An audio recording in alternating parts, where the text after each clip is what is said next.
You guys haven't left yet. That's where we left off. Aaron was IRL looking at what item to get the Ironies, and I was thinking we might retcon it so when he, y'all can leave, and once he figure out what item he has, he'll have it as saying he was part of the deal. Okay. But this was a good mission to return the orb. So, you managed to do two things at once: find out what happened to a former party member, and realize that maybe later on he might be a threat. only to Baylor. Baylor. Well, yeah, and if you're in the vicinity, since you helped serve him. Well, yeah, if I'm in next to him, yeah. Yeah, but if you're in your own base and stuff, and Baylor's attacked, and he'd be like, "Oh shit, well, sucks, bro. I'll march you, but I'm not there right now." That sword seems to have some personal qualms with you. I'll let you handle that. I got my order here, and I'm holding the Western Front. You know how it is. It's hard.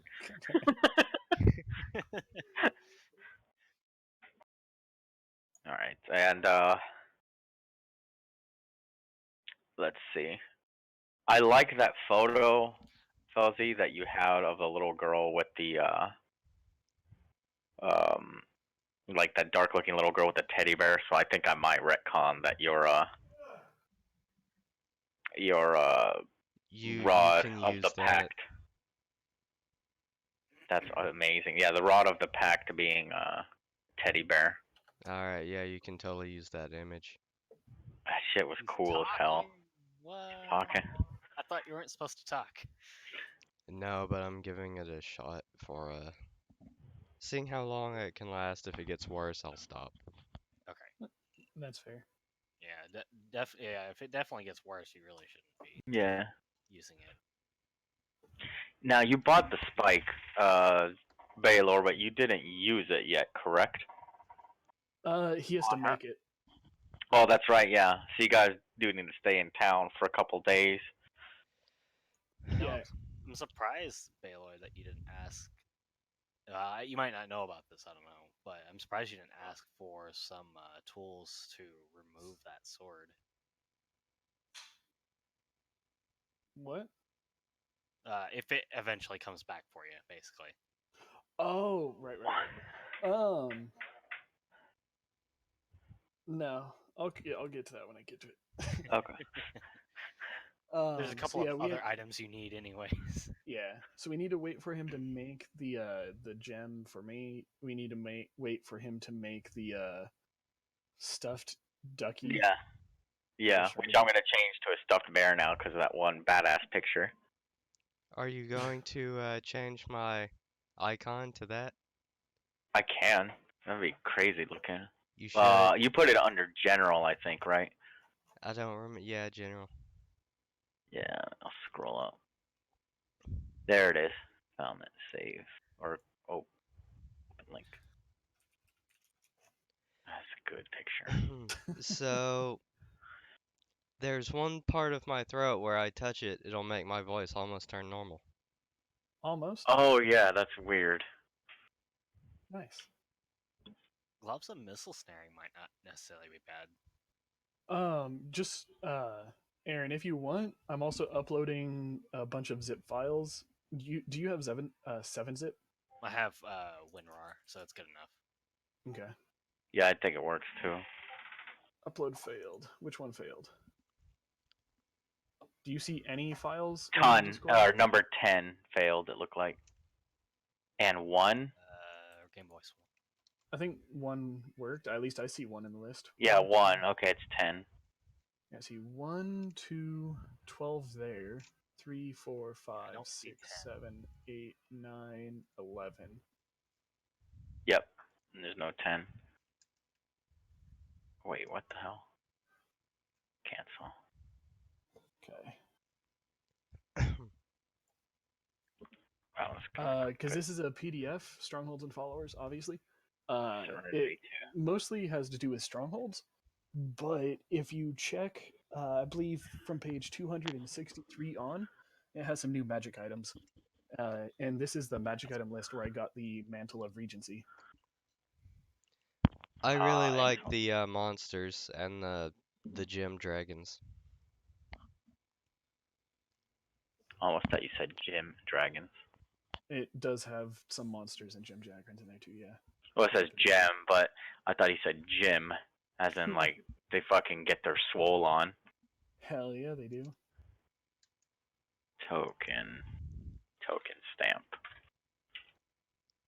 Token stamp 2, the return. Token stamp. Choose image.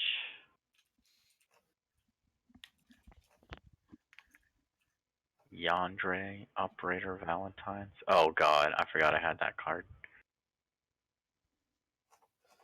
So yeah, the page number is 259 actually, where your items start. I just double checked once you get them all downloaded. Sorry. Where's gold? Let's see. Let's see. Or I actually gave her like an orangey, flamey color. Orangey flamey. Yeah.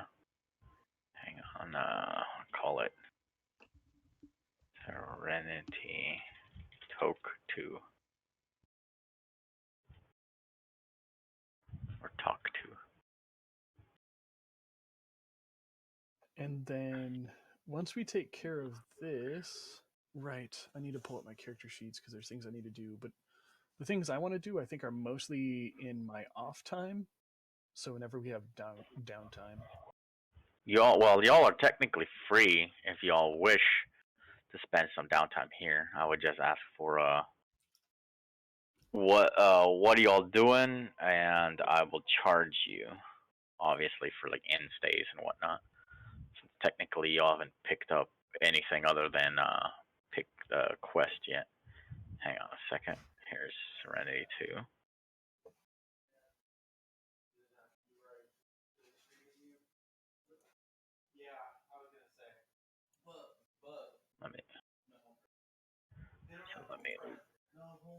Let me look at. There's Serenity.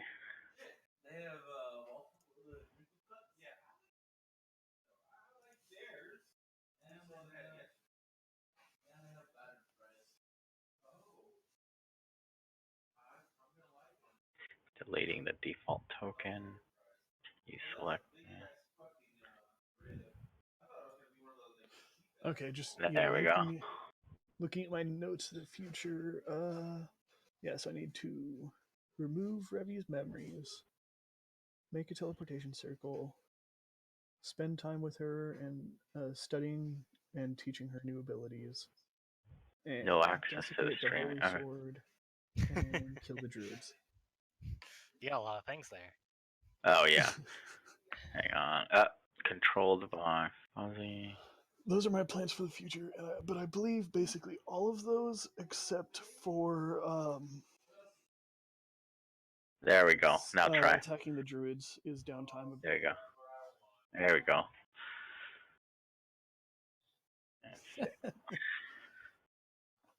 Unfortunately, zoomed out, it just looks like kind of. I know. I think if I put Smudge. like, yeah, well, it's zoomed into it, but if you look at the character sheet, it looks pretty good. Like under the bio and info. Mm-hmm. I need to add bio and info stuff to U3. I added it to Revi and Karen. I think you can add. I'm pretty sure you can add a different icon and token, so you can have the profile picture of Serenity in the bio be that picture, and then the token be the one that was. Yeah, I could put it back to that one. That was more the. identifiable. I might do that other one. I just did that one real quick because I copied both of them. I actually took the picture, zoomed it in, and went to token stamp, but it does look kind of unclear. Hang on, I believe I still have the other token. Let's see. Servant Squire. It's like further back because I removed it. There's Radar. cheering, dude. Girly.png. That's what I called it. Girly.png. Hang on, remove this token. Make that one use selected. And then I gotta change back the token properties. Represents character. Serenity. Alright, try and move that token now. Yay, okay. That works as intended. Woot. So how long until he crafts our stuff? It would take 3 days, but if you guys want to do Unearthed Arcana downtime stuff, which is linked here on Game One Voice, you can do a few things, and I'll say it's usually downtime is a week, and let's see, you can don't worry about the buy a magic item one, but you can carouse, have an item crafted, which, I mean, if you're doing it. Yeah. Crime, you can do crime. Gambling, pit fighting, maybe. Yeah. I'll let you guys find some underground fighting. Relaxation, religious service, research, scribe your own scroll. I think you all can do that. Or sell a magic item is no big deal. Work or train.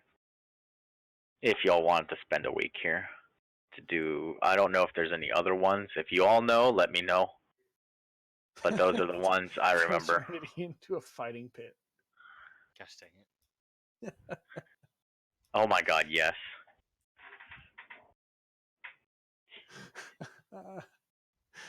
That'd be hilarious. She'd have to punchies. How good is she at punchies? Patty cake tournament. To the death. To the death. Two shreds, you say? Yeah. Oh god. Yeah. That's cheating though. Hellish rebuke. Bam! Oh, they hit you? Well, I guess you return fire.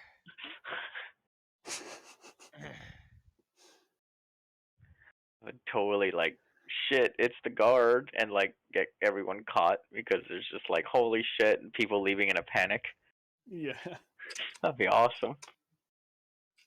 Alright. Well, I think I want to spend downtime at my base. Because I want to spend 3 days working on removing those memories of Revi. Okay. Or removing her memories, I should say. And it's modify memory. So I need to find the exact spell I would use for that. Because I remember you can, but you'd have to cast it higher. Because it's 5th level, but you'd have to make it like 9th level to anywhere in the person's past, or 1 year ago is 8th level, etc. Because this only works, let's see. Make a wisdom if you fight the creature, blah blah. Forget the last 24 hours. And then it goes 7 days, 30 days, a year, and then like the past. Yeah, it'd have to be 9th level using modify memory. So and the reason she's asking you, about the past, there's always corrupting that sword. That's true. And the reason she wants you to get rid of the past is because that she still has like desires for vengeance and stuff, and that in a vampire is somewhat aggravated in her state. Just because like certain emotions burn stronger than others. Like she doesn't yearn that much for like love and affection too much, like romantic love or anything like that. But she yearns for darker stuff like vengeance on those that wronged her in the past and stuff.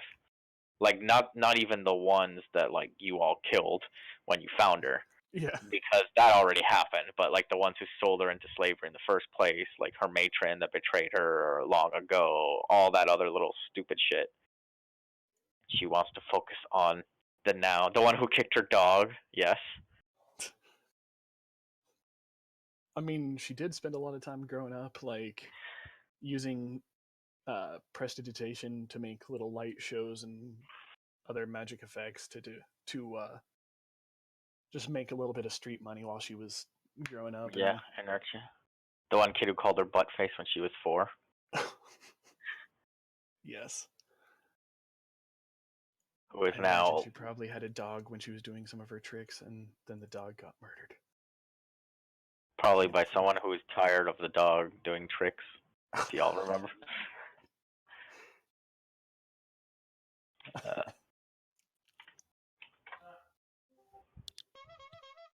There you go.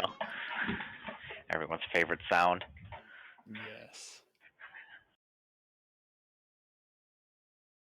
It follows us. Us.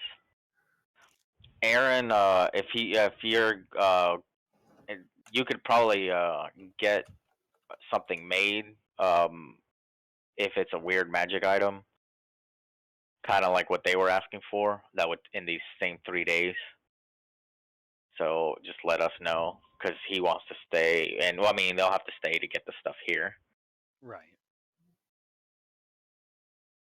So Wait, I'm gonna ask. No, no, I wouldn't trust him to do that. hey, I've got these sweet swords I need to corrupt. Hold on, let me just pull them out. Stunk. No, I can do that one on my own. I was thinking of asking the wizard merchant to cast modify memory because he's a 20th level character. Oh, he But can. It would be expensive, but you how? I mean, he can just do it if she's willing, and she'll say yes. And but it'll cost, of course, the fee. right. But he can do that for you the next day because he doesn't have that prepared normally. Like normally it'd be like, well, I don't. Well, no, yeah, he doesn't have it like a 5th level slot that does that normally. Yeah. Same price as PDF. It's a strange request, but he's not gonna say. He's got tons of terrible memories. He's even thinking of getting rid of some of them, but then he'll probably forget the lessons he learned with them. Barbecue sauce. Let's see. Holy Avenger. No. So many items. No.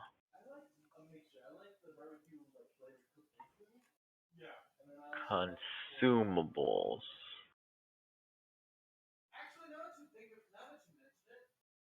Okay, well that's a spell scroll. Let me see.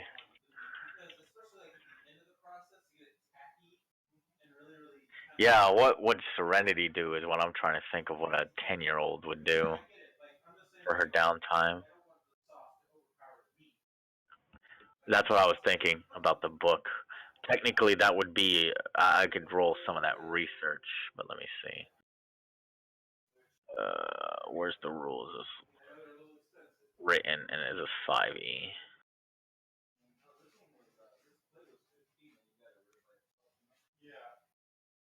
I just want to see compare the service versus the scroll. Yeah, I was just wondering about the scroll because then my character Because a scroll would be like would prefer the scroll, but it might be more expensive. it's like it's 10,000. Where is it? I mean, if it was a scroll, yeah, it'd be 10,240 for something like for a 9th level version of that. Mm-hmm. 10,240 gold. But if you wanted him to cast it, as opposed to like here's a scroll to like do the evil. Yes.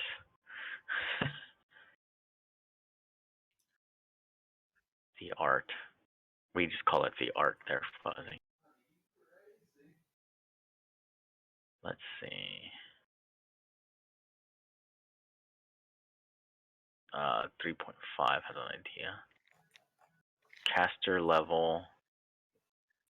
times 90. What? So let me see what that is.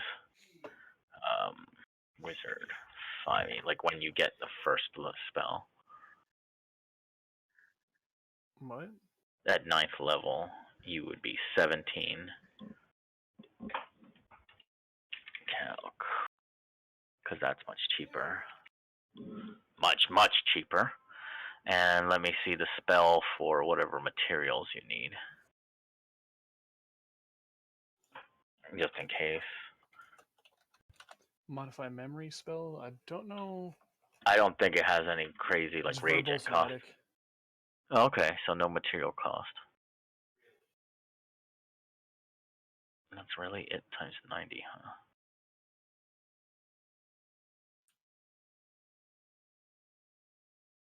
So they said, I was just looking, it says 3.5 might have what you need. But even then, that seems cheap as hell compared to the price of a raised dead.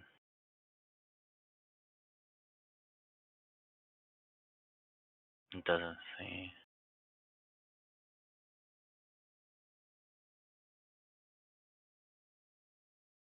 Oh shit. Yeah, that seems about right. Okay.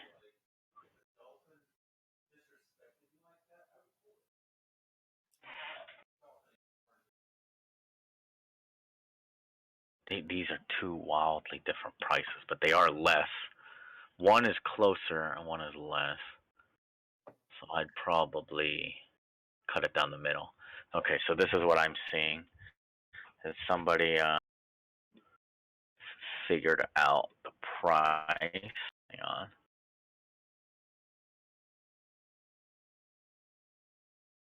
And that 9th level is way too cheap, according to N-World, but somebody figured it out. Yes, change. So, wait, wrong voice text chat. There we go. So the top chart is the formula N-World, but the bottom one seems to be more accurate. But I'm thinking that the bottom one even might be more accurate for like stuff that is 9th level, as in like you're trying to get him to cast a fucking wish or something. But what you're wanting is a 5th level spell at 9th level ability. Mm-hmm. And let me see what Sane Prices says on 5th level. Because those aren't that expensive. 5th level. 640, I believe that's what they have too, right? No, 552 is even cheaper. 640.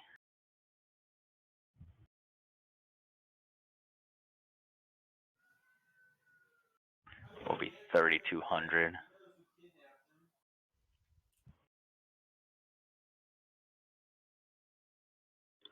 just seeing what people say about that.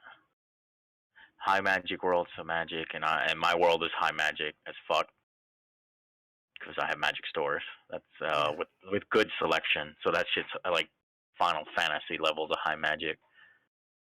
So I think I am gonna go with a little more. I think instead of ×5, I'm going ×2 because ×5 is too brutal at that price for a single casting spell without reagents or anything. Mm-hmm. 994.5 ×2. Oh, not bad. Would be almost 2,000 gold versus this, which is spell 9th level. Yeah, but they're saying it's like 10 grand for spell scroll 9th level, but you're wanting something 5th level bumped up to 9th. So if you were wanting to cast, I would go with same prices if you wanted it at 5th level would be 640 gold. Like that he would write a scroll and use it, right? Okay. So, but you want it at 9th level, and a 9th level scroll would be 10 to 40. but you just want him to actually cast it. He's not like buying materials for writing on the scroll or sending you with something that's crazy like Storm of Vengeance or some shit. Mm-hmm. So what's 7th level? So I'm gonna call it an even 2K. Do you agree with that price that he's saying? Let me check my funds real fast.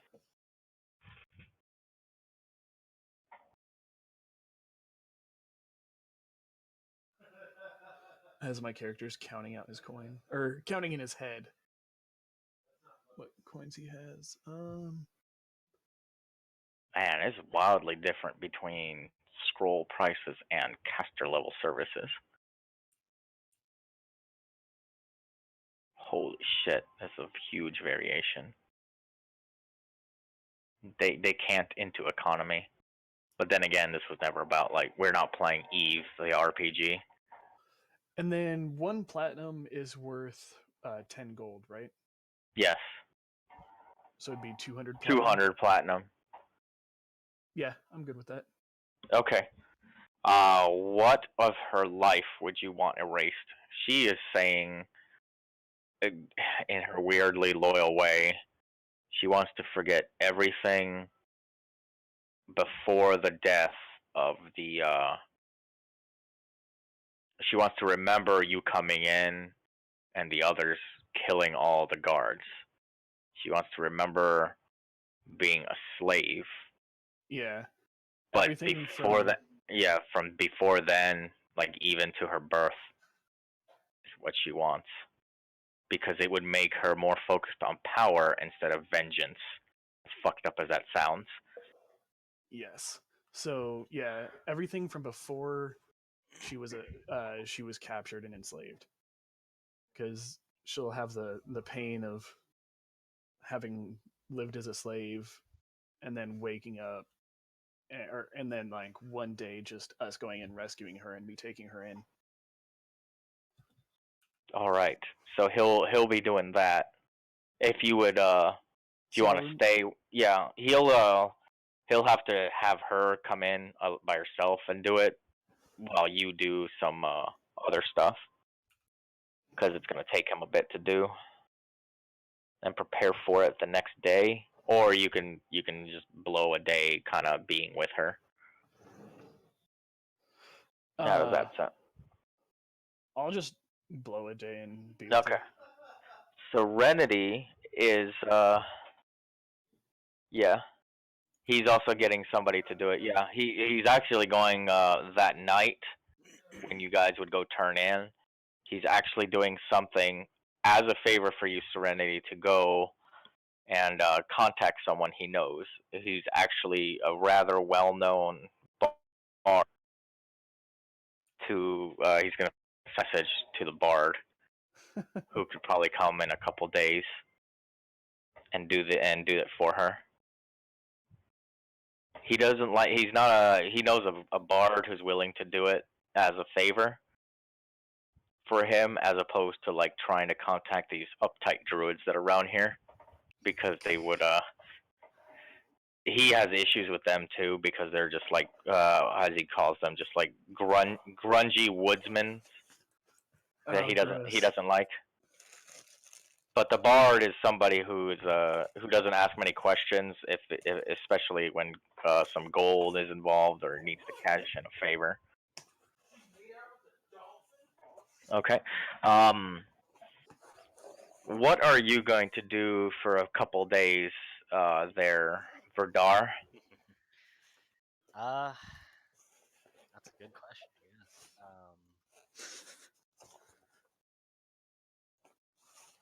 Let's see. What's going on in town? Anything interesting, unusual?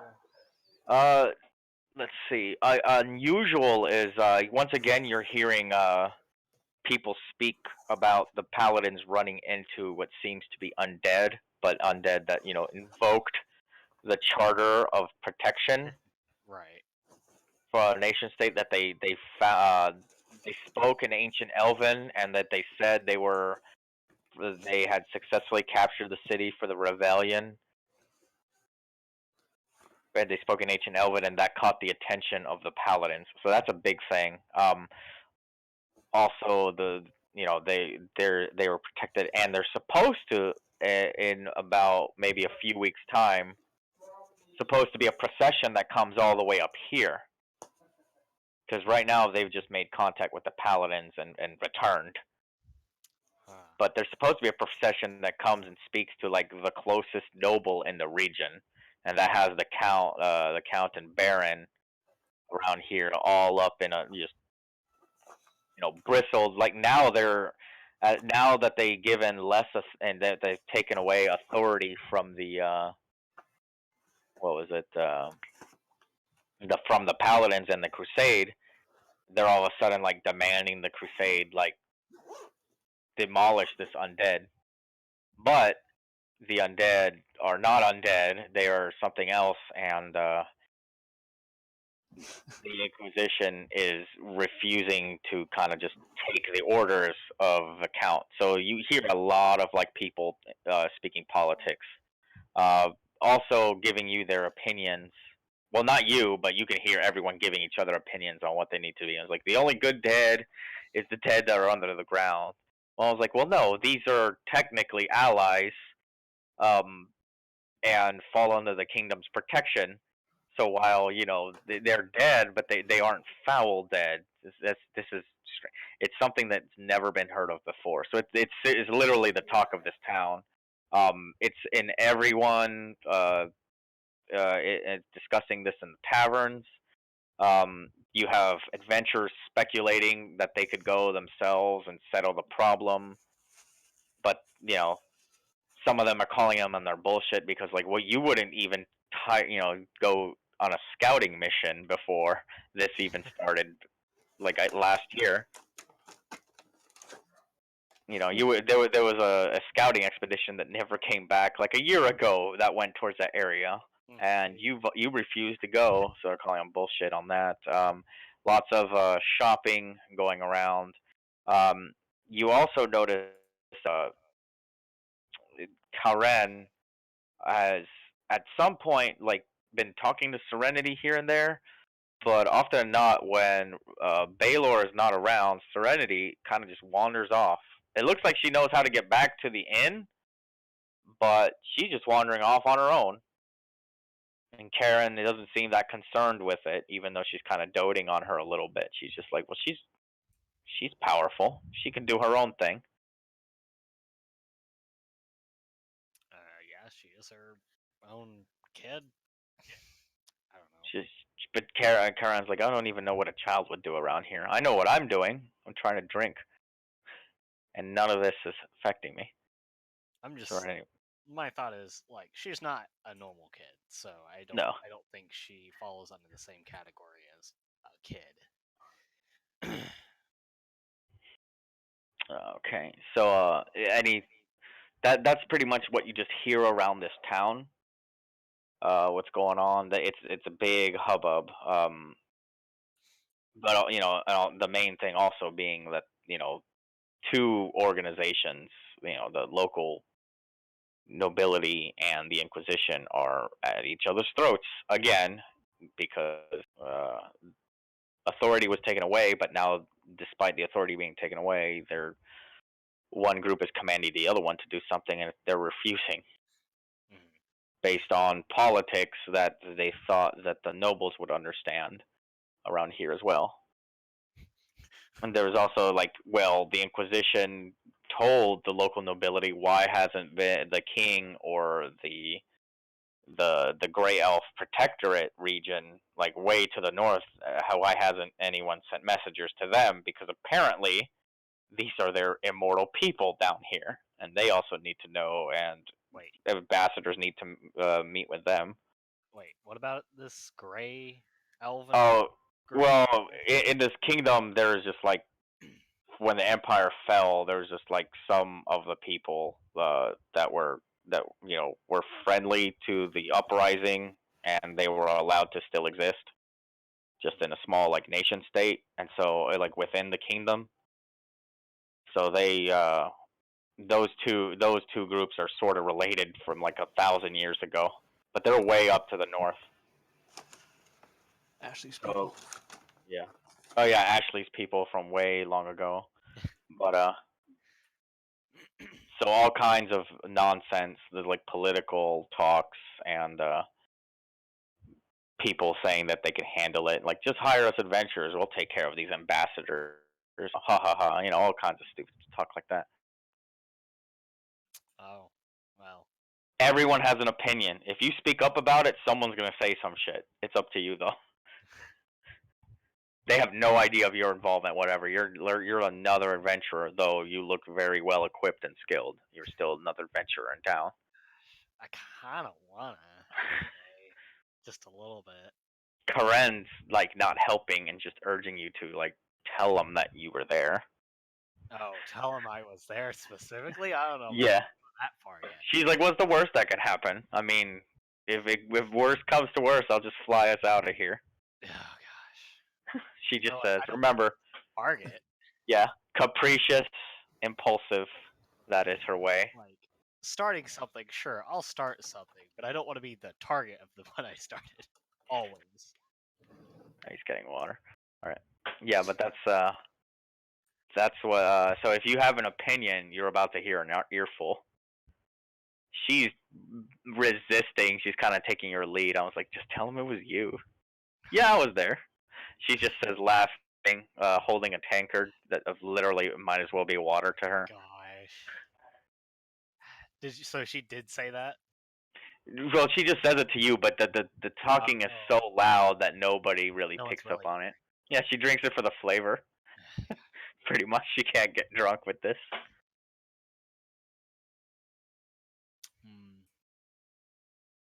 It tastes like home. Gosh. Shitty. So bad. Well, she prefers wine. It's sweet or different. But she drinks ale just because it's shit. What is it with you people and this shitty, dirty boiled water? Like, and barley. But she still drinks it. Grog and Grog Plus. Gosh. Grog Light is shit.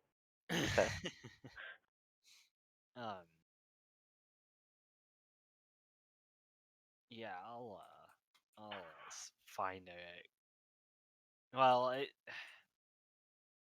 Also, you notice in the tavern that the wizard looks in, kind of out of place, and everybody kind of turns their head for a moment, seeing him in surprise. Oh, the But wizard? he goes, yeah.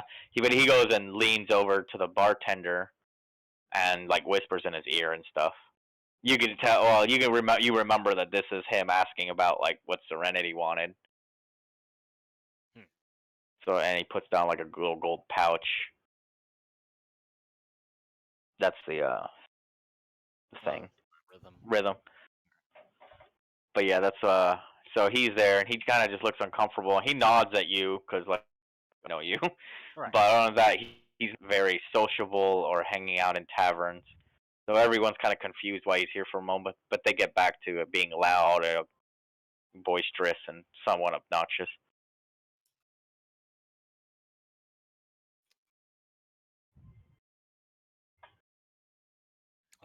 Actually, well, I mean, I'm kind of curious.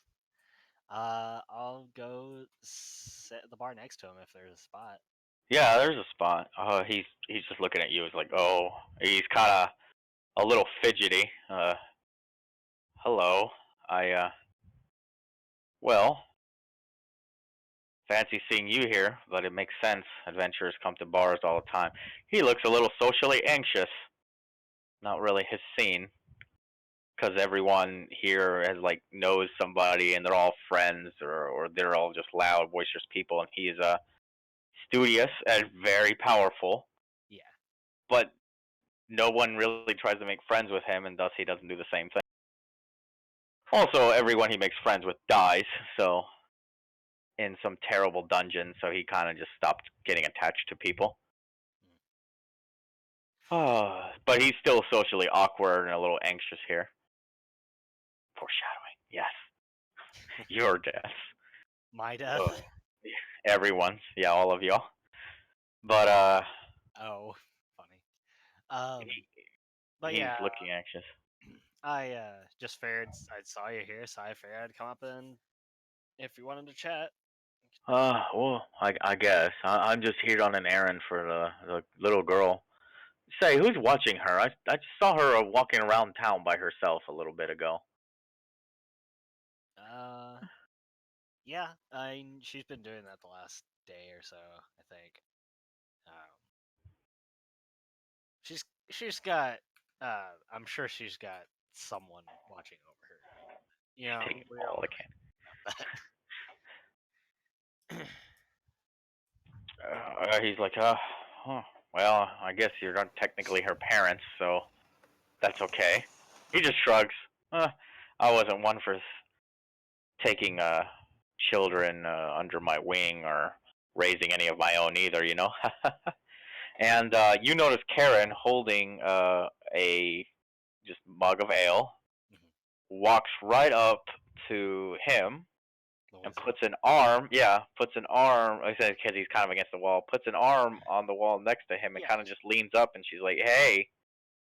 And she looks like she's like teasing him and like hitting at him because she's drawing attention to her because she's attractive and now she's all of a sudden, some people like whistled at her and everything and she just rolled her eyes and drank. But she is now teasing this guy. She picked up his anxiousness and is fucking with him, and you can tell. That's why she rolled insight. Saw that he's He doesn't like immediately banish her or anything. no, he's not. He's just because it's a social situation. He's just like I can't just cast magic willy nilly here. Hi. Um, fancy seeing you here and not at the shop. Yeah, how are you doing? And she looks like she's like chatting him up all flirty, but you know it's an act because she's done this before. But he's still kind of. You actually see like a bead of sweat, and he gulps a little bit. Normally, he has so much to say and tells everybody stories while putting tea on Mhm. for 20 minutes to an hour. But now he's literally at a bar with the hottest woman here talking to him, and he is like doesn't know what to do and nervous. Not to mention that any time he tries to tell a story around her, she just like Yeah, stops him. she stops him immediately. So she's obviously teasing him and trying to get a rise out of him and the bar. Mhm. Even the bartender is kind of next to you. He was gonna ask you what you wanted to drink since you're at the bar, but you could tell that he's like focused looking at her, just because this is, Uh, little drama. That's and what did you say they had here? Well, they have all kinds of stuff here. This isn't like the watering hole in Silverton with the grog plus, and grog light. They have all kinds of wine and spirits and stuff here. You're an elf, so if you want elven Yeah, wine, yeah, that's the thing. I'll go for that. kind of racist to him to assume so, but Well, I was thinking it's like what yes, they exactly? An do elf actually have has grog alcohol. plus and grog. They do have all grogs Mhm. and ciders. But yeah, he'll get you an elven wine. It's a blush, nice kind of wine that's super fucking strong. But he'll get you some. And he actually says make that. You hear it's someone say make that two, and it's the wizard. Hmm. And she says, "Oh, for me, yes. I'm gonna go take a seat now if you don't mind." And he sits down, and she's like, "Oh yeah, of course."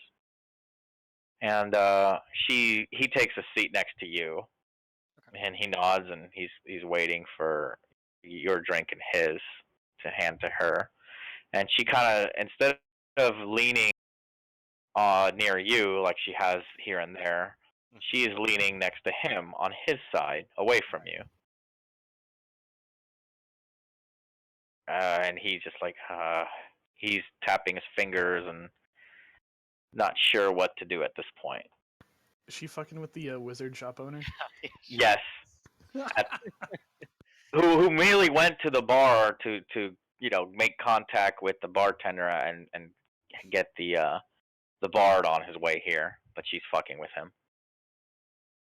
And he immediately pays for his elven wine. Let's see. How much is wine here? Well, it's an elven wine. So much. Prices, trade goods. Yours is going to be a little expensive. I'll just say it's a gold piece for your glass. So he drops a silver piece and asks for change. Or not silver piece, a platinum piece and asks for change. And she's like, oh, big spender. Hey, I remember that platinum piece. She giggles. It was one of ours. Yes, you guys still technically have that 2,000-year-old bottle of wine there, Fuzzy. I don't think it was sold, was it? Anybody? I don't think so. No. No one mentioned, so I assume we Yeah. still have Yeah, y'all still have it. I think it's even in the bag of holding it. still. You said it was a gold. Yeah, it's just a gold for the glass of wine. For elven wine, and it's actually not a bad price here. She giggles and kind of like plays with her hair and stuff, and he's nervous. And he actually like looks over at her and says, "So, you and Verdar come here often?" It's the most awkwardest thing he can get out. Probably not as often as you'd think. There's nothing wrong with a good drink here or there, she says. Not that it does anything for me, but I do like the taste. You know what it was like to taste something, didn't you? She says to the wizard, and he just looks at her just like confused. You know, back when you used to like adventuring, doing things, taking a risk here and there. You don't see much of a risk taker these days. He's like, you actually get this out of him. He's like, no, I'm too old. I'm tired to take risks now. I'm more, more a fan of the sure thing, and business has been good. Business is the sure thing.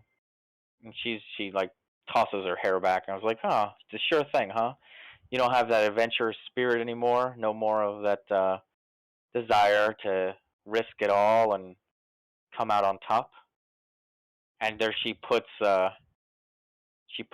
hand on his forearm. She says, "Or is it the bottom that you prefer?" And he just his eyes like glaze over. He's just like, and he like immediately like pulls his arm away from her. Uh, I don't know what you mean, miss. He is completely awkward. He's just like he looks at the bartender, who he gives him back his change, and the bartender asks him, "So would you like a drink, sir?" He's like, "No, no, I'm good. And my task, that'll be it." And you notice that he's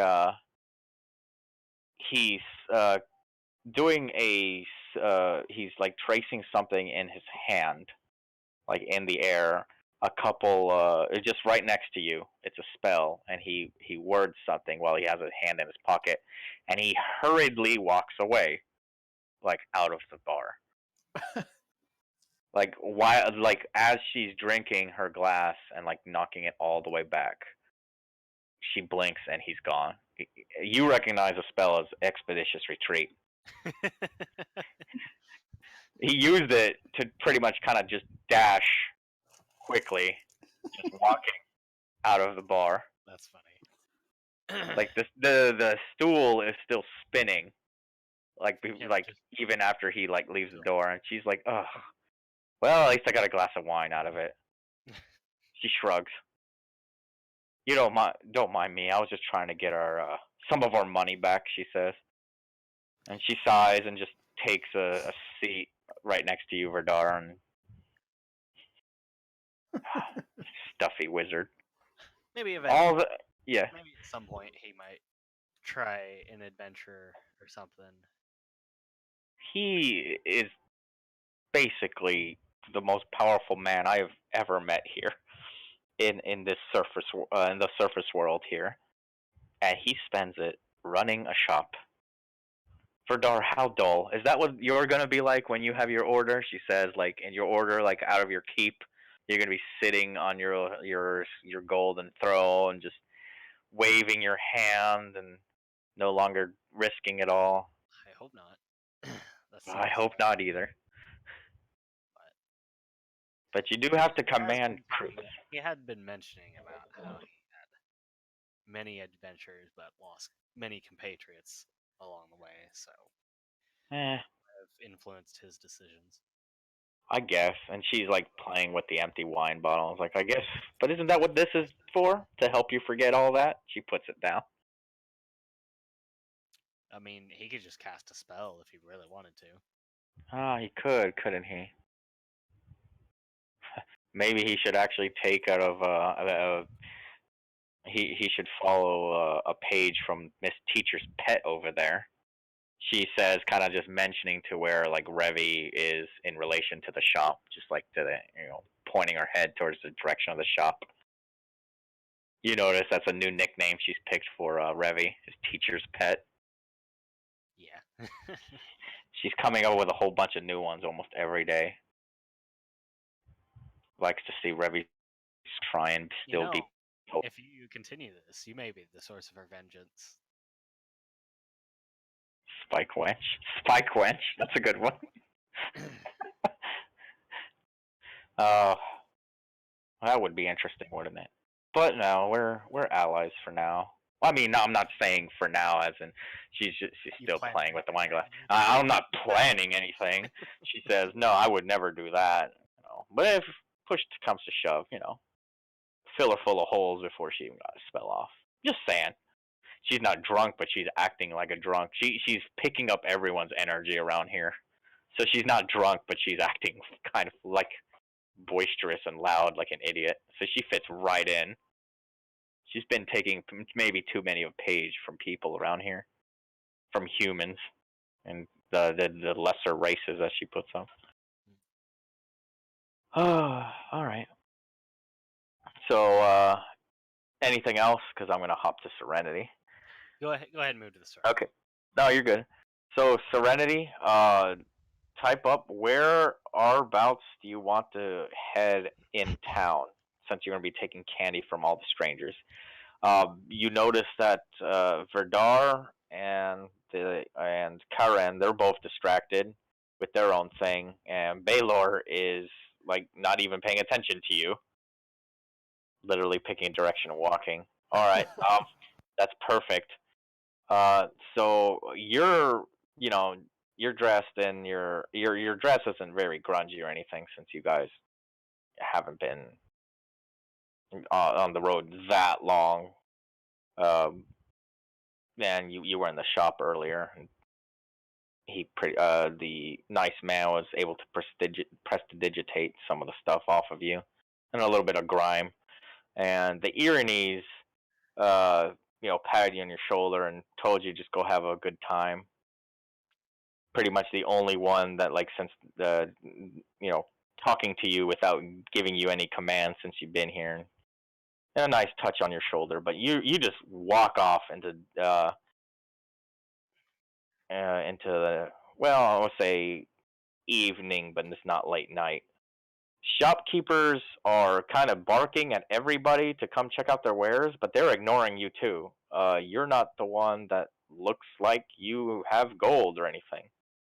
You do catch the eyes of some paladins, however, who you notice are starting to follow you with a concerned face.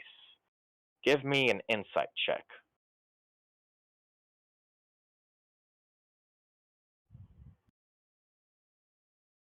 If you can. Hold on. Yeah, you should be able to. Type. Okay. So you pick up that they're not following you because you're an enemy or anything like that, but they are following you with a look of concern.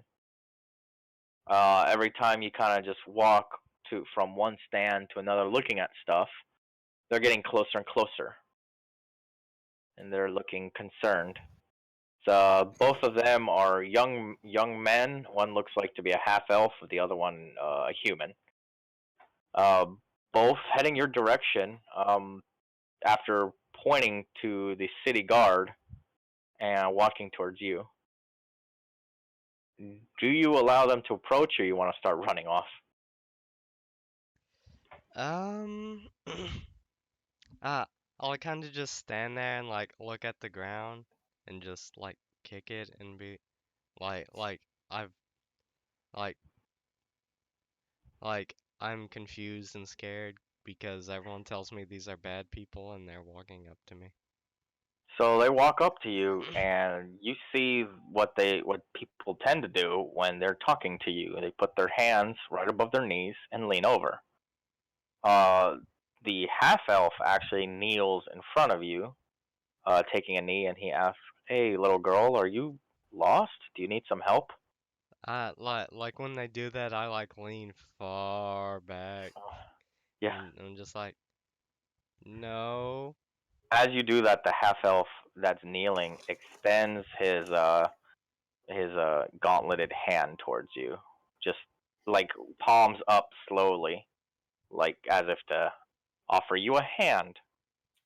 I Are just you stare sure? at him and I'm just like, yes. I don't. The one that's leaning over now stands up, um, looking down at you just because you're shorter. I was like, well, we don't see you with your mommy and daddy. Did you get separated from them? No, daddy's here. I don't Okay, have a mommy. okay. Well, they obviously might be scared or are looking for you. Do you need some help? No, The guy daddy. extended his gauntlet and puts it back to his side. Daddy's here. He knows where I am. Okay. Give me another insight check. To see what you can pick up because they're talking to you. Okay. So the one kneeling down near you kind of twinges his nose a little as if he like smelled something like stinky.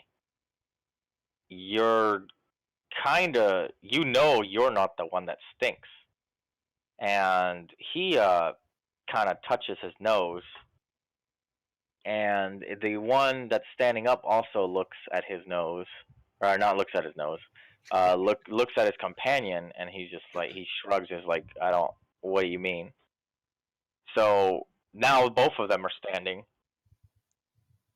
and the one they stand and they take a couple steps back from you. I just say like really sheepishly like I've got to go and then I turn around and I run. Okay, you're running. Go ahead and give me first a perception check. This will be hearing based, and then a say a perception check hearing based. Okay, so you only hear a little bit of the words, and then give me a stealth. This will be based in crowds, because like you're okay.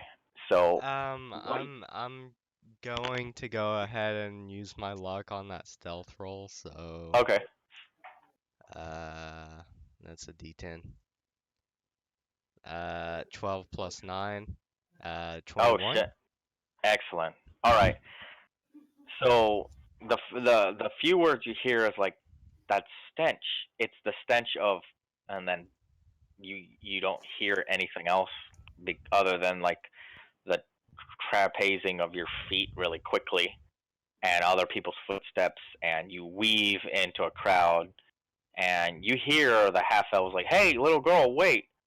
And they are looking for you, but they're not finding you. Right as they start you can see them, but they don't have a look at a good glimpse of you, but you do of momentarily of them, and it looks like they were trying to walk towards your direction, but they caught a bunch of foot traffic heading the other way, and now is blocking them. All right. I'm really scared right now, so what I'm gonna do is I'm gonna cast Far Step and start jumping on roofs. Okay, you catch a few eyes from shopkeepers, um, telling you to, hey, little girl, get down from there. Stop playing around. Just as if they had any authority. but they and then I really just can't like reach you. disappear. Then I like just Can't disappear. Like, reach you. Okay. You can see that the couple of men wearing chainmail that are obvious paladins that you've played with, quote unquote, in the past, are just asking around. They have no idea where they are. They can't where you are. They can't even see you. And you have people shrugging. The one shopkeep that actually told you, to get down from there doesn't point towards the roofs or anything. They're just like they're busy and they kind of shoo them away because they don't want to talk to the paladins if not buying anything. So you are effectively gone. uh, what? I'm gonna like jump down to the street and like change my hair and my dress to like be black and like have brown eyes and like a red dress instead of like a black one. Okay. Um, you do that, and there's a couple guards that are just wandering around, but these guards are totally not even interested in you. Not like the paladins, but they kind of like look, get a glimpse of you, and they're just like they look at you as you're some kind of little beggar child or something that even though you're wearing a dress, they kind of just look at you dismissively. Especially if you're not like tailing anybody. They're not. They're more looking to see if you're a cut purse than anything. They don't actually care about like a small child. But you don't see any of the paladins in sight, other than a couple of lazy guards that are just like talking. They like gloss over you, making sure you're not following anybody, and then just look. Uh, so you are peacefully able to walk on the road uh, in the general vicinity. Give me Lennon. No, actually, I'm gonna look at your passive perception because you're not actively looking for anything. You're kind of just seeing what's around you. Let me see where you ended up. What's your passive? 15. That's pretty damn good. Um, you see that you ended up kind of just shy of the market district. You're on the corner of the market district, kind of like in the nicer homes. These are some nice homes in the city, like well kept up. Uh, you can see through some windows that there are kids like sitting around their grandparents and playing. Like some of them are some of the grandparents are on like the house porch playing with other kids, smaller kids than you, like bouncing them on their knee and all kinds of little stuff. You see other kids playing with like a weird thing on the ground. They take like a bundle of rope in their hand and flick their wrists a certain way, and then doing so, apparently a small string that's wound up on something tight like lets loose and it spins a top on the ground. This is legit something I saw in Ecuador. It's pretty cool. But they're spinning a huge metal and wood top with string, and they're like clapping and seeing like how much fun it is. And the Hmm. barking of merchants is growing a little quieter as you're just walking around because it's just not traveling around the buildings and stuff. You also see some people at the outskirts close up their stands or begin to. Uh, I Uh, guess I guess I just like sit there and watch the kids for a while, just like at a distance, and I just watch. well, so these kids are around 7 or 8, maybe. They look to be slightly older than the youngest and the but they are definitely younger than you, the youngest in the layer. And a couple of them kind of just wave at you. One of them even says to come over. Um, I, There's about 4 of them in a group. huh.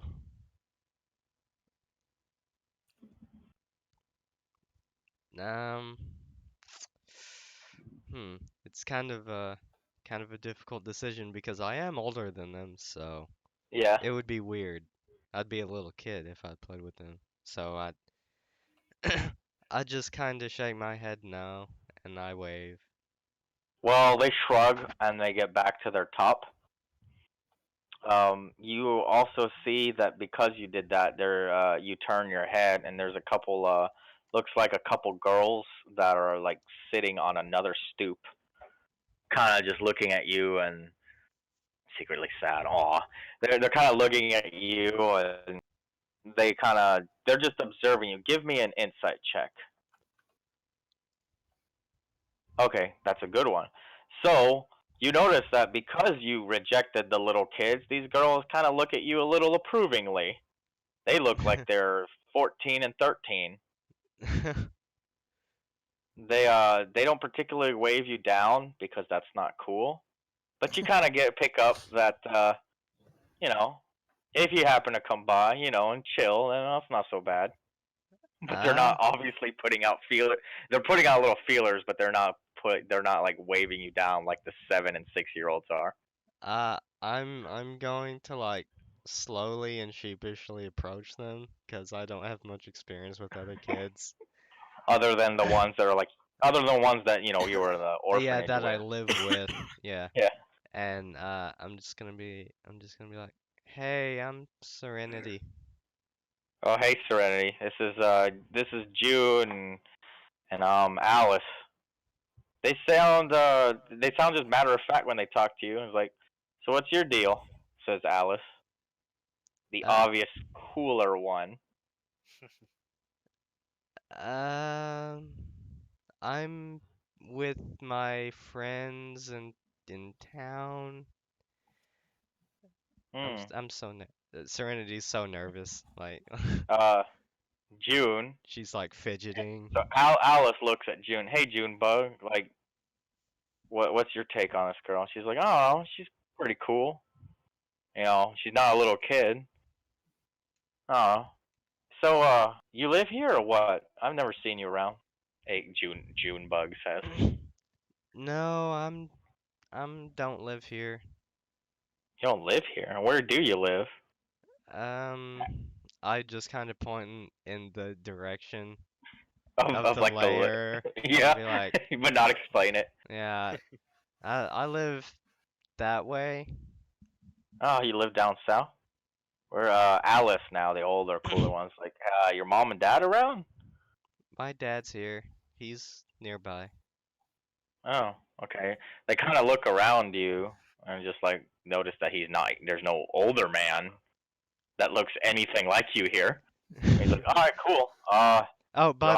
by the way, I still look like the black-haired girl. Yeah, exactly. So they're looking for someone with, a man with black hair or something like near you, or looking for you, or like looking to see if you went to look back at your dad and he like smiled at you, but there's like nobody. Yeah, He's like, I just oh, like kept looking at them. I didn't look yeah. around or anything. So you want to hang out or something? Mm, I I just smile and say, "Okay." All right. Well, Alice just says, "Come on, let's go for a walk or do something." All right. Serenity's totally out of her element being with the cool girls. They just don't know what to do. What happens if they like touch you because you're illusioned? Uh, Nothing because it's only like the color. Oh, okay. Like it, So no physical Yeah. actual changes, just only. yeah. Okay, cool. Like if they tried to see through the illusion, they could make a check at disadvantage to see if it was an illusion. But if they What touch reason? me, as long as I don't make myself like thicker or taller or something, probably nothing. Okay. Yeah, so it should be good. So you're walking around. They're like flanking you. Like you guys are walking kind of like equals. They're not ahead of you. They're not behind you. You're all just walking the same pace. And you walk a little bit more further in the district. You see one of the little girls, Junebug. She actually takes out a small dagger, but it's not like a dagger you've ever seen before. You've seen the daggers like for rituals that Revi has used and whatnot. You see, My you've my seen kitchen PTSD knife. is activated and like Like I I feel I feel like magic in my hands and it's just ready to pop off at any second and I'm just like eyeing the dagger. So she pulls out, but this dagger is they're not pulling it at you. They're like looking ahead, and the one she kind of just Junebug kind of pulls it out, and she goes to Alice like, hey, what about that one over there? And you see that Alice kind of nods, and their head nods at what looks like to be like a fat man trying to like talk to what looks like to be a prostitute. You're not sure. But Just I like know a what a very prostitute is, right? no, you don't know what a prostitute is, but you well, meta prostitute. But you're talking to like a really faint like lady with a lot of paint on her face and wearing some kind of like thin, revealing clothes. And you can see like the fat man is not paying attention, and he has like a thick coin pouch on his belt. Now the dagger might make sense because this thing looks like less of a stabbing weapon and more something to cut with, like Revy's underwear revealing. Not like that. Well, yeah, kind of, I guess. Sexy drow underwear. Yeah, but um, so Alice is like, hey, Mm, you wanna help? Uh, We uh, need you. We need you on lookout and let us know and make a noise if guards are coming, and we'll help get you in on the cut. How's that sound? help with what? Uh, Junebug says, "Oh, right, we didn't tell her. We're, you know, we're gonna get a little bit of what that guy has.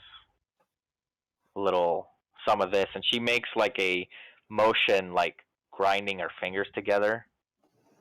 We're gonna get a little bit of what he has, and maybe go get us something nice to eat later.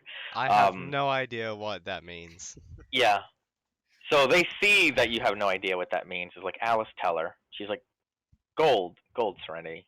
We're gonna get a little bit of. Junebug's pretty good at this. Oh, And all you got to do is keep a lookout. That and good? he's just gonna give you gold? Junebug's like, not exactly. We're just gonna borrow a little to get something to eat. Oh, She's like oh, thumbing the little like cut purse knife. oh, okay. I guess if you're just gonna borrow it. Yeah, we'll just borrow it. She says, and she looks. So Serenity, you pick a spot like right around here, and let us just make a lot of noise or something.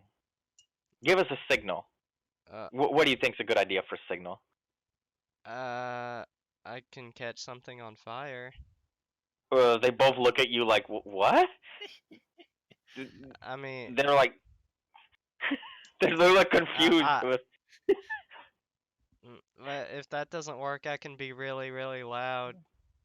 Yeah, let's go with that. And the two girls are like, what the fuck? But they're like, yeah, let's just go with the noise. Junebug. I, I'm Yes, Alice, slightly relax, relax. I'm slightly disappointed inside, but I don't reveal it because I'm cool. I'm like, oh, Yeah, you're cool. You're fucking cool. I get you. All right, all right. So, so Junebug is gonna go ahead and she walks way to the side where she's like pressed up against the building. Guy is like loudly starting to argue with her, and you hear the words like "too high of a price." You don't look that good, and he gets slapped in the Damn. face, and he's like, "Okay, okay, I'm sorry, I'm sorry." So he's completely distracted, and so is she at this fat bastard. As you can see, Junebug going just like pressed up against the wall, like hands out the side, and just like slowly like sliding against the wall, closer and closer to this man. You see that the other girl, Alice, standing next to you, pulls out a slingshot. Yeah, you don't know, and actually you don't know what slingshot is. So she pulls out this wooden thing that has like some kind of like string or something, you're not sure, attached to it, and a stone, like a really round, solid stone looking stone. Hmm. Okay. And you all of a sudden, like, it makes sense what she's doing. You see the glint of the blade like get hit by like some of the lamplight, and she pulls up the blade, and it doesn't look like she's ready to stab him, which is what you're used to seeing with blades. Right. But instead, she pushes it up and puts it up towards the man's coin purse, and she cuts it, and a couple of the coins like pop into the hand. You know these coins. These are gold coins. But it looks like she made, so they're starting to come out one by one. But then she pulls the knife away, and a lot of them come out at once. So much so that a couple of them she can't catch all at once and hit the ground. So they Huh. immediately hit the ground, and the guy looks up, like attached away from a conversation, and turns around to a little girl holding a bunch of gold coins in her hand, a knife, and Junebug is now kind of smiling nervously. And he's like, Uh, "Hey!" You see that you see Alice say "shit" and immediately puts that rock into like that weird cup and like stick device and pull back on it. It's like, "Hey, what are you doing?" Serenity is just watching this in a daze. She's just in shock about what she's seeing. Yeah. So little girl like hits, like goes and shoots us. You see like one of the stones like fly away from this device, and it looks like it's about to hit the fat man on his head, but it veers to the left and it hits the woman on accident. She's like, "Oh, my head!" And the guy is like turns back and looked at her and looks at Alice and like, "Shit, shit, I missed." And then the guy grabs a hold of the guy manages to grab a hold of Junebug, like her knife hand, and squeezes it, and the knife dropping on the floor. But she's not letting go of the money, and uh, so those two are wrestling, and Alice is nervous as fuck now because Junebug is caught. all right. Serenity's like is like panicking. She's like, oh no, oh no. Like, Serenity, but Serenity, do but something. but but she thinks that these people are her friends because Yeah, kids make friends instantly. instantly, So exactly. I yell at the man in like I'm three timesing my voice with thaumaturgy. I yell let her go, and I Oh, cast suggestion. oh shit! And he immediately lets her go, looking at you in a daze. And then I just look I'm not even around. rolling. I'm not even rolling for a willpower. He's just like, And I'm just like looking around. I don't know what to do, and I'm just staring at him just like Okay. stupidly. So that he's frozen. Like he let her go, and he's just like, wait. He's saying helplessly at the little girl as she's gathering her, as Junebug gathers her shit, running, drops a gold coin, stops, picks it up, and starts running towards y'all. And Alice like this time, Alice like strikes true and hits dude right in the gut. And she's like, "All right, fuck, let's go, let's go." And they both, the Junebug sheaves her knife in her pocket and then like shoves gold in her other pockets. They each of them put their stuff away, grab one of your forearms, and that you guys like run into alleyways. Okay. Run, run, go, go, go, go, go, go. Like as soon And as I'm like turned around, like I'm snapped into reality, I'm like, oh crap, I need to run, and I'm just like sprinting. so you guys are all running, and they fucking giggle as you guys around the corner, like catching their breath. I was like, oh my god, I thought we were caught. You're all giggling and shit. Well, they are all giggling. They're like, holy crap, Serenity, when could you do that? And she's busting out the gold coins. Uh, Oh my god. I'm just like sitting there and I'm just like I'm just quiet. I don't. It's not processing. Yeah.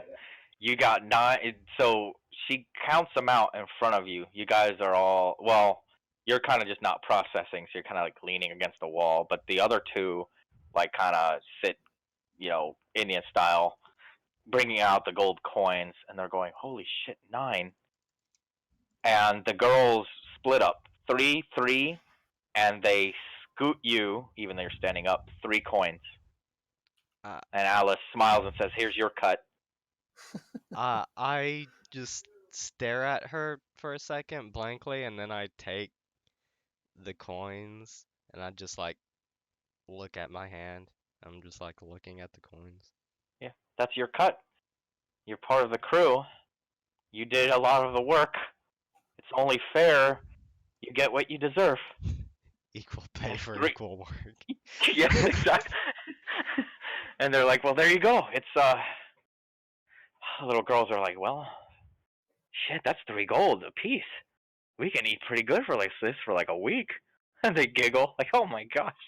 Or I could just eat potatoes for a month with this. Wow, 3 gold. Or you know what? We could all stay at the inn. And they giggle. We could all buy our own room at the inn, the big one, giggling. And then Junebug looks at you a little concerned. Hey, Serenity, you okay? She like she like closes her hand so you can clasp it on the money.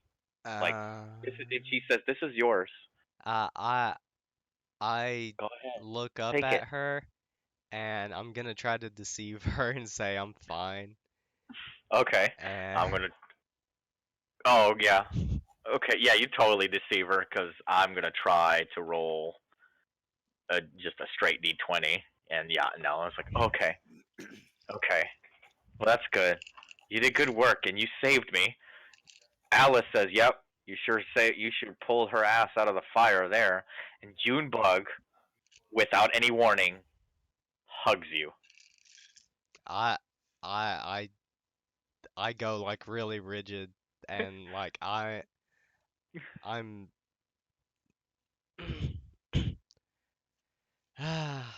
yeah, I just sit there and take it, and like I am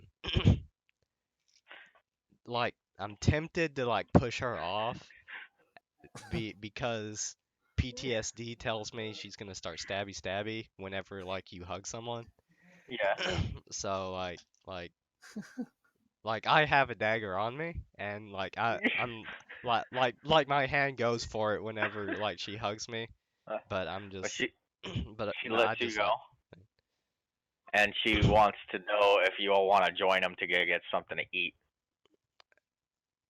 They're giggling, but they're like, "We're not gonna stay at the inn. We got to make this money last. At least it's not raining today." So you get a hint that these girls live outside. They're cool, but they're poor. yeah, sure. It also meta, I still want to be cool. yeah, meta. The age, the lowest starting age for rogue is 14. So It's starting early. they're going to just like uh, uh one of the food stands that are on the evening, and they're getting some like pork sandwiches. You don't even have to buy your own because Junebug buys your sandwich for you, Oh, well, and some juice. a as the as we eat and stuff, like I start to calm down a little, and like I like start talking with them, and I'm like when I saw his face, I was so scared, and I just like yelled out in it, like it was I was so Yeah, and scared then that Alice hit the like lady, and then like uh, Junebug laughs at it's like Alice, and it's like Alice is like, "I know, I know." it's like I thought he was gonna like kill you or something, and I didn't I didn't want to have to deal with that.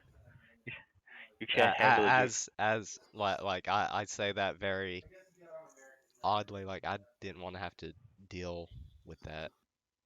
I just Oh, say yeah. coldly. Oh no, they don't. They don't pick up on that at all. That you've killed before. No, no, it's okay. It's okay. You really did. Hey, if you're ever around, do you want to kind of join our crew? With you, we're unstoppable. I mean, you could do that crazy voice trick, and I don't know. I guess set something on fire next time if you need to. They giggle, having no clue. Uh oh oh yeah, sure. All right. Well, you know where to find us. We'll be hanging around the stoop.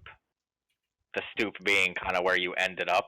No, no idea where that is, unless you follow them back near.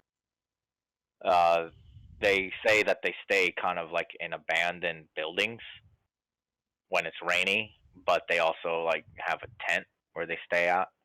Mm. Yeah, every once in a while they make some cash. They get showers. They get a good meal like today. They're gonna be talking about this one. And also, of some they know of some guys around here that when they're older, they said they'll give them a cut. Maybe they'll score big. Maybe you should go talk to them, hinting at a thieves guild um, in this town. But they're big. They're gross, big, scary guys. So, And Alice, the June bug says, I don't know. One of them's pretty cute. He's old. He's 17. Gross. I don't know. He's kind of cute. You can see it's kind of like Patricia, the older one's kind of into guys and yeah, talks about yeah, weddings and stuff. That's something similar. Still too icky for you. right. And Serenity is her feelings at the moment are so conflicted. Like she's made friends and she's so happy. She doesn't interact with other people and it's like friends. But she doesn't know if she's a bad person now. Yep. She doesn't. These girls immediately made friends with you, and you totally proved your worth just now. Yeah. And you didn't snitch them out or even go like, I don't think that's a good idea. You kind of just went along with it. We're cool, I and then mean, saved their asses. Ca Serenity knows this is bad, but she knows she's seen a lot worse. So Yes. she's like I've never been a part of that, but Yeah. This is what it's like on the but outside. yeah, but they're my friends, and Yeah. You actually have Alice and June, aka Junebug, as friends in this town. And so when you're in town, they'll be looking you up. Hey, whatever happened to Serenity, the black-haired girl right. with the voice of thunder? The I voice of know, right? Can she do that all the time? You really think she could set things on fire? I don't know. That's crazy, Junebug. I know, but I you guess know, like, I guess I just like hang out with them until it starts getting dark, and I mean, they're gonna go to bed. oh, okay. I mean, it's out. Their bellies are full. There's juice. There's talk about getting some more food tomorrow, or maybe another score if you're down. Uh, no, No. I Well, yeah. Alice says another score, and then Junebug says, "No, we gotta lay low for a while. I mean, you hit a lady in the face, a guy, and I obviously was caught in the act. And if it wasn't for Serenity, we'd totally have been caught. And I think Serenity is not down for another lookout duty. No offense. No offense, Serenity. Serenity just looks at the ground. Yeah, you notice that Junebug is considering your feelings, and Alice, instead of being mean, it's like, yeah, you got a point. And she puts a hand on your shoulder, and the slightly older one, Alice says, I "Hey, I I'm jump. sorry. No, she's like, oh no, I'm sorry. You don't have to. We're not gonna do anything. We're not gonna go for another score. But I don't know. That in stay is sounding good. But we're gonna save money so we have something to eat. We'll worry about another score later. That guy was so gross, wasn't he? He was like, how do you even get that fat? And Junebug's like, I don't know. I want to get that fat. That means I don't have to worry about where the food is. And then Alice says, well, then I'll just eat you if I have to. And then they just giggle. Yeah. Ah, I see. All right. So that's day one for everyone. Baylor, I just wander into the inn that we're staying yeah, at or whatever, just late at night, just like silent. But all let like kind of happy, but also like I've had an eventful day. You can just like see it all over yeah, Serenity. She's had a day. yeah. The one who notices when you pop in because she's still downstairs, just chilling out, like her arms behind her head is the Irenes. She's just looking at you as like, well, little Miss Thing, you're coming in pretty late. How was your day? It was okay. Oh, good you have it back. You want a juice or something? She says, like, calling for the bartender. I Hey, she's got an in-stay here. Get her something to drink. Serenity just takes it. She won't really Yeah. say no, but Mhm. she'll just take All it. right. And you just pretty much guys like, all right, kiddo, well, I'm done for the night. You have a good one. We're just all upstairs, all right? And she pats your back and goes upstairs. All right. Good night. You are 3 gold richer. Don't forget that. Right. That's your cut. I now have 3 gold. That's 3 gold more than I had. Hell yeah. Equal pay for equal work. Right. That's the theme of the evil D&D game, equality and fairness for all. Well, these are little Oh, thieving girls. Yeah. These are little thieving girls, so it's only fair you save their ass. And they know not to fuck with you because, like, let her go. It's like, oh, let's not fucking shortchange this girl.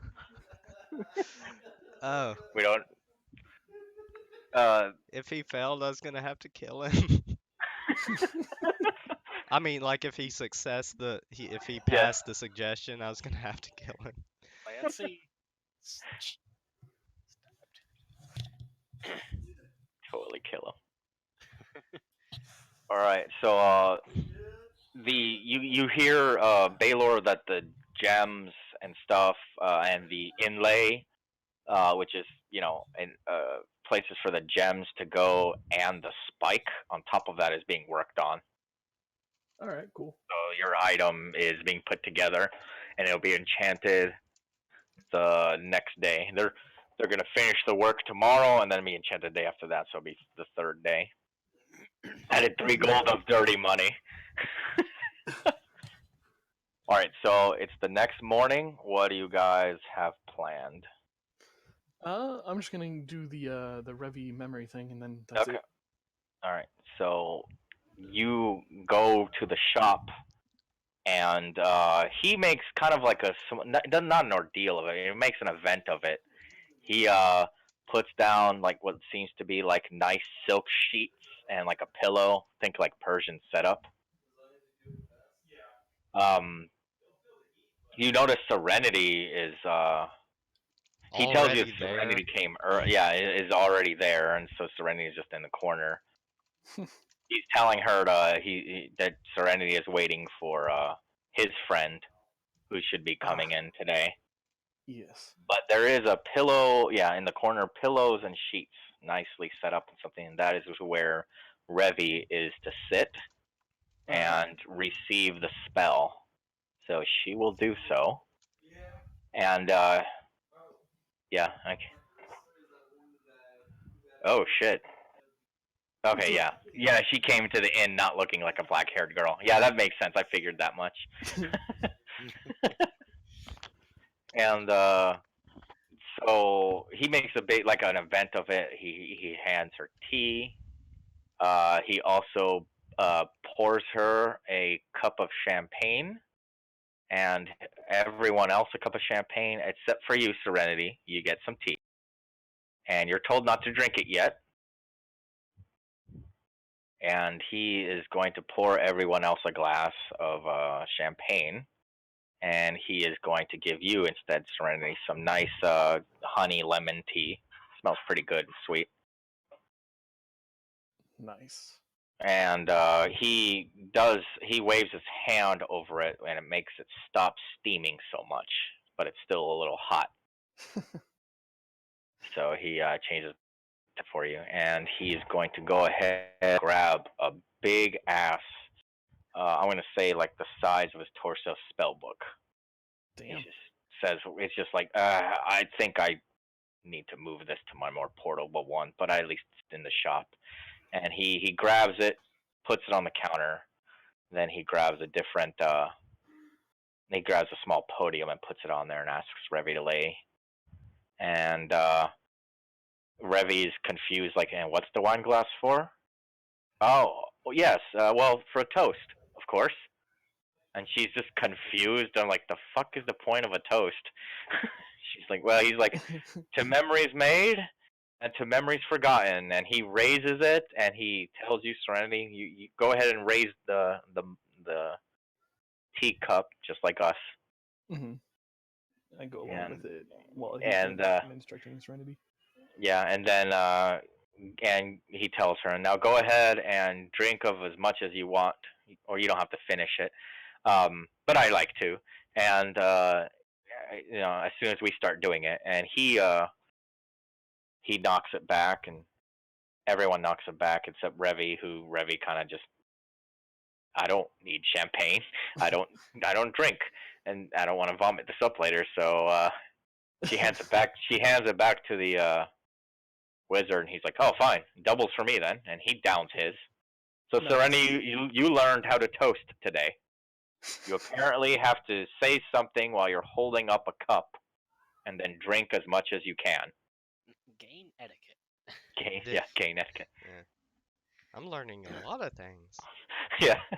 So he puts it down, and then Serenity, you start to see that he casts a spell on Revy, putting his two thumbs on her forehead and chanting arcane words. Uh, Serenity, are you aware of what she asked? I'm not sure. To erase her memories. I'm not sure if you do or not. I don't think anyone told me. Give me an Arcanum check then. Since they didn't tell you, I mean, he's being legit, like obvious with what he's doing. Oh. You have no idea what the fuck this spell is, because you did so badly. Like this is some high level spell. It's very powerful sounding because it's going long forever. You have no idea that it's a 5th level spell being cast at 9th level. You just know it's like a powerful ass spell. So you're not sure what the hell is being done to Revy, other than like long, complicated, powerful spell to her head. And he's casting on her, and it's just, is it an action modify? Because if it's an action, that's over as quickly as it. Yeah, this 6-second casting took 20 minutes because of all his setup. Just all his like fucking setup and fanfare and shit. And I would also imagine my character would have gone over like before we started, before all the setup and fanfare. Gone over briefly exactly what memories to remove again. So 30 minutes sounds about. Yeah. And it is done.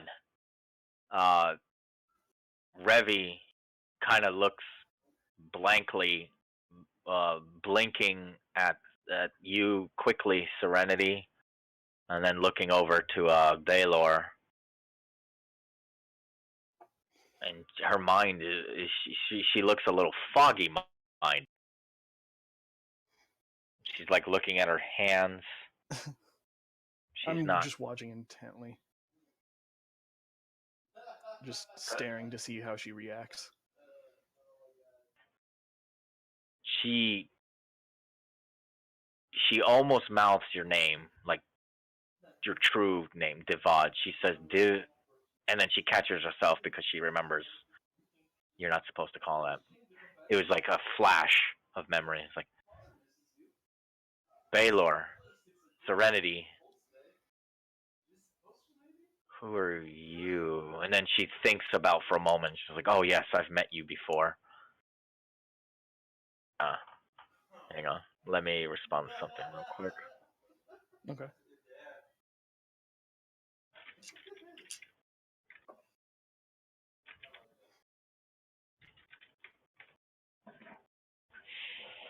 Okay. And she stands up and it takes her like a few moments. It's like I remember why I'm here now. I remember what I chose. And she smiles as she looks at the wizard. Free. I'm free. She's trying to think. She remembers what she remembers. Yes, yesterday, and she remembers last week. She's remembering what she asked for, and then she looks up, and she's telling you she's trying to recall before she met you. She says that out loud, thinking Serenity inconsequential, and I cannot, and it is freeing to me. This is fantastic. She stands up. The wizard is kind of just like, well, he pours himself yet another glass of champagne. Hey, I bought this, he says. And, well, there's your, it is complete. He takes the payment that you put on the table. Mm-hmm. He doesn't even count it out because he knows you're not that stupid. And he just, like, tucks it in under the counter. The twisted kind of flesh golem smiles and offers everyone cheese absent-mindedly as he's programmed to do. So free cheese. Yes, Serenity digs in, of course, and even Revy picks it up, smells it, and puts it back down. Just she seems to be elated, which is somewhat hard for a vampire to experience, as everything's somewhat muted, or it's either muted. They're like super bipolar. It's either muted or very powerful. Yeah. They don't really So feel a whole lot of in between. yeah, so just she's elated. I'm so free. I'm very excited for tomorrow. Tomorrow it's when it's done, isn't it? She says to the wizard. He nods. Yes. Tomorrow we'll have your item as requested. And he taps his head, and he's just like, ugh, and he like shivers, like, ugh.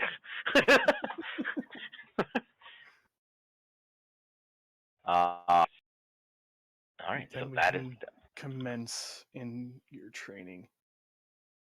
Serenity wants to spend time with you, Baylor, discussing plans ahead.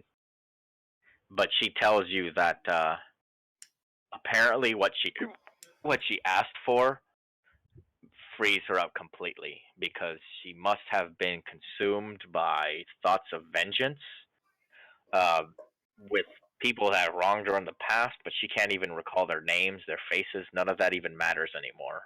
But ever since her new condition, it kept bothering her. But now she's free of that. Okay.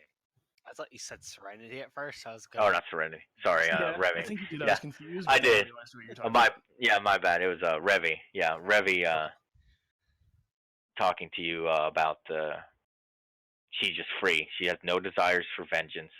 So she does want to gain in power. She knows that it was her original motivation, but what she remembered was that and instead of vengeance, she wants power so she cannot be helpless is the main goal. That was like something that she told for herself Mhm. to remember. A Because worthy everything aspiration. else, yeah, because everything else is like petty, old, mortal concerns. Now that she is an immortal, thanks to you, there are more pressing matters at hand, She understands. and we need to discuss how we can grow the cult.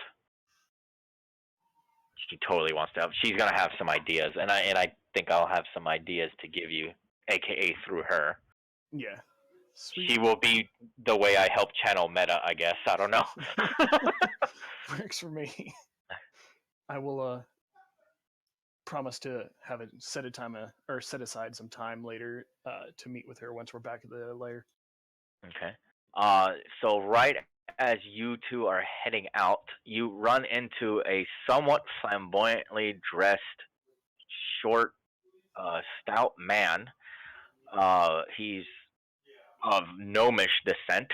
It's obvious with like the size of his nose and everything, and his hair and his feet. And he's just like, oh, pardon me, sir. And he like does like a little flare as he bows and gives you passage. I did not mean to get away on you and the most beautiful lady next to you. Half compliment, half flirt to her. And she just immediately ignores him. Like, not even acknowledges his presence, just like looking straight ahead, just walking. Yep, I just continue to do the same. And he's just like, tough crowd. Let me grab a gnome real quick.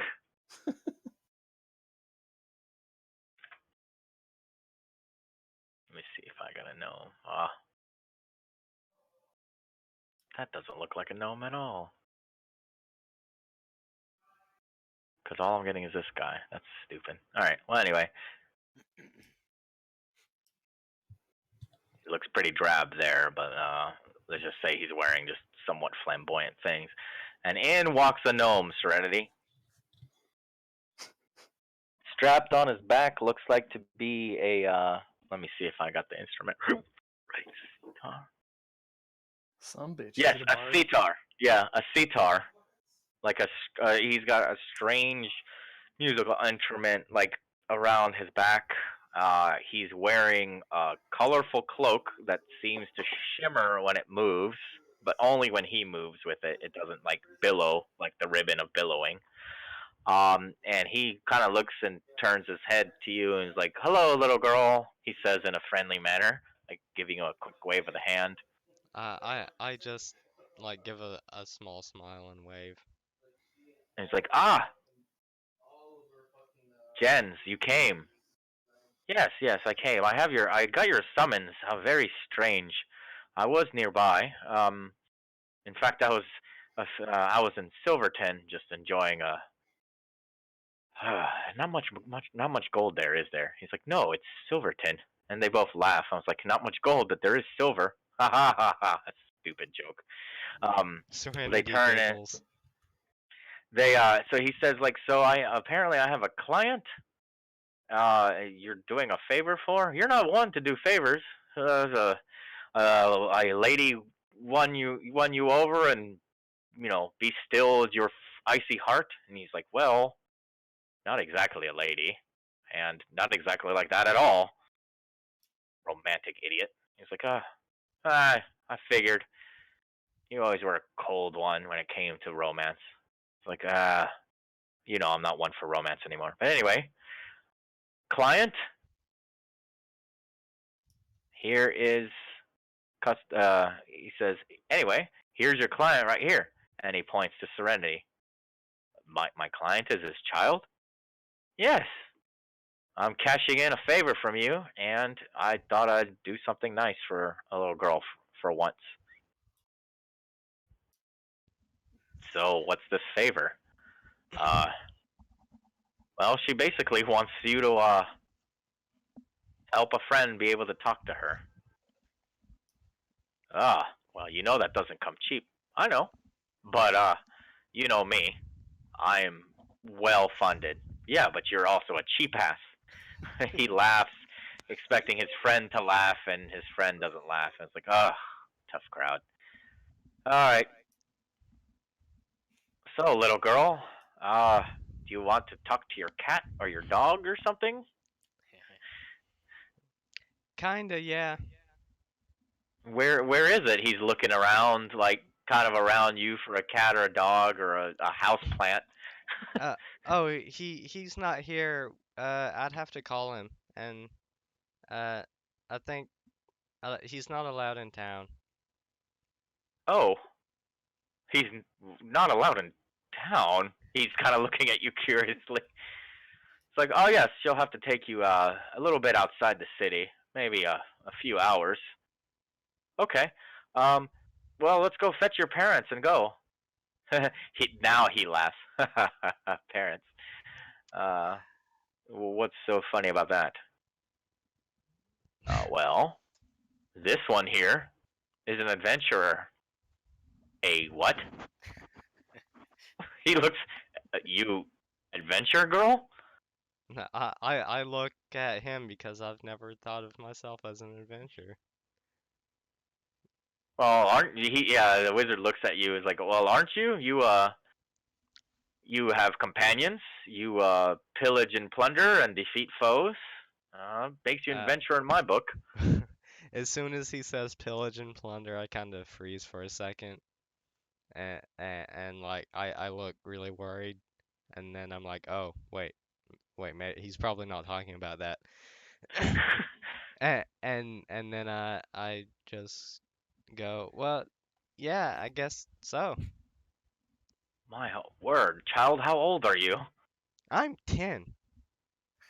He's just gonna examine you up and down. You're it's a little uncomfortable. He's looking at you like you're a like pretty statue, kind of like looking you up and down. I say you're being weird.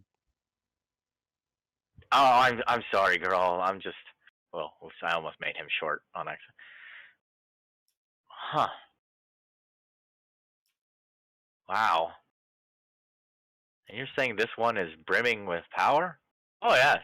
I wouldn't mess with her if I were you. She's a tough cookie. Uh, okay, well then, does she need? Well, no, her companions are busy. You can go ahead. Go into the woods with the child. Yeah, you don't see how that's strange. No, I with me, you're I gonna have me. Enough. I just grab his hand and I say, "Let's go." And I start like pulling him off, like Pulling him skipping, away. Wait, what? I don't. just like So a huge smile on my face, just skipping and like humming, just like I'm so happy. Like I'm gonna get to talk to Grit Typhon. I'm gonna get to talk to Typhon. He's gonna get to talk to me. okay, so you're pulling. I was like, hold on. He's gonna. He grabs a gem from his pocket and slides it to the gnome. It's a pretty good gem. An agate worth 1,000. So it's here. Let's see. Game one voice. Bam. It's a colorful, very beautiful rock. Looks pretty valuable, and it's pretty big. Slaps it on his like gnomish hand. He's like, "You're gonna need this, idiot." Yes, yes, I know. She's in a hurry apparently. So for 8 hours, you're going to be. He also sends you with some cheese since he knows it takes that long. Um, you're going to be busy because he's casting the spell on Typhon. And when he meets Typhon, you see that he draws his short sword. Like after you guys walk out town for 3 hours, like into the woods, and you call for Typhon. But he's like, little As girl, we're being uh, stalked. And then he's like, wait, is this your companion that's stalking us? yeah, like you Yeah. just Serenity just like waves to the sky and like uh like Typhon comes swooping into sight and then like you see her like waving both her hands like and like over here, over here. He's got his like sword. He's got his short sword out and what looks like to be a flute in his other hand, and he's just like, "Stand back, girl." He says as like Typhon draws closer, like he's in a protective stance in front of you. I I just He look at doesn't him know this like is he's Typhon. stupid. I just look at him like he's stupid, and I'm just like, what's wrong? This beast approaches. Stand back, girl. I'll Uh, protect you. you see Serenity just like start looking around. Where? Where? Ahead of us. Uh, And it I looks I like he's about to start casting a spell. I just look forward and I say, all I see is Typhon. It takes him a moment. His short sword and flute kind of just like fall, like he drops them to the side, still holding them in his hands. This is Typhon. And Typhon comes up wagging his skeletal tail, like as he's like storming up to you, like I breaking run small over branches and everything. And yeah, you run past the gnome, and I like give past him Jen, a hug on his skeletal beak and I like scratch it and like rub my hand on it. and he's just slow. He sheathes his blade and puts away the flute, and he walks up and he's just like, Typhon? I'm sure he coos. Yeah. Coos and like chitters his claws against each other and just like, you're definitely an adventurer, all right. Yeah. Well, if you can get Typhon to sit still for a while, I got some work to do. He's going to pull out that big, like precious rock. Uh, all right. Typhon, sit still. Sit. And Typhon just like, ah, not this. But he complies, and he tells you it's okay to sit with Typhon while he does this, but it's gonna take a while. But when he's ready for the spell, you gotta walk out of the circle. It's gonna take 8 hours to trace the paths for and the circle, Typhon in the center. You're learning a little bit of this. This is totally like a long ass. So Serenity, you're tasked for 8. Like you're gonna be gone for like 11 hours, and it's Event. even gonna take you 3 hours to get back. So it's pretty much almost a damn day for you. Yeah. Like Good thing you brought she. cheese, or were Yeah. given cheese. She kinda gets bored at one point, but then she like starts running up trees with her cloak randomly. So just like vertical straight up, then she'll run down and I'll keep her busy for a while. Probably maybe like 30 minutes. Yeah. Are you done? Yeah, and then you're bothering him. Are you done yet? It's like, Alright. no, girl. This takes time. And then I'll like cast speak with animals and explain that to Typhon that you're gonna get to speak and you'll be able to speak with everyone and not just me. And then He does tell you that he's not going to try anything, but Typhon is going to listen to him mostly for 30 days, but he's leaving after he does this. But you have a relationship with Typhon, so alright. aka Meta, it's going to be charmed by the bard for 30 days, which will probably be like, okay, nice Typhon, bye. He just wants to get the fuck away from it. Right. He does ask you while he's doing this, like kneeling on the ground and scraping, is like, do you know anything about like the those that call themselves the Deathless and stuff that came from the south? Do I? I don't know. Well, I mean that's where you got Typhon. I know, but He's just straight up asking you. Yeah. I don't know if that's what he means. Like, people don't tell Serenity this stuff. Oh, Uh, he wants to get info from you because he's taking us a while to do this in between chanting and whatnot and tracing. uh, if I roll a history check, you'll tell me if I know. Yeah. Okay. Yeah. Definitely. This was that siege that you dealt with. All right. Well, um, I just say, yeah, it's where we got him. And I point at Typhon. Oh, he looks stunned. Like, oh, okay. Well, that makes sense. say, he says, he starts chanting for a little bit as he finishes like a corner of a circle. You wouldn't mind if I made a song about you, did I? I just like tilt my head to the side and I'm like, a song? Yeah, but hold on, let me trace this real quick. Chanting. Yeah, just tell me a little bit about and what stuff you've done, and I'll kind of write a song and tell me if you like it. I'll be working on it for a while though, so it might change. But Serenity, the Adventurer, that's a working title. I'll change it, but I promise I'll make it a nice song. Serenity It's is an just offer. You can say yes or no. If you say no, you probably got a feeling that he's gonna come up with something anyway. yeah, so Serenity doesn't know how she feels about it. She thinks it's really cool, but she's not sure if Baylor would be happy if she said yes. If eventually a song came about. Okay, So well, Serenity says, "Yeah, sure, that'd be really cool. Um, but could you not use my name?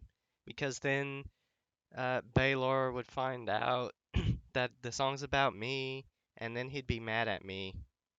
okay, well, I wouldn't want this Baylor or whoever to be mad at you. Baylor. Let me roll So him. so so could you make it about Lord Baylor Hallow? yes. Oh, okay. You don't know that. But he picks it up. You don't know like how he picked it up, but he kind of just knows some names and history on him. Lord Baylor Hallow. Okay, well, yeah, I don't want him mad at you. So I guess I wouldn't want your patron to be mad at you. So very well. I'll change your name. I'll think of something that goes with the song. All right. Serenity will sit there for a while thinking up names.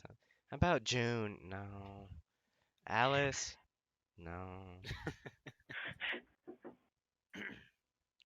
And he's just gonna ask you adventures you've been on, and you're totally gonna tell him. Anything you totally tell him, it'll be like in through a 10-year-old's eyes. Right.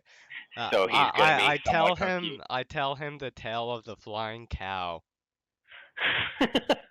Like That actually, how Serenity made a cow fly. that's a good song right there. He says he might make that a separate song. So this guy's really friendly with you as he's tracing a sigil using an expensive stone to awaken the intelligence of your undead griffin. Or undying griffin. Yeah, this is fucking D&D, alright. And Serenity totally doesn't think any of this is wrong or weird. He's like, "Oh, So, just tell me about it. Stuff you've done." Okay, that's okay. Yeah. people pop when they burn? What? Oh, I didn't know you can burn people. Yeah, just bad people. Okay. So apparently, like, all your story is gonna sound good aligned. Yeah. Because you fight bad people in armor. Right. Right. I'm gonna And tell them the story about the mean people who tried to steal our stuff, but how the townspeople came together and like stopped the bad people. Like yeah. they even punched Andor in the face. Do Yeah. you tell him about Andor and the writing? Uh, I tell him that I know someone who's trying to write a story and that Okay. he's gonna Well, be really famous one day. A Bones. You tell him just the name A Bones. Yeah. Excellent. Perfect. That's all he needs. Like, okay. Well, if he, so you kind of get a connection. Well, if this ever A Bones ever puts out anything and it's pretty good, let me know. I guess just drop it off with our mutual friend. So you just made a connection for Andor And Andor with has a sponsor. has a Has possible publisher. yeah. Or he has a connection Yeah, to the world of publishing now. Fucking go figure. Yes, he'll be famous, and you're unwittingly helping him with his craft and finding him a publisher. Alright. This is retarded. So yeah, that's what you're gonna be doing for like 11 to 12 hours. Alright, time to Google up a random girl name generator. All right. Next day, I mean, this is still the same day, but Verdar, Serenity apparently left early morning just to go, like, to the shop. You're just being told this from Karen, like, apparently it's your foster daughter. She's, uh, she's the only one here keeping an eye on Serenity, and just letting you know, just 'cause she thought you'd like to know. It's knowledge is power. Information is important. Oh, not like you're, soft on the girl or anything. But then again, I can't claim that I'm not myself. She says, groaning, like loudly. I have changed since I've been here. It's your fault, Verdar. And my fault. Oh, is that because I brought you here, or is that what other reason you have for that? Well, I guess this sure beats the boring ass hells. Everyone's trying to scheme on everyone else. Oh, how many souls can I get? Blah, blah, blah. Boring. At least here, or, fighting against the Bator or other stupid crap we need. We need to be done for the glory of our realm. No. At least here, I'm more free. Free to apparently drink for, drinking's sake. And, keep an eye on a little girl. She says, kind of just like, ugh. Serenity talking to the bard, and she's like, "How about the name Amenity?" Amenity works. That'll work. like almost Serenity, but not quite.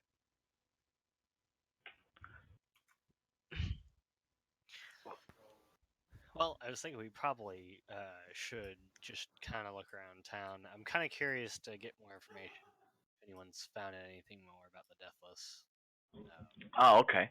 Uh, Go ahead and give me an investigation check. You will find stuff. I just want to see how quickly you found. Investigation, right? She will help too. So she'll do the help action. Do it with a advantage. Okay. And she kind of leans on people like, "Oh, come on," flirts. Okay, so the first few hours you're hearing the same shit again. In fact, someone is uh, someone apparently assumes that you've been hired to dispatch them because you are well armored, well equipped, and she's also wearing plate armor. So you and her are accused of apparently being racist Who said and this? alarmist. Who said this? A couple of shopkeepers, as you're asking around, as apparently it looks like you're asking around so you can because you're hired to destroy them. So you're not even giving these people a chance, and you are immediately racist. Shopkeepers in public, and the Irenes looks like she just wants to punch the shopkeeper in the face. Oh, trust me, I feel the same way. But we gotta say a few words first before we go into anything. If we do. Okay, so going up to one of the shopkeepers that's yelling about this nonsense. Oh, hands on hips. Oh, what are you gonna do, adventurer? Hurt me in front of all the guard? They're immediately making assumptions of you because you're a plate and you're a drow. They're racist too.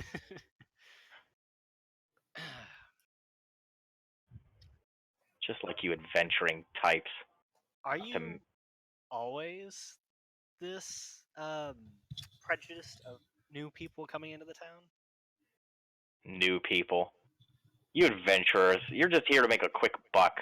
You're not even you're asking around because you're probably looking for anyone trying to hire you to take out these new people who are I mean, they're practically the elves. I mean, you're an elf, aren't you? Are you just upset because we make more money than you do? Ah, so you get a lot. You get like a couple of shopkeepers like across the street, like turn their head and look at you. A couple of them laughing. Ah, I never get away from my stand. You're immediately like, get away from my stand. And a couple of guards are walking over. It's like, all right, what's this here? They're looking at you a little bit, but they're focused more on the one that's actually at you. Uh-huh. Their voices are higher than yours, and uh, let's see. And Karen actually like leans over and says, like I dare you to just say what you just said again, like right up, like leaning her face up right in the shop owner's face. I'm gonna make her make an intimidation check. If she does bad, the person's gonna say it.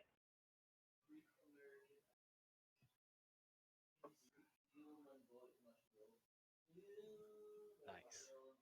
Okay, Thank you. the person backs down, just like because you could see her like grinding her teeth, and her like fist, her plated fist like clenches, and the guard is looking at her. The guard even a little bit scared. Now, miss, there's no need for any violence here. Why are you causing these customers trouble? These guards immediately take your side. I was like, what do you mean me causing trouble? It's like, this is the second time this has happened this week. Am I going to have to come here again? Am I going to have to station here and possibly drive away your customers? So there's apparently a relationship between the guards and this like merchant. They've had problems with this merchant before, like making assumptions, being loud. Hmm. It's like other people around here are trying to run businesses, and you're here instead of running a business, are just running your damn mouth, and now they're getting pissed. So the focus comes off of you, and now are talking about and now she's like yelling back and forth with the guard. The younger guard, the older guard's arguing with her. The younger guard, he's just like walks in between you both, and he's like, I'm so sorry for this. Like he's trying to play the good guy for you guys. Like, I'm so sorry for this. Like, what was that you were needing? There's a lot of other shopkeepers here. I was just I was just asking around. I was curious about these deathless I heard of, so I was asking around, and I, you know, didn't intend on getting accused of being racist. Oh, okay. Give me another advantage investigation check as Irenes is gonna go. Was like, so yeah, where could we find information like this?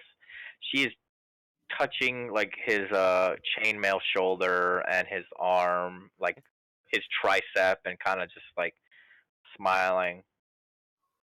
So that's another help action. Hey, Yay, there you go. Women are disgusting creatures. Don't trust them. No, don't trust him. No, she's helping her master with like playing the seductive part, but she's also willing to punch if it doesn't work. Like, wait, he turned me down. Punch, because it's an Irenes. They're really capricious like that. But anyway, so he blushes and he's looking at her but shuffling his feet. You actually hear him was like, oh gosh, well, if you're looking for information, he kind of like shies away from her slightly because she's squeezing his tricep like under in the mail. It's like, oh, excuse me, miss. He's blushing really hard. Um, if you want information, I can walk you all over. Introduce you to a few people. Uh, that would be sure.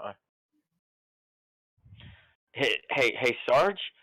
Sergeant like puts up his hand and is like, Sarge, I'm gonna take So the sergeant has like a finger up extended to him. It's like, hey, I'm gonna take these guys and just help them out real quick. Good citizen work. It's like, and the finger changes to a thumbs up as he's still continuing the conversation, not peeling his eyes away or.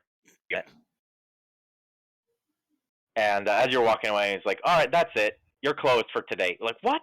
You're closed for today. No, I mean, you're gonna make me lose a whole day of business. I was like, I'm sorry. Would you rather go? Would you rather be under arrest? No, fine. I'm closing. and you could hear Karen is like, I like your sergeant. He's like, yeah, he's a pretty good guy. I'll go ahead and introduce you to a few people. You see a couple of paladins like in just the shopping district, kind of like stop and stare at you all and give you like a cross look, and you immediately hear from the guards like, Psh, these holier than thou types. What do you want? He actually shouts at one of them. He's like, nothing. Walks away. He There is a little bit of detection of evil, just sense evil. They're just doing it all over the place, Hmm. and he's like, yeah, freaking holier than thou types. Anyway, uh, he leads you to what looks like to be not a tavern, but it is a small shop that has a few guards that are sitting there. One's outside. A few guards are sitting around inside, and they're being brought out bowls of something hot and steaming. Think ramen house, but this is where the guards come to eat.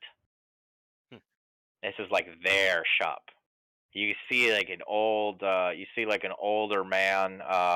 He smiles as he lets you in and waves at the guard who waves back. And he's like, "Friends of yours?" I was like, "Yeah, yeah, they just need some help." I was like, "Not really. Uh, Often you bring some people this way." Yeah, yeah, these people though, they're looking for information, and this is as good a place as any. So now you discovered like where the guards like to eat, and they discuss a lot of shit. So they go ahead and have a seat, and it's like, anything I can get y'all? It's in the house. Just this time, though. Yes, poison them with their on purpose. Poison them with my dears. Yes, exactly. You're brought like a like kind of soupy noodles with like cuts of pork, like in front of you after a little bit, and the guards are freely talking to you about not only what they heard, but what they've heard up, from everyone, but what they've heard up the chain. There is actually talk about hire like of adventuring party down and make contact. Now the guards are not sure if this adventuring party is something legitimate, as in like legitimate, just like make contact and leave, or or if it's like a hit squad. That's kind of strange that's being brought up when the ancient oath of alliance was brought up by these deathless, and to go against anything and to go against that would be a political shitstorm. But I guess if it was discovered that mercenaries or adventurers did it, and they couldn't trace back who it came from, it would be something that couldn't be traced back to the nobility. Are we gonna get to kill adventurers? Yeah.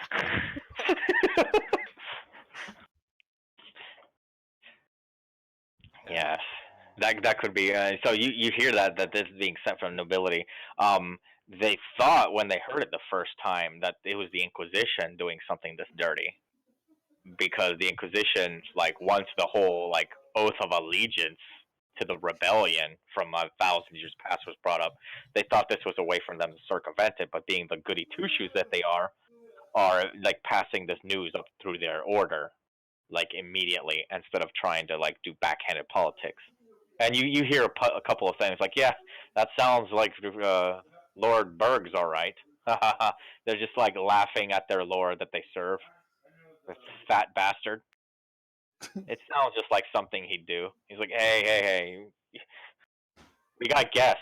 We can't talk about him like that. It's like, yeah, yeah, I assume you're right. Yeah, just pretend you didn't hear that, and you get a couple chuckles, like, yeah. And he's got ears everywhere, so be careful. You don't want to be a guard out on your ass here, especially after made him a few arrests. And speaking of fat bastards, did you hear this guy and a prostitute got hit by a slingshot bullet yesterday? What?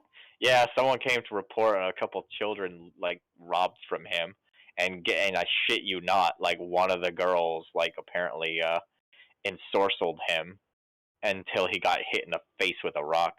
Who the hell took that report? I think it was Jennings. He'll tell you more about it when he comes in at the end of his shift. Just Jennings? Was he drunk again? it's a legit report, I swear. Like I've got the paperwork back at the guard shack.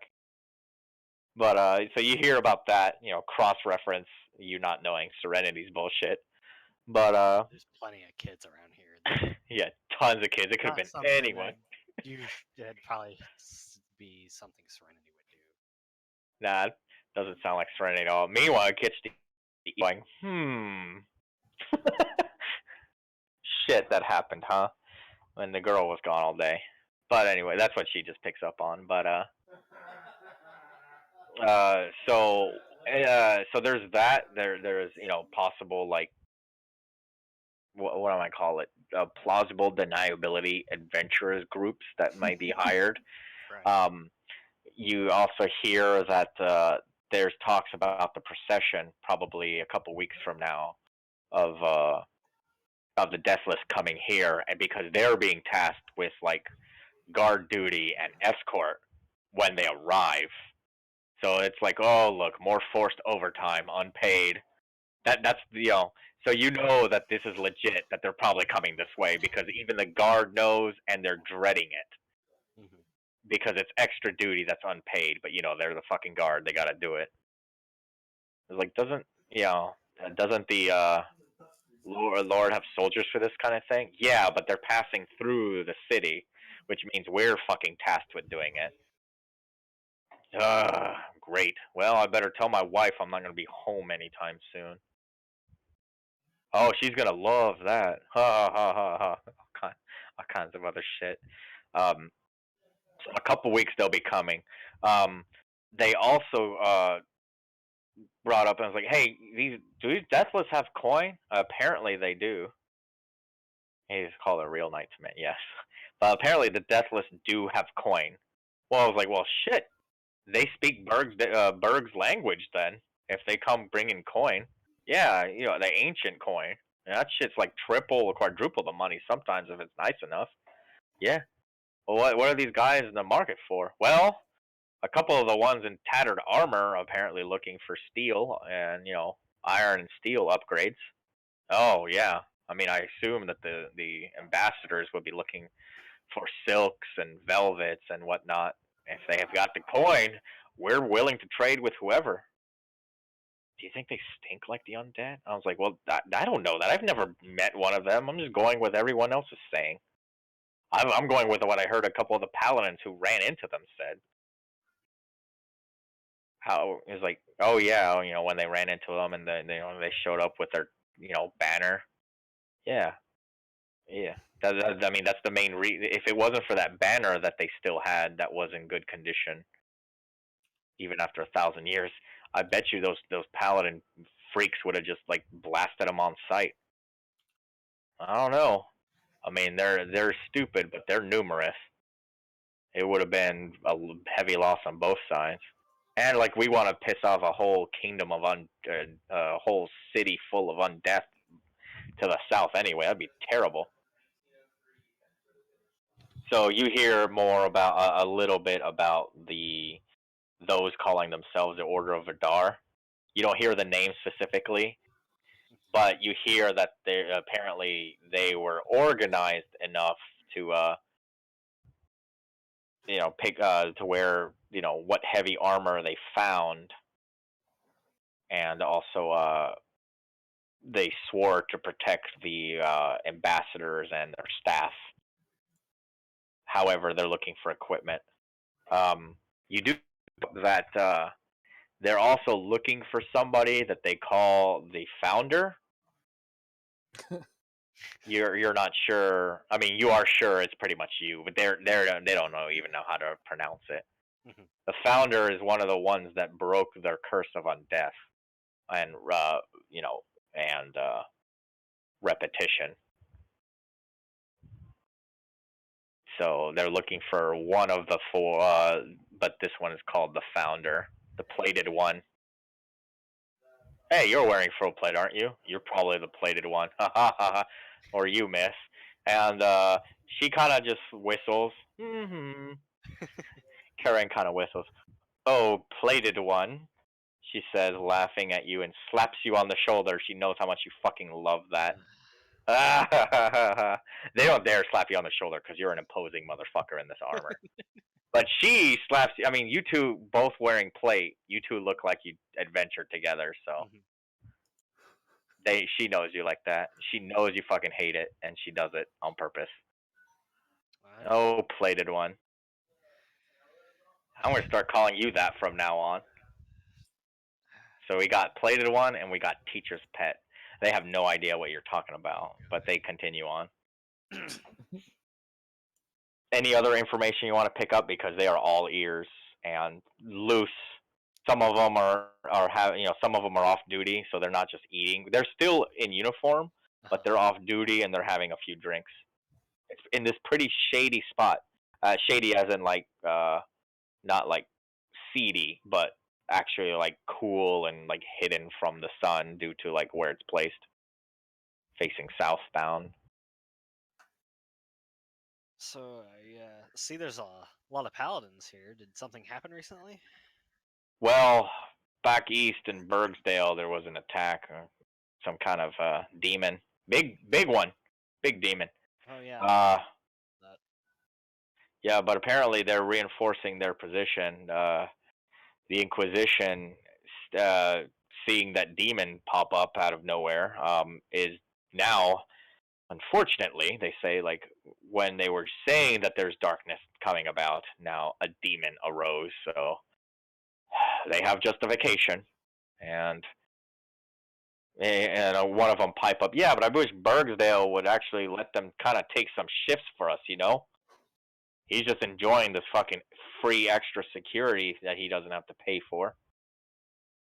Hey, and then the one talking to you is like, hey, you signed up to be a guard. You've done nothing but bitch for the past few years. Like, yeah, I know. Whatever. I swore an oath. Damn right you did. So yeah, a lot of paladins here. Pain in the ass if you ask me. Not a bad thing in town, as cut down a lot on theft. Cut purses, kidnappings, etc. But sure is a damn pain in the ass. Ugh. They're all over the place. They wander into the woods. They stop carts, which is our job. I mean, we have to stop some and identify, smuggled contraband or any of that. But I mean, they have that authority too. Some of the nobles are wondering why the hell we are even getting paid if the paladins are here doing it. Their Grand Inquisitor is supposed to make a fucking entrance at some point. And seek out what happened and investigate what happened in what was it, Silverdale? No, it's Bergsdale, Silverton, and go and investigate what happened to Silverton himself. Well, one of them was like, "You heard of this Grand Inquisitor?" He's like, some kind of Azamar motherfucker. I don't know. I've never met him. Not a fan of the Azamar. Yeah, yes, first time you're hearing about like more details about the Grand Inquisitor. Right. Nice. An Azamar. That's interesting. Well, why wouldn't he be an Azamar? One of them just like a guy like behind your shoulder, like off duty, like kicking back. He's like, why wouldn't he be an Azamar? I mean, if you're gonna be a paladin, you might as well be fucking super paladin. You get a couple laughs from all of them. These are hard. These are like working Joes. You got everything from fucking neutral good here to like lawful evil.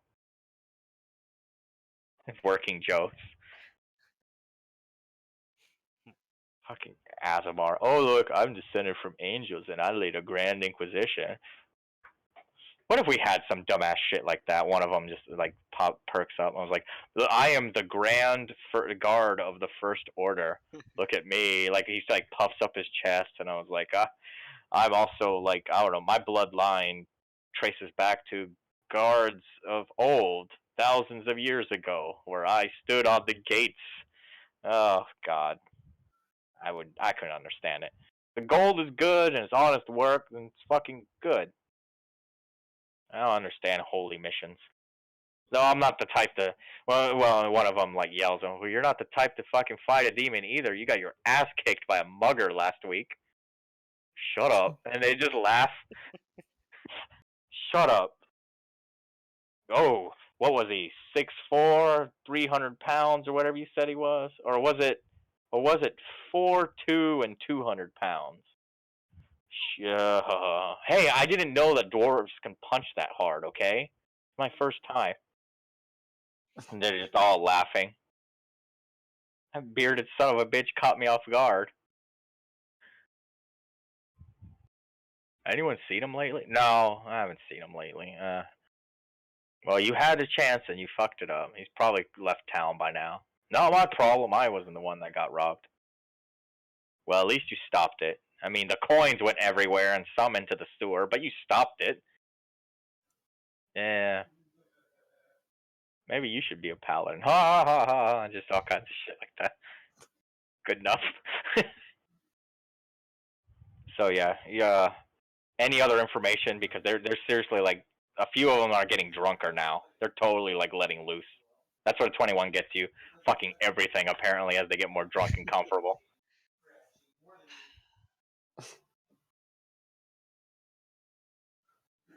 Huh.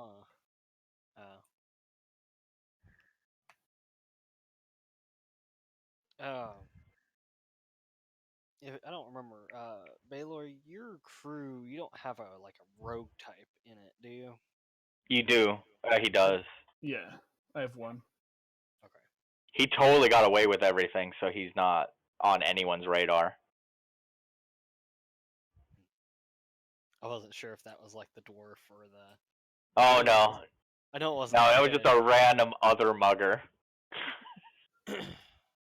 Man, like half of me wants to say, wow, a kid that can thieve, maybe they're worth some potential. But at the same time, I know that it was part of Serenity's scene. So I don't want to like bust into that really. Well, you can if you want. Irenes is gonna bring that shit up because she just noticed that Serenity came in late at night. She smelled of like a beef sandwich and just came in and just like, I just want to go to bed. Just like I had a day. But yeah, she didn't. Serenity didn't come with like looking like her disguise or anything, but she looked like she had a day, and she smelled like meat. Yeah, she smelled like a beef sandwich. Yeah, I mean, yeah, you were when you kind of hang around like a smoky, like food stand, it sticks on your clothes, and the Airneys picked that up. Just pulled pork. But yeah, you can ask that if you want to, but they're just tell all kinds of stuff. They're not a fan of their lord, but their lord pays, and at least he pays on time. The merchants are all up on his ass, but they were. They're kind of happier now because a little bit of the tax burden has been lightened because of all this paladin security. Mhm. So things have been safer trade wise, and things also there's been less thefts and whatnot. But the bastard has has paladins on the leash though. The Grand Inquisitor has something to say about that. That's why he's headed this way and to check out Silverton. They don't know when though. They don't hear anything about that from the paladin. They just heard like the young ones talking. Like, don't worry, when the Grand Inquisitor comes here, he'll fix everything. You know, that kind of like naive like Yeah. troop stuff.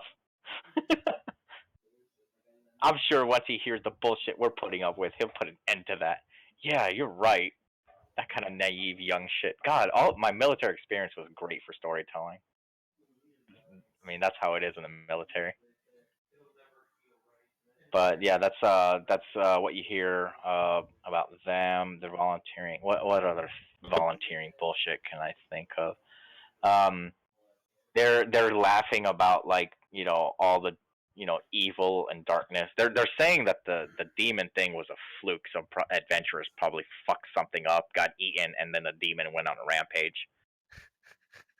That's what they're assuming. But they're saying like that's not some darkness that's coming, blah blah. They also talk about like druids harassing the logging operations like northeast of town.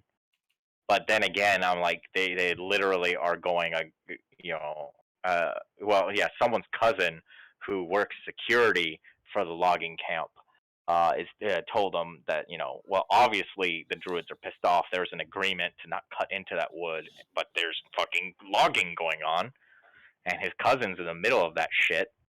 Hmm. You know, you call it C-130, they just solve everything. Sounds like that could potentially be dangerous. Yeah, I'm glad I'm not doing his job. He's getting paid like triple what I am. Fucking mercenary piece of shit. Then they all laugh at him. It's like, oh, you had a chance to be a mercenary, didn't you? It's like, why didn't they take me? It's like, well, yeah, well, no. It's like, oh, why didn't they take you again? Because I'm afraid of spiders. You're afraid of spiders. They all just laugh. The Earnies even chuckles at that one. She's starting to just enjoy it. She's even like she whispers to you, these guys aren't half bad. She just laughs at him. Yeah, there's all types, huh? Here, Heron says to you, all types. Yeah. I just thought these were and one of them actually hears her. You thought we were all what? Stiffs? Oh. Ma'am, can we see your papers? And they went like, oh, they're all like laughing at her, and she's like, shut up. And they all just laugh, and she actually laughs with them, and she's having a good time with the guards. And so one of the older guards that is sitting like a couple tables away gets up. He looks around like for a man. He looks around like 42. He looks like he used to be really fit, but he's just weathered now. And he kind of just he leans up, puts a hand on the table next to Karen and says, "Hey, so you ever think of giving up this whole adventurer thing?"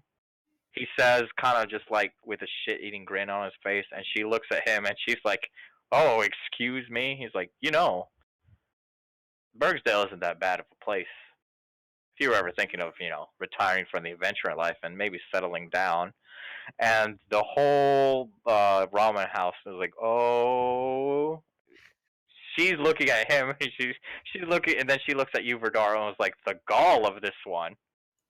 And he's just smiling, but you're not sure, but she looks like she's enjoying this attention too, because it's not like weird, like glaring eyes across the tavern of people checking her out. This is like everyone's jovial, talking, and this dude was one of the ones making fun of the other ones. But he comes up just like shit-eating grin and is immediately flirting with her, like after everyone's friendly and they're talking.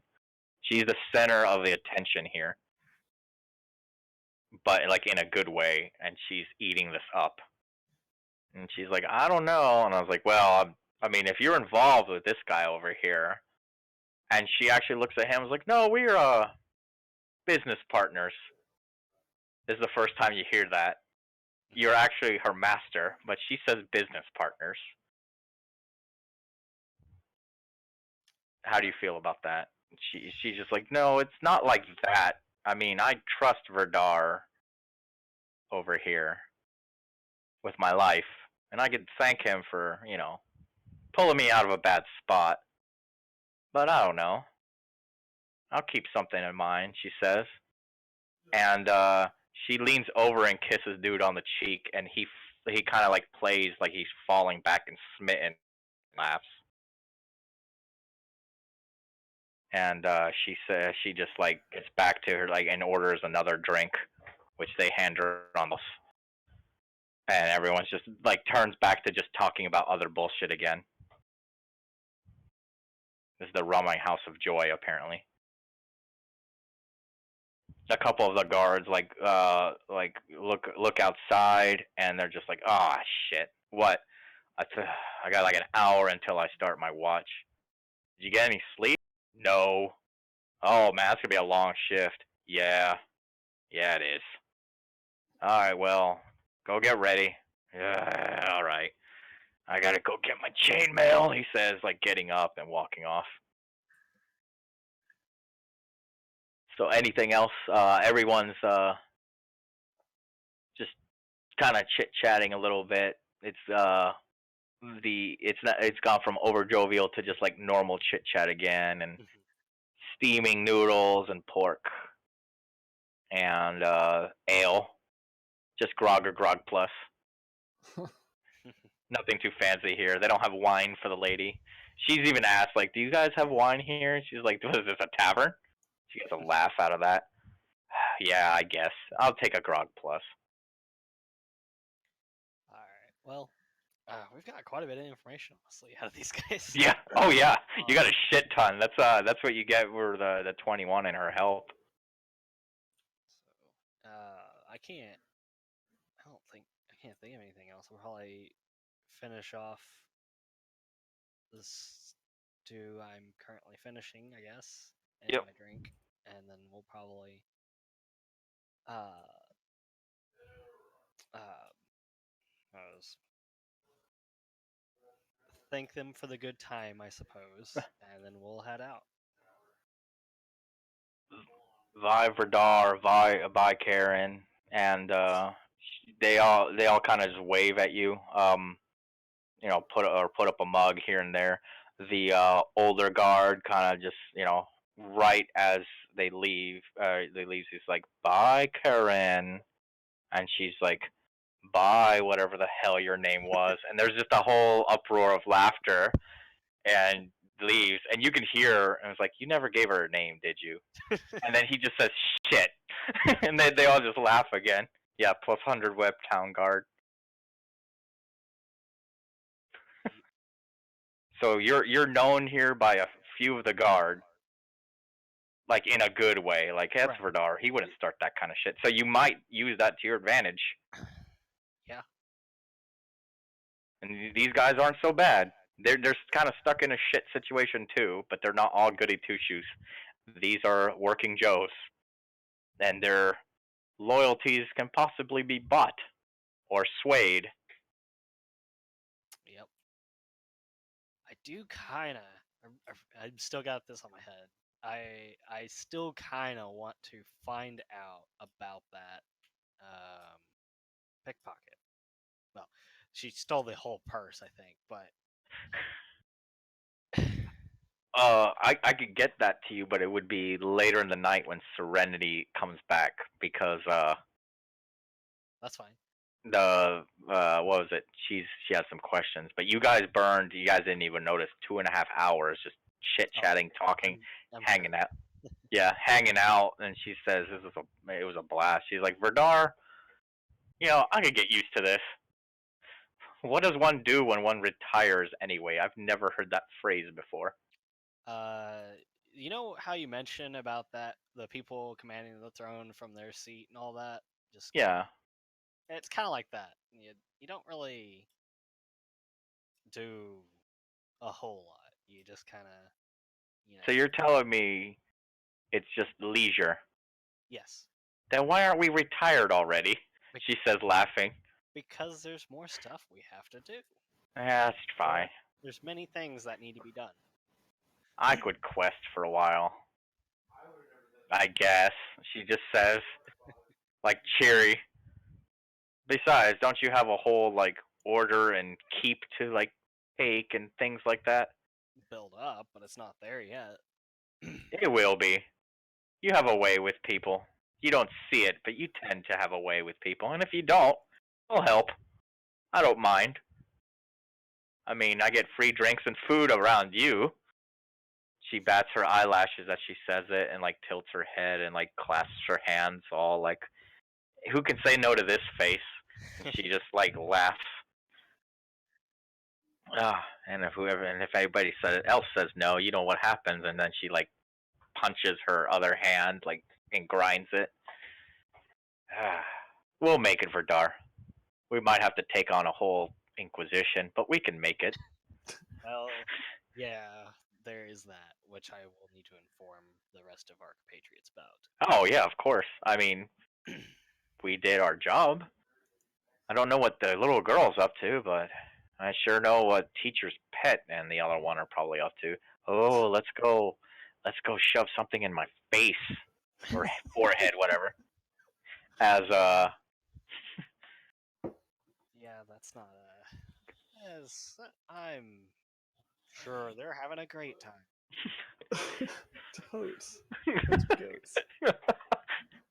I'm not yeah, I'm not too keen on that. At least I know you're not gonna shove something in my face, unless it's ale or food. And she keeps walking off. Um, uh, so you were let me go to Baylor. You were actually Mhm.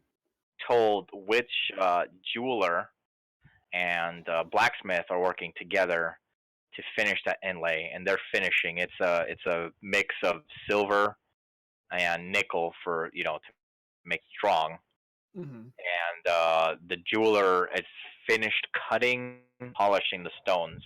So if you wish, they can go ahead and have you there for when they set the stones together and hand you the object to hand to the wizard.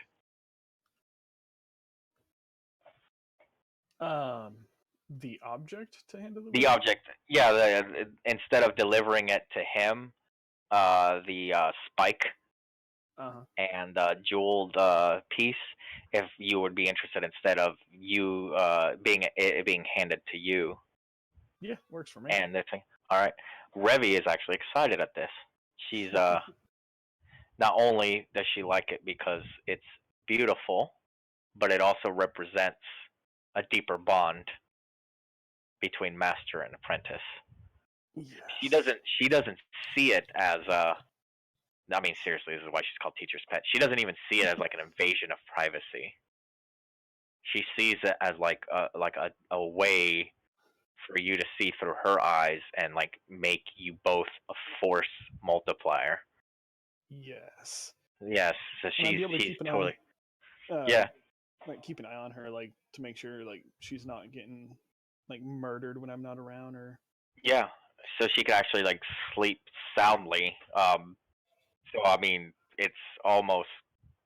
I mean, it's beneficial to her, and I mean, it's just a spike to the forehead. She's been stabbed once, her all her blood drained, and then like coming, then returning to her body when you did the noble drow thing. hmm She was wasting away because of that curse that JW put on her because she dared not like let stop the ritual from happening and yeah, thus broke the Gios.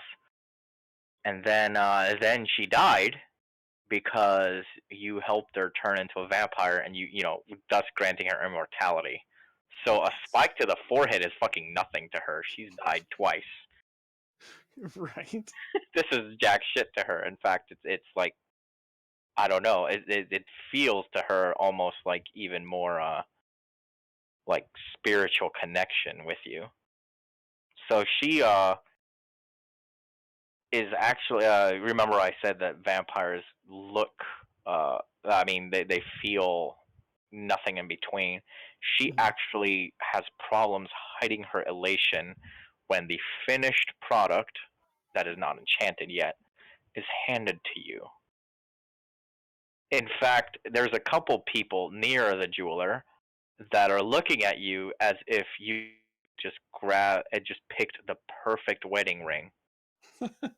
And a couple of them are looking at you as like, "Oh, how precious that man and that drow woman." I smirk because if only they knew. If only they fucking knew the truth. Yes, and I smile and nod at everyone and thank the work of the jeweler They, and the blacksmith. they don't even call it like an odd work. Like you bought her some kind of custom made jewelry. They don't understand what the spike is for, but you made her custom made jewelry, and it's already paid. You already paid the wizard, right? Yeah, Yeah, so they're paid. They're just having you. He just said if you want to pick it up instead. I mean, he already paid them their cut just to be expecting you. So you have it in hand, and she looks elated, and she even says in front of all these people, "It's absolutely beautiful, Baylor." She's Of looking like course. starry, even misty-eyed at you, almost like "I love you, senpai" kind of shit, almost. Notice me, senpai. Yes. It will look perfect on you. Let's go deliver this so the final step can be made, and you and I can join. The kind of like dark innuendo. Yeah, not even it's not even sexual sounding. She says join as in like you can become almost one mind. Well, Yeah, that's what I mean. cringy. Like Yeah, cringy everyone's as thinking fuck. Yeah, like wedding or something, but like so no, the way we're saying this makes it seem like that, but no, it's not. no, yeah, they have no fun. No one's picking the inflection on this at all. Yes. Apparently, you're finishing off this piece of jewelry somewhere else, or putting some kind of enchantment where like no matter how far apart you are, you can feel each other's heartbeats or some bullshit because stuff like that exists. Yeah. Yeah. So you're walking off, and you're Oh yeah, I headed. remember those rings. Yep. You're headed back to the shop. Yeah. Um, you arrive at the shop just unmolested, and the door is open. You walk in. There's a pleasant smell of tea brewing. Um, it's empty again, but except for the shopkeep, and he turns and he looks at you. He's like, do you have it? He's just expecting you. Yes, I have it right here, and I go ahead and pull it out. Yes. Oof.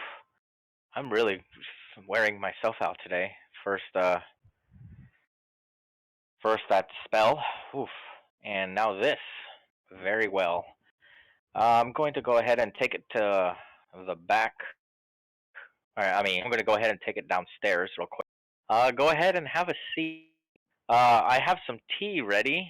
Hold on. He's going to snap his fingers, and it's ready.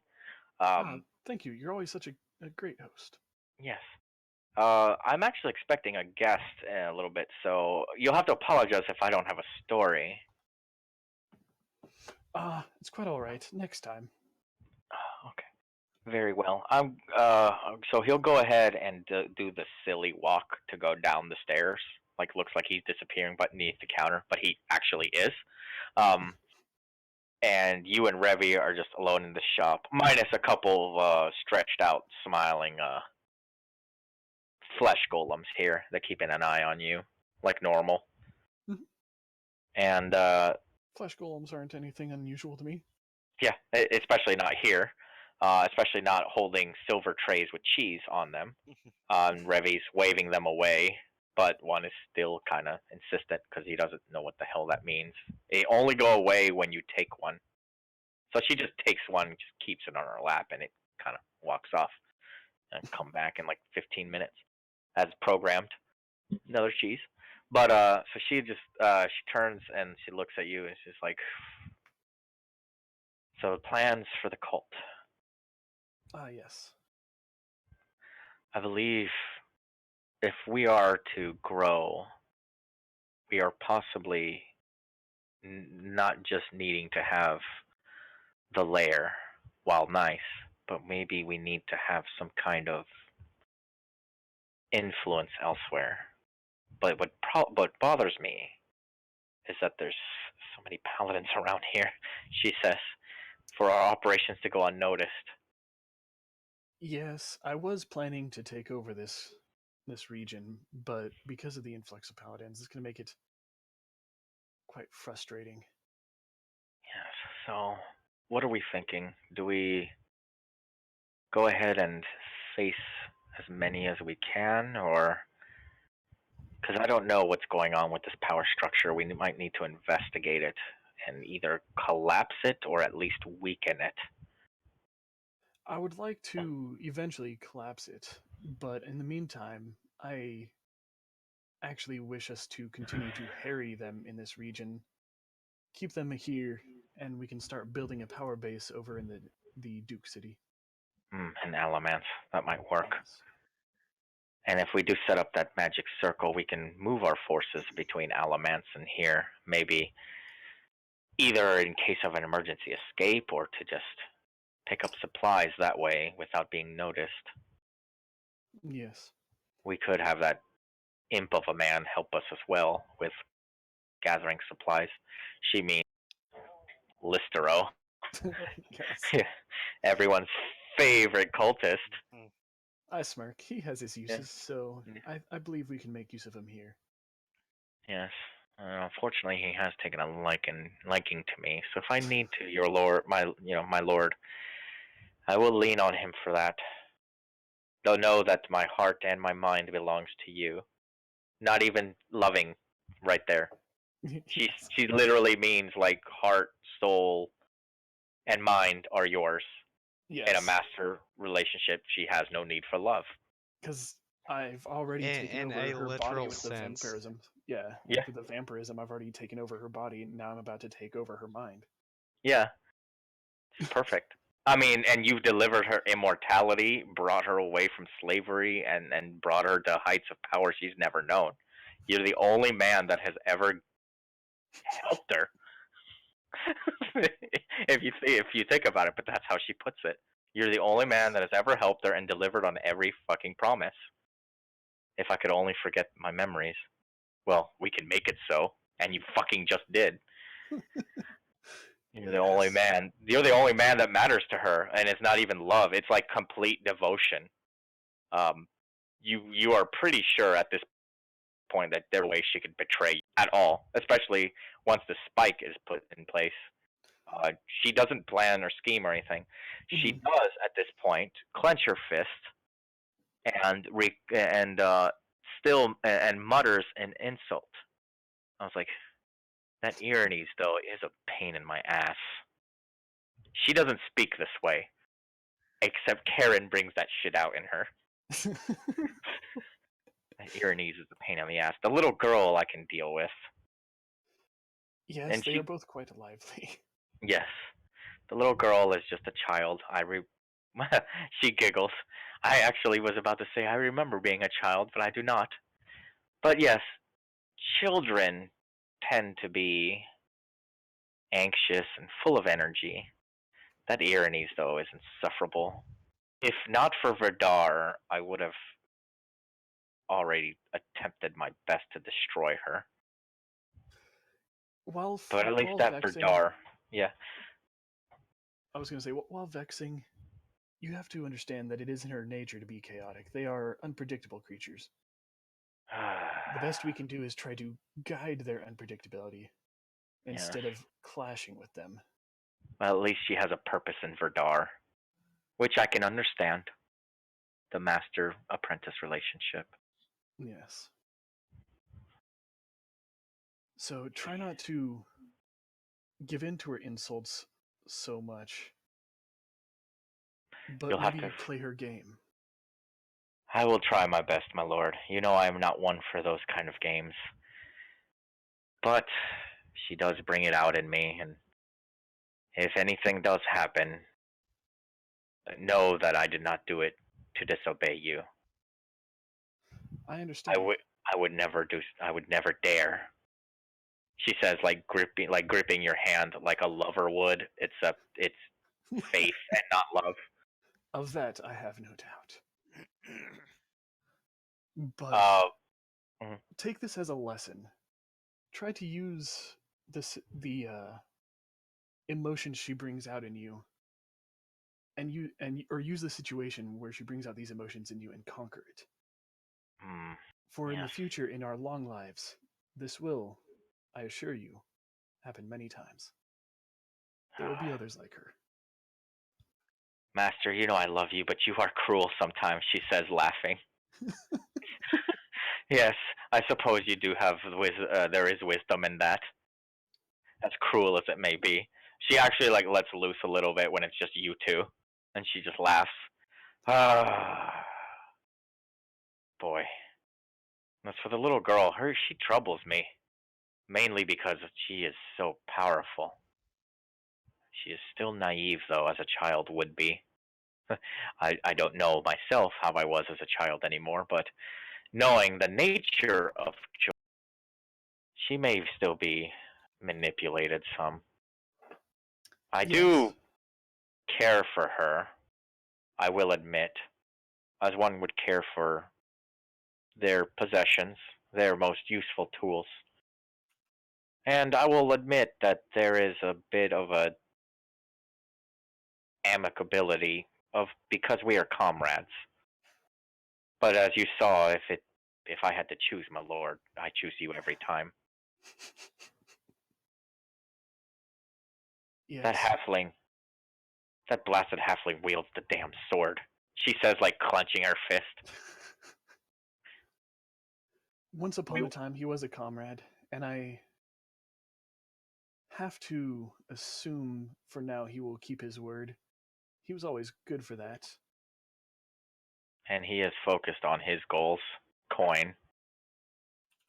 But if it comes down to it, we will have to face someone with such a mighty artifact. I hope I to mean, outlive him in that regard. Eventually, he will grow old.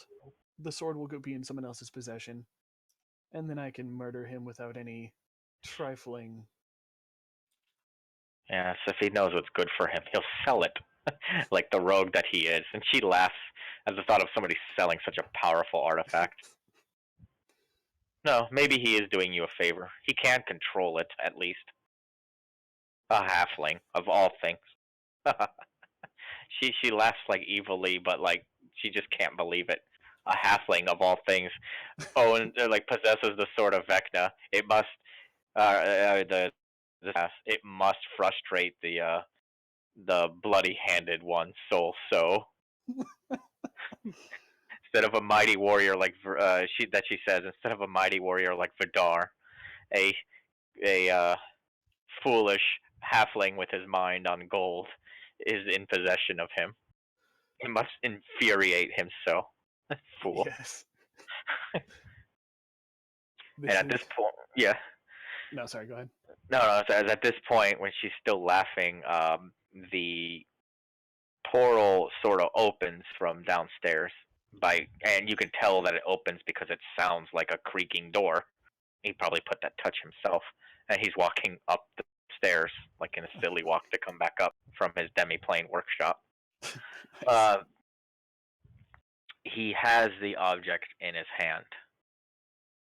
He's looking at it and was like, "This is such a fiendish device." He says, "Oh, almost reminds me of." And then he catches himself. He's like, "Oh yes, I have a guest coming soon. I'll spare you that story, but if you would like to do this here again, you're very welcome to. This is the safest place to shove a spike into a lady. Yeah.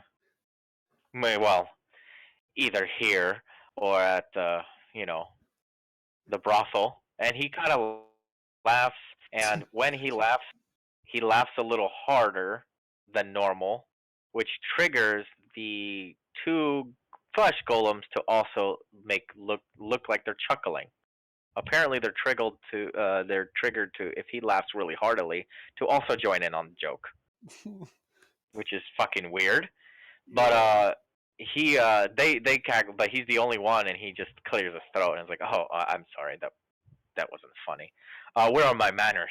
Well, here you go, Baylor and Revi. Thank you. Enjoy." That we shall. And I'll go ahead and take it and say that we'll make use of this at our abode. Okay. Hint layer. Yeah, Lair. Very well. A much more intimate place than just my shop. He says as he's grabbing a pillow, and then he just tosses the pillow back in the corner again. Oh yes, I don't care if they're watching. God. So fucking cringe.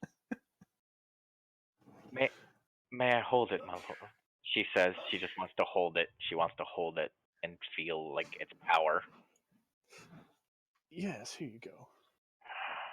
She clutches it to her chest and just like sighs like you just handed her, like I said, a wedding ring or flowers or something, and she gives it back to you. Let us depart. It's done. Yes. Just in a little bit, once we're back. And we'll head out. We will head out in the morning, right? That is correct. Very well. We have accomplished everything we needed here. And that damned little girl will have her talking pet. And Verdar and the other and Verdar and that devil bitch will have whatever.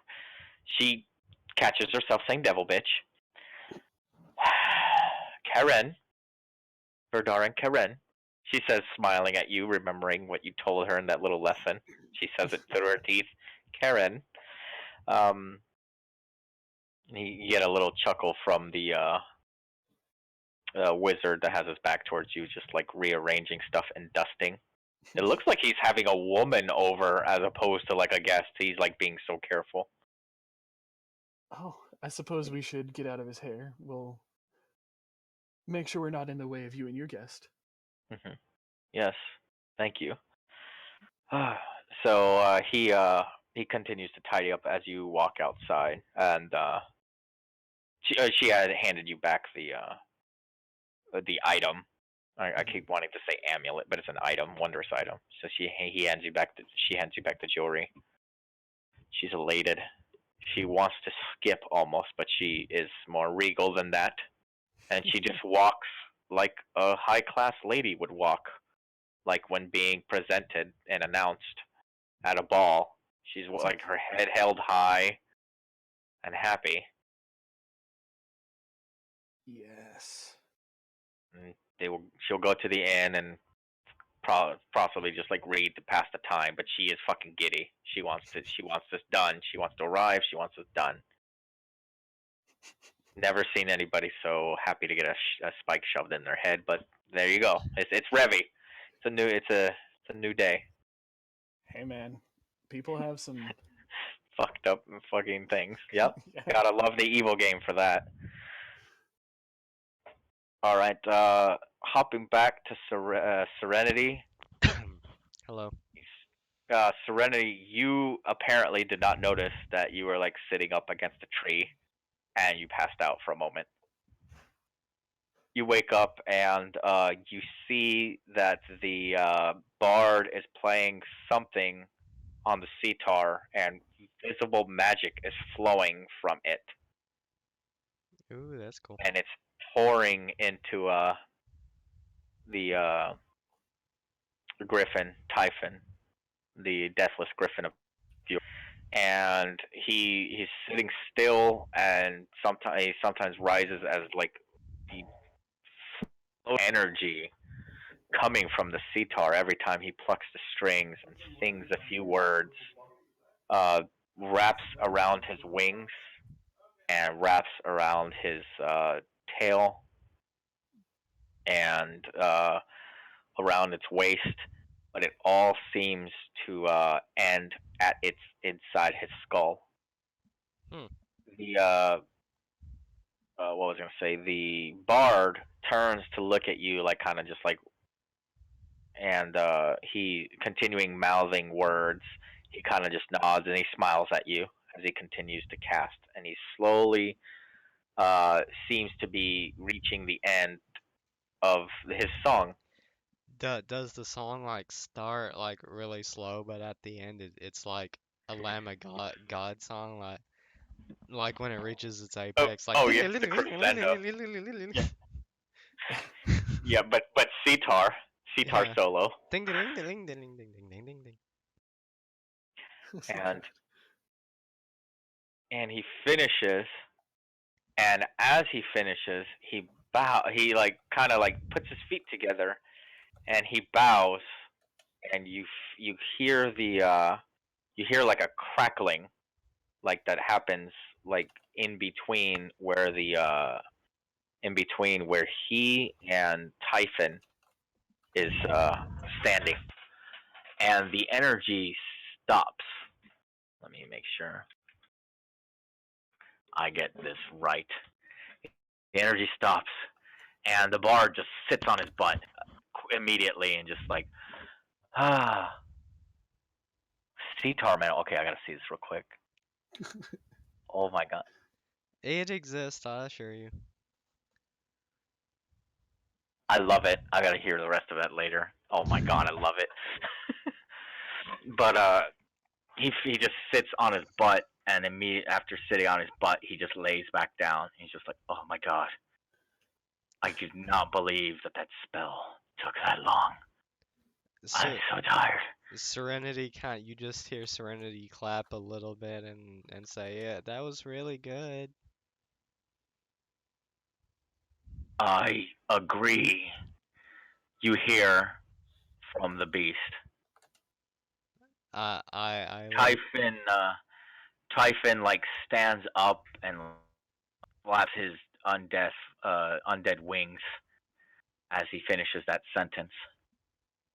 Uh, I just look up and immediately run over and hug him. It's like, it's like I hug him and I turn over to the bard and said, "You heard him too, right?" Yes, I heard him. I hope you didn't mind that I picked our common tongue. That's I okay. I figured. only know common. Okay, good. I'm just gonna take a nap here if you don't mind. I'm so hungry, but I'm just gonna sit here for a bit. Okay. Enjoy.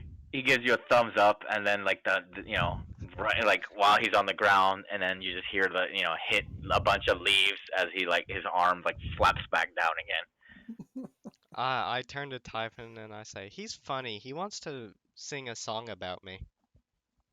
You are famous one day, young one. Serenity, my master girl.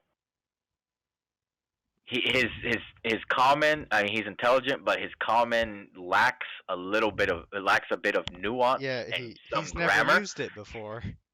Yeah, he knows it because he has the ability to speak one language but like grammar and nuance are kind of everywhere I I or I lacking. I look at Typhon and I say, "You're silly. I'm not your master. We're friends."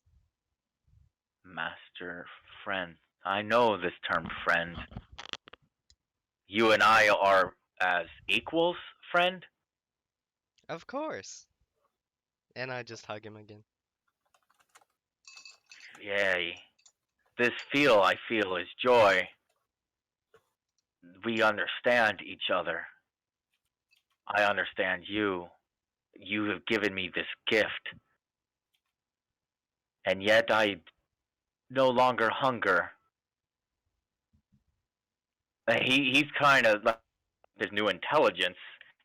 To figure out what the fuck he is now, as well. He's like looking at his wings, and he's just like, "Am I dead? Have I died long ago? Serenity doesn't know how to answer that. Yet I am here. I could feel the wind, though no longer through my feathers, but all over me. Ooh, what's it like to fly? Flight brings joy. Flight brings freedom." Do you want to fly now? It looks around and it's like, it is dark, and the moon is not at its brightest, so we are safe. Will you hold on? I will go slow. Uh, I will take you above with me, if that is what you want, friend. I just smile and I like hop on. He like squats a little bit to let you on, stays squatting, then stretches upward and beats his wings to fly. And you can hear the bard. He's just like, "Oh great, it's flying with the little girl on its back." That makes sense. That makes sense. You just hear him like that's the last thing you hear as you take off because of flapping wings. And he takes you rather slow. He can go faster, but if only if you tell him to. He says, I go because I remember past, and if I go faster, you need saddle, and I do not wish you to fall, my friend. Mm, yeah, I don't want to fall either. We So we can go faster later. agreed. I like you, friend. You give me good gift. I hope to pay back.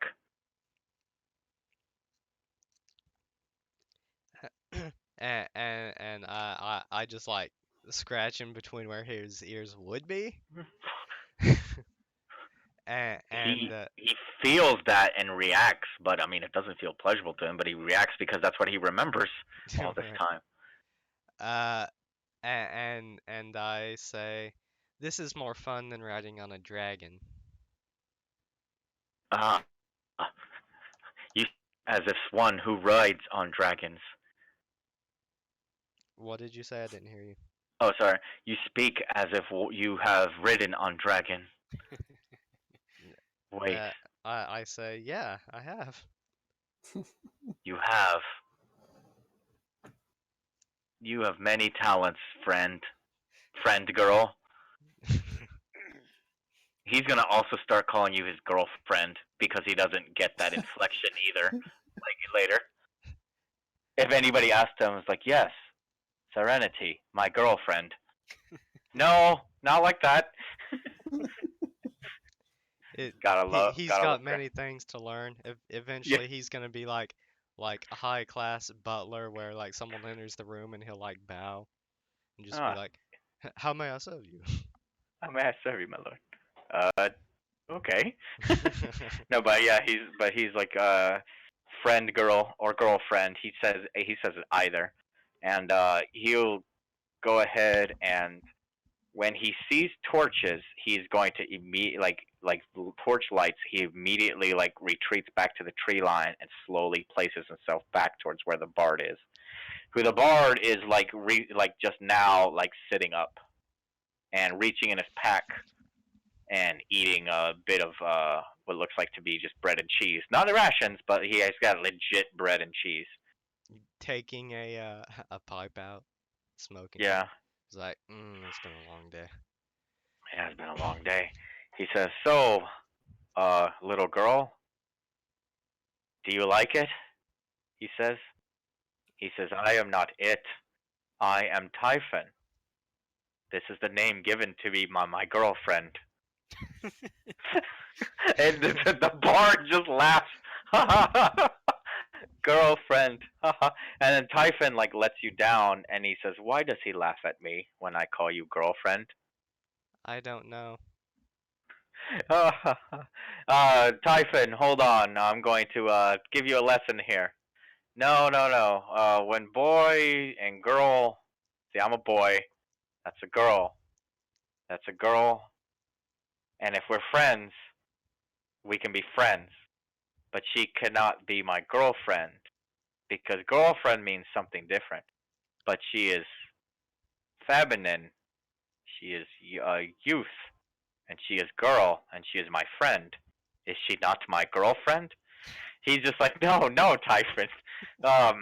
Girlfriend. Serenity's like, yeah, Typhon's right. It makes sense to me. You. So he's like, oh boy. He puts down the pipe. Oh boy, let me explain this. He puts down his pipe. He's like, I can't smoke right now. I gotta teach this girl and this griffin. Basically, he's gotta teach children about like being grown-ups and growing up. Fucking chaotic neutral right here. I was like, oh, I remember being like this. No, no, no. I wish I had somebody explain it to me. Hey, let me explain it. Okay, when a Serenity will boy, take this lesson to heart. yeah, so when a boy and a girl like each other more than friends, like they want to give a kiss, You know what I mean? They kiss. Then they be boyfriend girlfriend. And this Typhon is like, what is kiss? Well, he does. So he spends some time doing stuff with his hands, like when two people touch faces like this, but you only do that when you're in love with each other. It's like, but I love, Serenity yeah, says, it's really icky. it's icky, says Typhon. It's like, okay, but she is my girlfriend. No, okay. So you say just call her friend, but she's girl, but it's friend. Yes, yes, no. Boyfriend and girlfriend. Oh, and then he snaps his fingers. Oh, okay. You're a griffin. Mate. You boy or girl griffin? I was male griffin. Yes. Well, you remember a female griffin? Yes. You know how mates and gri- baby griffins? Yes. Boyfriend, girlfriend like that. It's like that. Oh. And he looks at you, Serenity, and he goes, "Oh, no, no." And he stamps his legs like, "No, no, Serenity, not mate. Not even makes sense." So Serenity doesn't understand, mate, so she's just looking back and forth like, what? What? Oh, no, no, no. We friends. It's language thing. Yes, yes, it's a language thing. If Serenity has a boy and boy likes Serenity, and Serenity likes boy, and they hold hands and they kiss, then they boyfriend girlfriend. Oh, okay, like mate. Yes. Do you understand, Serenity, why you can't just say boyfriend girlfriend Kinda. with each other? Yeah, so you two are just friends. Remember, just friends.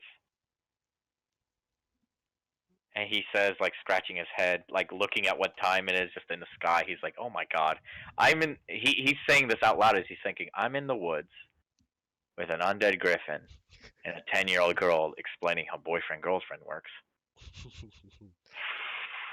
Birds and the I, bees. birds and bees, or griffins and kids. Kids and Um, griffins. kids and undead griffins.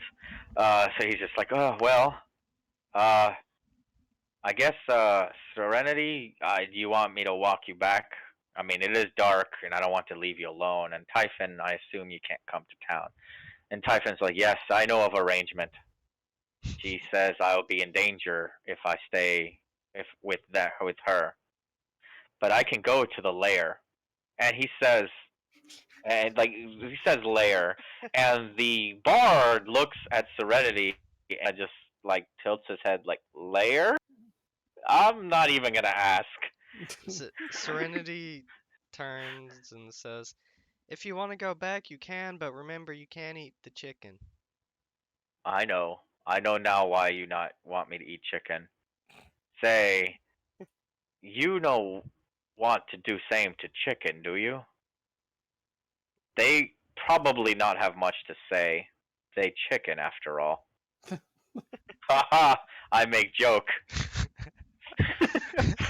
And the bard just like, wow. That Serenity chuckles and she says, of course not. It's a chicken. Chickens can't talk. and they both laugh, and the bard is just like, he just immediately grabs his pipe and takes a huge smoke of it. Just, oh boy. Okay. Things you do for cash there, Jen. Oh, all right. Oh wait, and he slumps. This wasn't even cash. This is a repayment of a debt. Damn it. Oh well. At least my debt's clean. He starts grumbling as I'll see you later, Griffin. Come on, Serenity, let's head back. It's getting pretty late. It'll be late when you get back. I turn But around and I wave and I say, yeah, bye, Typhon. I'll see you later. I will see you later, my. And he takes like the huge inflection. Friend, Serenity. He's like, yep, that's correct. And Typhon is now like, as you're leaving, you say Typhon like is looking around and says, he starts saying hello to random shit. Hello tree. Hello grass. Hello leaf. He's like going over his words. and making sure he's working on his fucking language. Because when you're intelligence 10 and you're not clear on grammar, you're trying. You're gonna try. Yeah, yeah. He Yeah. understands things now. Yeah. It's like the world is no longer the world he knew. Yeah. He's much more intelligent. Like he Eh, was intelligence 3, which was a lot. You can teach a good amount of tricks, and they pick up a lot. But 10 is like super intelligence for an animal. So yeah, you're heading back. it's like as smart as me, only a little less. Yeah. Um, You're given some bread and cheese just out of his pack. Serenity asks, he's like, so you're gonna make a song about me? Yeah. Oh yeah. Do you mind if I include Typhon? I'll change his name. You're you're quite the little girl. I'll give you that. He says, trekking through the woods, Uh, like, because you guys were deep in the woods, yeah. like flat. He's like swatting at like flies and shit, like because it's getting a little dark. Yeah. Uh, I'm not really thinking about it, but like any fly that I feel hit my armor of shadows, that Yeah. just bounces off, I incinerate. So Just like you just see like little sparkles of light. Like they look like glow bugs, but it's actually like me just killing flies. You're he a can. walking fly zapper. Yeah, Yeah. basically. And I say I say, are they gonna be like the stories like uh wait, what is it? Let me Google real fast. Ragnar the Red or some Ragnar the shit. Red. Yeah, Is it gonna be like the tale of Ragnar the Red? something like that. Although you won't be dead in it at the end. It's gonna be something more cheery. Maybe I may make a couple songs actually. I've got a lot to work with. Wow. He And takes another big Hey, hit of his Santi. pipe. so Big hit of his pipe and just like, Serenity's man. like, wow, I'm gonna be in songs. Yeah. Oh yeah, and don't think I have forgotten about your A Bones friend. You tell him to hand me a manuscript or where or something. I'll take a look at it, I'll re critique, and I'll help him out. remember. What's your name, Mister? It's just Jen the Bard. Gen the Jin? Bard. Okay, Yeah. Jin. Uh I'm pretty well known around these parts. Well, mostly. He says as you guys continue walking and you guys are approaching the tree line, and as you guys are on the tree line near like a guard post to get back into the gates, a couple of the guards look at you strangely, but they're guards, not paladins. There's a couple paladins that are like nearby too, but the guards are the ones approaching you because it's a gnome and a 10-year-old girl like popping out of the woods at night. That's And new. yeah, that's kind of strange looking. So there's just the guard. One of the guards like clutches his crossbow, while the So, other one says, "Whoa, whoa, wait!" And he just as we're walking up, like I'm chatting with Jen, I'm like, so does that mean that Revi and Baylor are boyfriend and girlfriend? Like he has no idea who these people are. uh, probably. Does she love him? And the guards are like less now because you're talking like familiar to each other. And And he's like, "Well, do you think she loves her and he loves her back? She well, loves him and they well, love each I see her all smiley and happy when he's around. other." Baylor doesn't say much of anything. Well, he just says, "Yeah, yeah, I've written songs like that. Hell, I have a song like that about me." And he says with a laugh, and he kind of just waves at the one guard mouthing a crossbow, and he says something. And the guard mouthing the crossbow was like, "Oh, hey, Jen, what's going on?" And he uh like greets him and shakes his hand. I was like, "Who's your little friend here?" I was like, "Oh, this is Serenity. We're just walking through the woods. I'm gonna write a song about her." "Oh, that's great." The other guard's kind of like shrugging, like, "The fuck?" And he's like, "Oh, this is Jen. Don't mind him. Uh, he's just passing through. Probably just dropping this girl off. What'd you do? Hire him for a mission, little girl? And he just laughs. And Jen says, well, anyway, I'm off back into the city. Let's go, Serenity.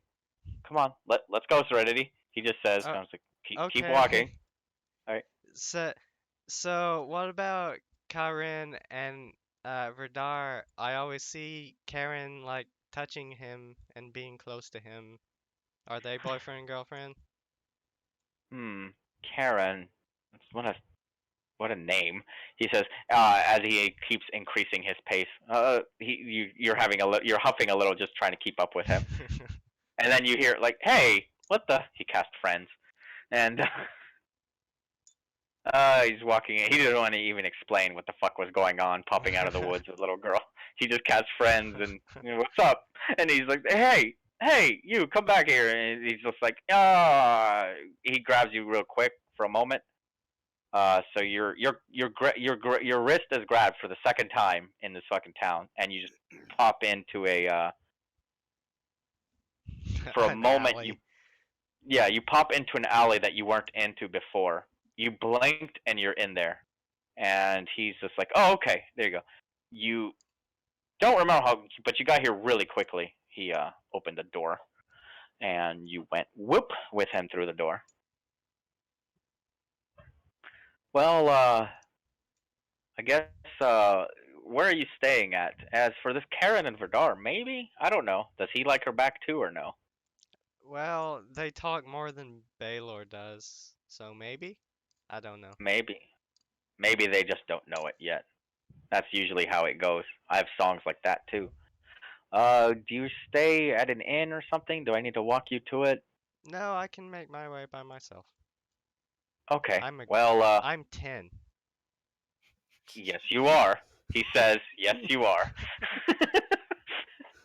And he's going to go ahead and leave you here, aka he's going to leave you here about like 7:30 at night in a large town in an alleyway. Right. Well, you take care of yourself, little girl. Um, you see, if you hear a song about Linity, you know it's from me. I'm going to write you a song. It's going to be awesome. I don't know how long it's going to take, but I'm going to have to write a Linity. Alinity. Yeah, a Linity, the magical girl with her magical mount or something. So, is it basically going to be like all about the power of love and friendship?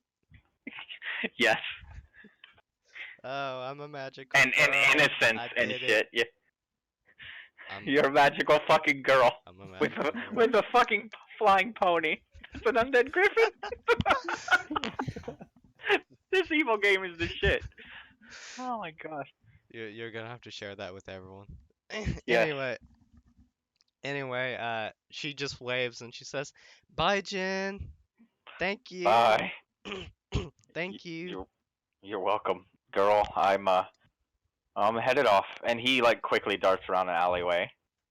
Oh, Just Serenity just sits there and she says, "Oh, I was gonna give him a hug."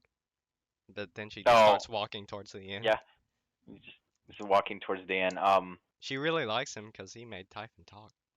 Yeah, and he's pretty chill, and he taught you a big lesson today about boyfriends and girlfriends, and I guess they kiss. Yeah. But that's still icky. He agrees it's still icky. When you're older, you can do that. He's been around humans. He knows you're not of age yet to start doing that. You're the right size, but Wait till you're 16, he right. says. Yeah, he would say that because he's chaotic neutral. He's a good guy. He's just kind of everywhere and nowhere at once. Pretty powerful though to be able to do this what he did for you. But he paid back a debt, So, and what you're do I headed have back to to the inn. roll to find out if I'm lost or not? Give me a well, you're searching, so give me an investigation check. This is intelligence based. You are fucking lost. Oh, fuck. Okay. I'm gonna roll something. Wait, let's not die. There we go. big chunk D20. Oh my gosh. Okay, you are lost. However, so you're kind of frustrated because you're lost for like 30 minutes. Just you walked what you thought you were walking towards like a shopping district, but you actually just walked to like a different stand completely. And so you're like, oh, it must have been the other direction. You found yourself back near that alleyway. You are lost. So in frustration, you pick like an opposite direction. This time heading north instead of east and west. And as luck would have it, you actually get a hey, a familiar voice from the day before. Uh, I look over and who is it? It's Junebug. She just waves at you like she's actually in another alleyway. She waves at you. She's like, Oh, "Hey, little uh, girl." She doesn't know who you are, but she knows you're lost. hey. What are you up to? Are you lost? Do you need some help? Give me an give me a insight check. Okay. Oh man. Okay. Well, it's being very helpful to you. Yeah, I am. Ah, okay. Do you me and my friend, we can help you. I look around and I say, is Alice back there too? You see the girl dumbfounded.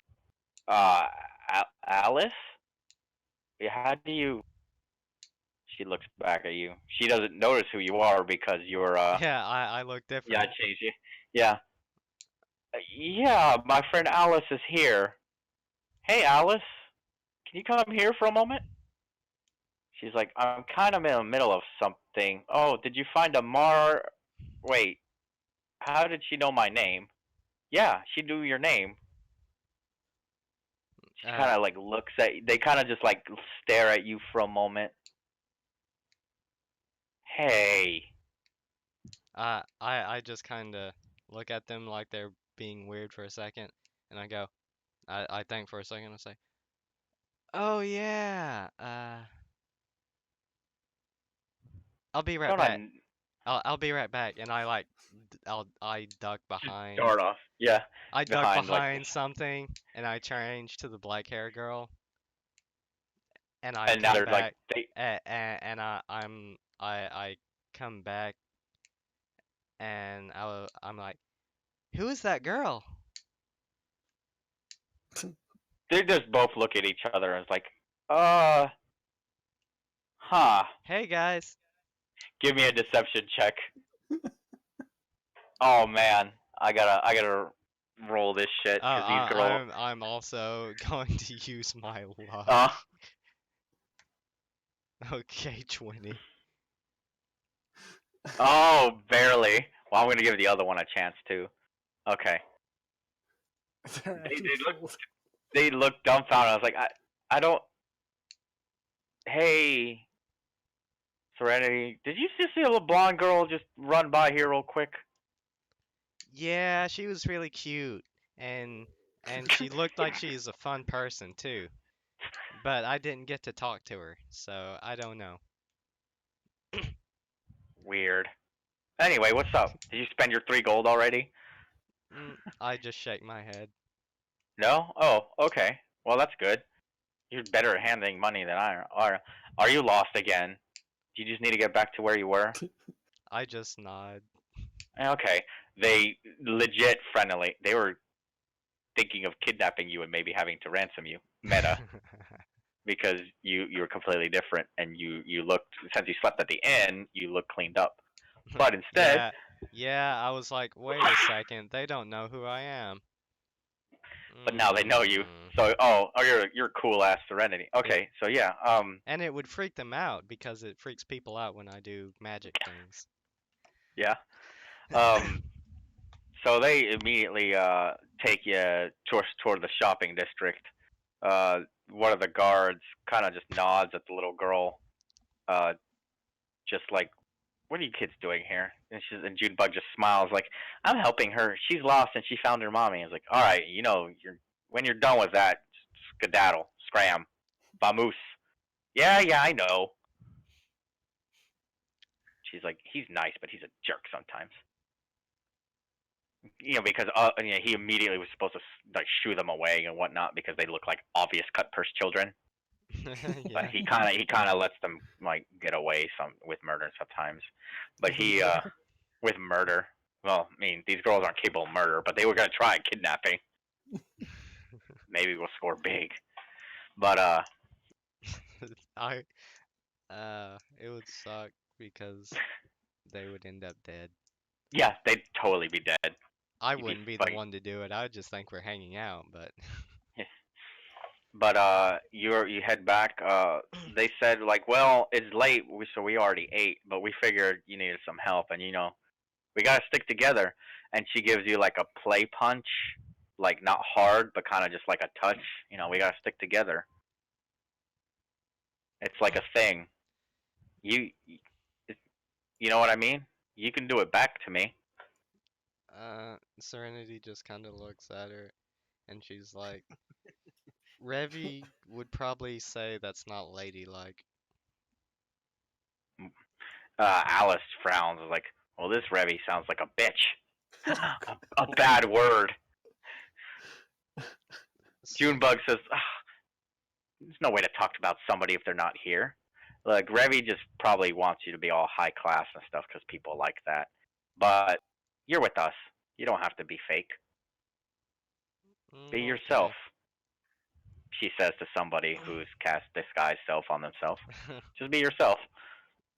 Serenity kind of looks at her feet and she's like,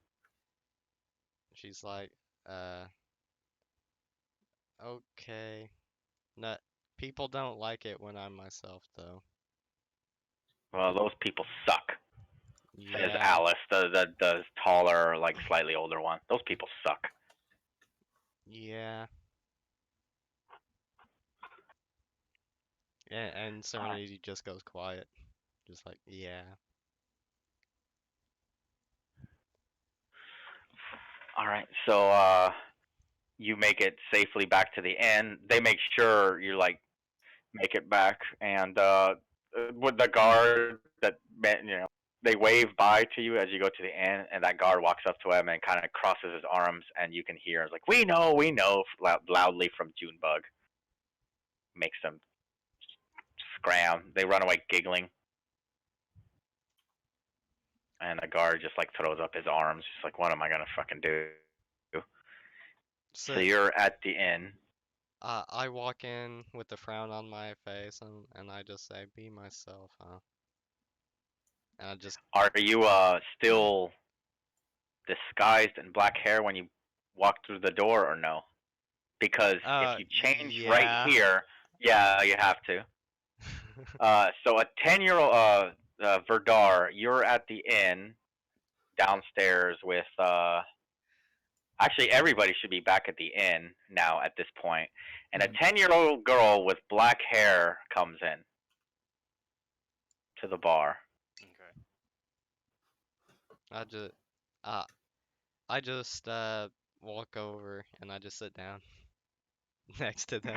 That's a, Can I roll the perception to see if I would see through disguise? You have to roll at disadvantage, but oh, yes. she just. Yes, do it. Everybody can if they want. As a And, 10-year-old sits at the bar, and I sits at the think table. I think it's versus my deception. Wait, Well, let's see what it Is says. this illusion? Yeah. Okay. Well, the ear needs. Investigation. Yeah, the Earnies knows who I am. Yeah. Oh, against my So- spell save DC, so you have to get a 17.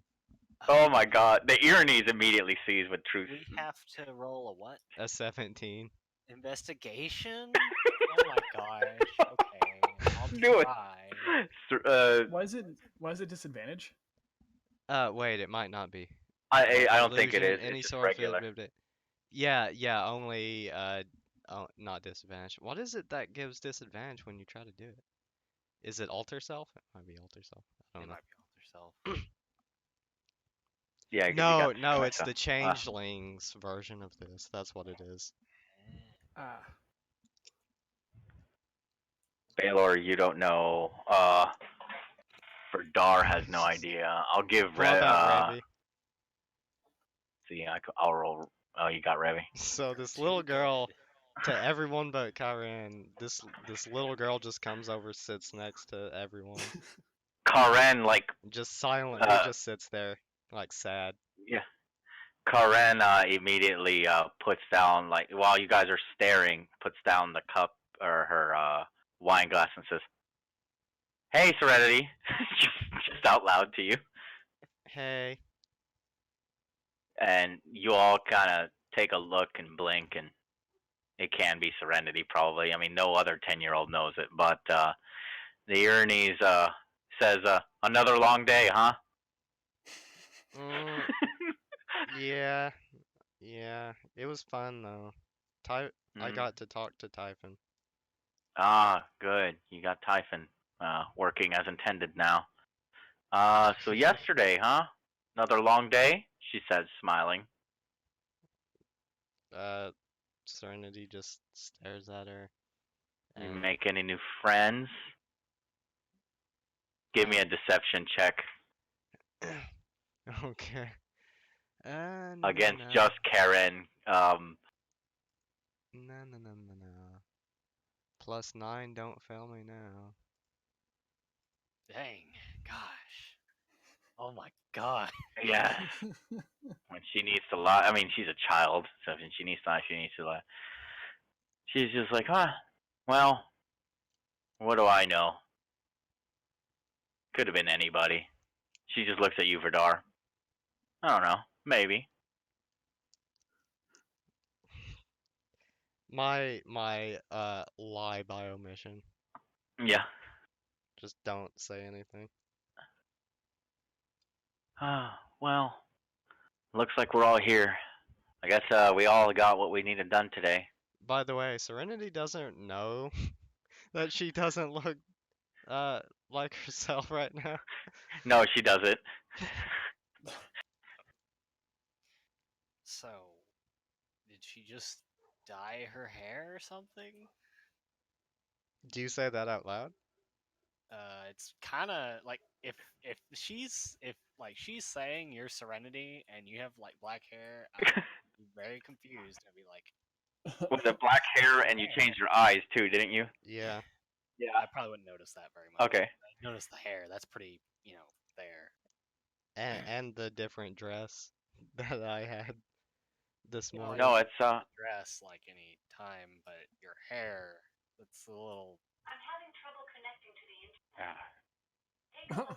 wiretap. Shut up. But anyway, what what she says is like, it's her. Can't you? Oh, yeah, I'm you and sorry, I all don't your know. mortal eyes. I look at them for a second. I'm like, what are you talking about? Serenity, you're different. Your hair. Look at your hair. So she gives you that hint. Oh, I grab it and I look at it and it's brown. I'm like, oh, and then I change back. Do you notice your own deception? Wait, wait, wait. Like Deception versus deception. exactly, yeah. No, I kind of No, notice. I kind of. yeah, you can. No, yeah. Oh, yeah, It's yeah. investigation to Oh, match investigation. perception. Yeah. Yeah. Investigation. Please fail your own. Oh Oh, there you go. no. Oh, wow. Damn. I know myself. Who am I? Yeah. So yeah, I definitely Yeah. would have. Yeah. Change back.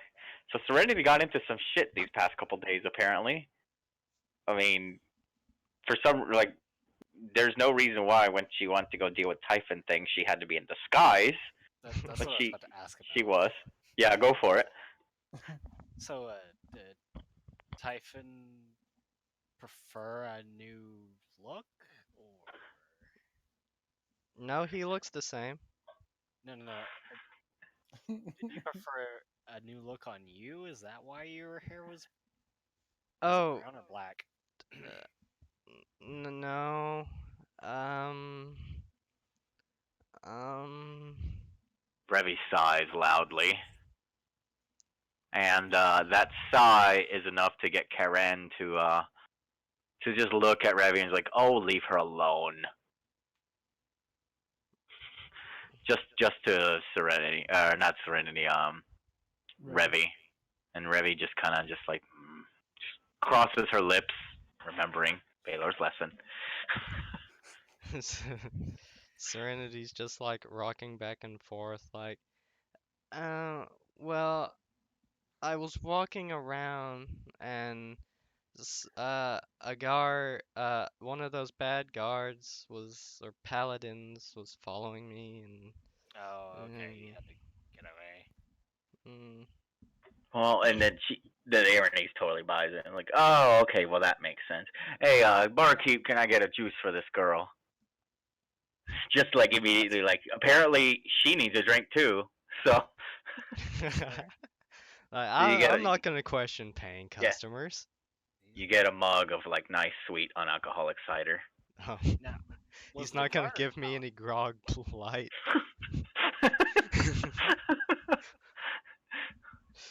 Serenity, you look like you need this.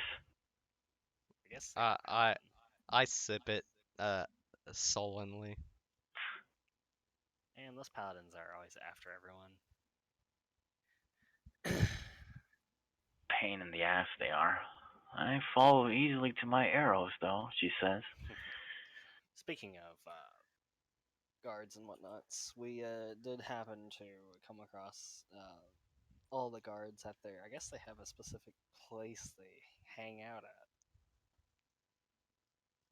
Oh yes, you should have seen Verdar. He made a lot of friends this today. She says, smiling.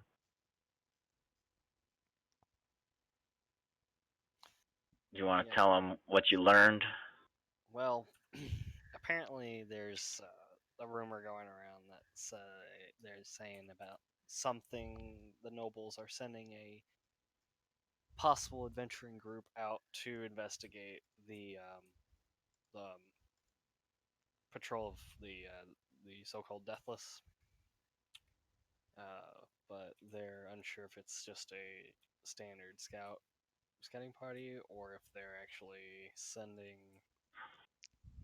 This is all speculation, I guess, but it's a what they call a hit squad. Um, Yeah. Yeah, so we're not sure if our new quote unquote friends are in trouble.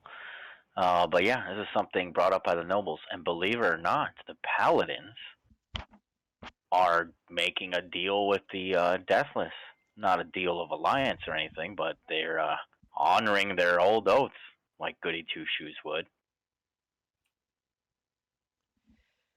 um,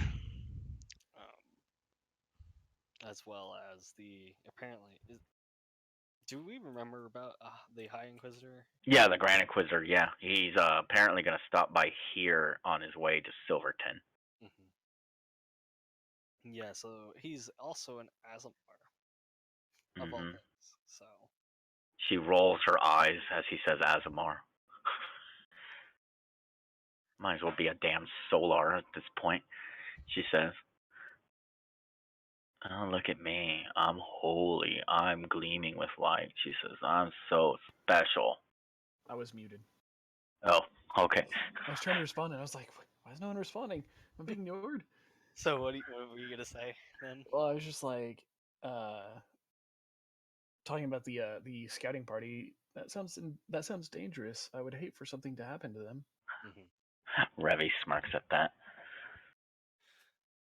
Um, there's also druids. Yes, there's apparently a rumor going around that there's a logging camp to the northeast Yep. here, and they seem to be having some quarrels due to logging in that area from the druids.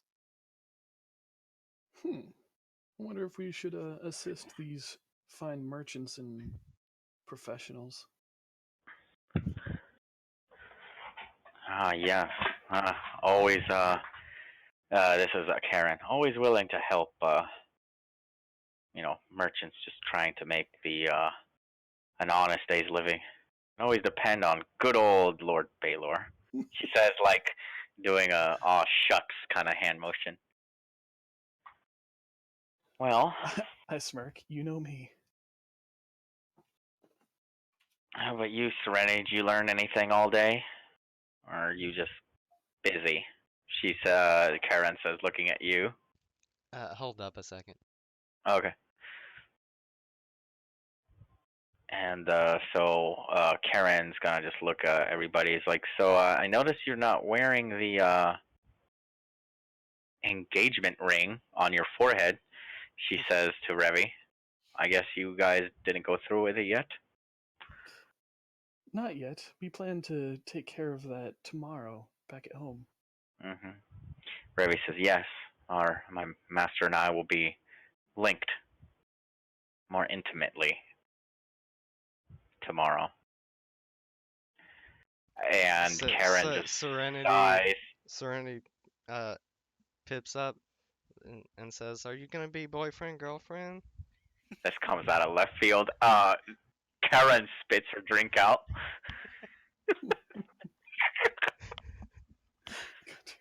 Serenity slowly turns her head towards you and just like.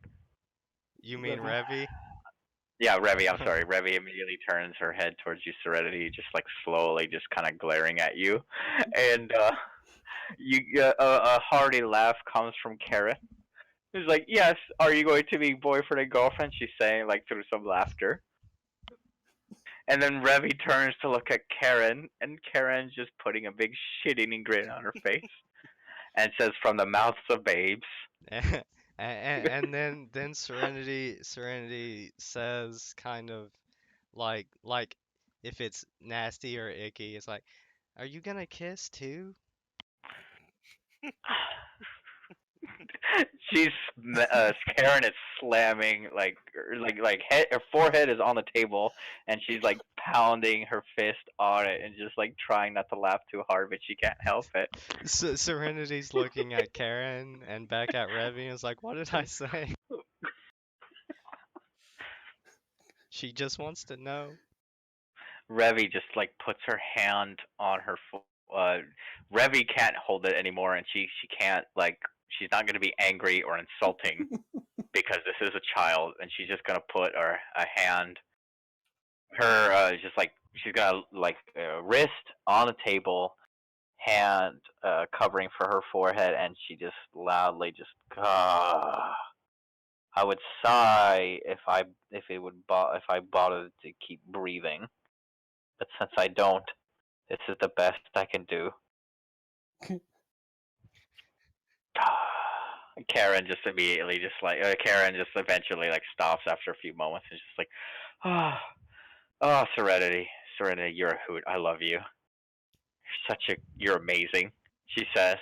She's So complimenting you in like a good way, like a friendly way, but you still don't pick up the social cue. yeah, Serenity is frowning and she asks again, like in a more forceful voice, like, "Well, are you gonna be boyfriend and girlfriend?" Revy's just gonna speak up and it's like, no, we are going to be bound spiritually, like a ritual magic. Though what I do feel for Baylor is what you could call akin to a love, but mine is stronger. Mine is more like faith, child. Like one, yeah, exactly, whoosh. But like one who would love a god they pray to.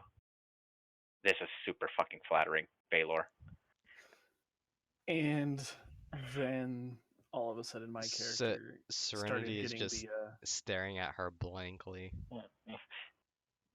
this is what birthed my character's desire for deification.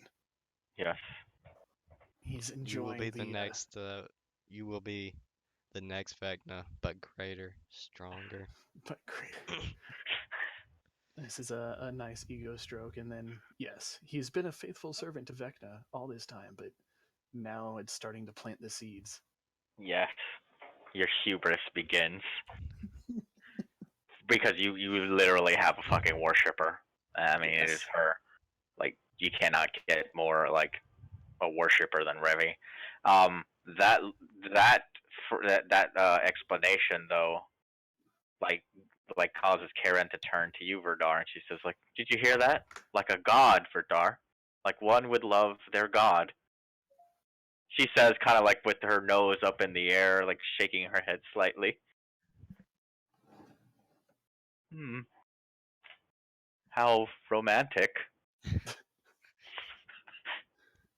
Serenity is just completely unsatisfied With with that this answer. answer, and she just doesn't get it, and she's like, guess I'm not getting an answer.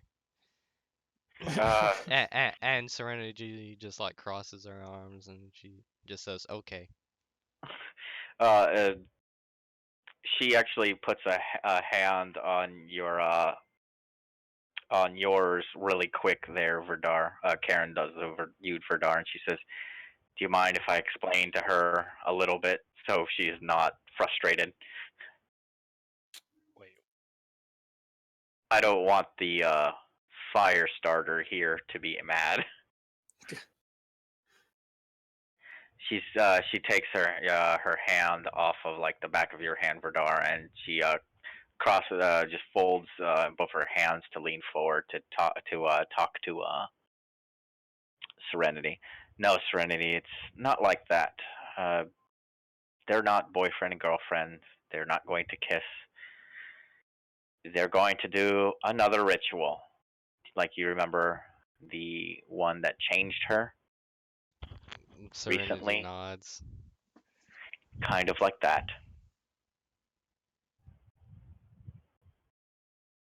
Just like that. They're not together in that sense, but in a way much more different. Much more different. Ingly different Not, even. She says, yeah. like kind of, and causing Revy to like twist her lip a little. Not like you and him, and I point at Verdar. And she just says, no, sweetie. Verdar and I aren't like that either. Verdar Serenity and I is are so really, really, confused. really, really, really good friends. That's what we are, but we are not kissy face boyfriend girlfriend. It's like she says with like a half like laugh. No. Serenity is Serenity just says, "I guess I don't get it then," and then she just drops it. Yeah, she'll just say you will when you're older and when boys are no longer that icky. She says, leaning back and now like asking for another glass of wine, but getting a little shit for it. Are you gonna spit that one out too? It's like, shut up. Just give me another glass. She said, "Are you hungry, Serenity? Do you need something to eat?" Of everybody at the table, the Uh, Irides is the one that actually is asking about your welfare now. uh, yeah, I haven't eaten anything but cheese all day. Cheese? Oh, gee, oh boy. Yeah, we need to get you something in your stomach, she says, like almost dotingly. Uh, Barkeep, I'm also gonna need a meal for the child.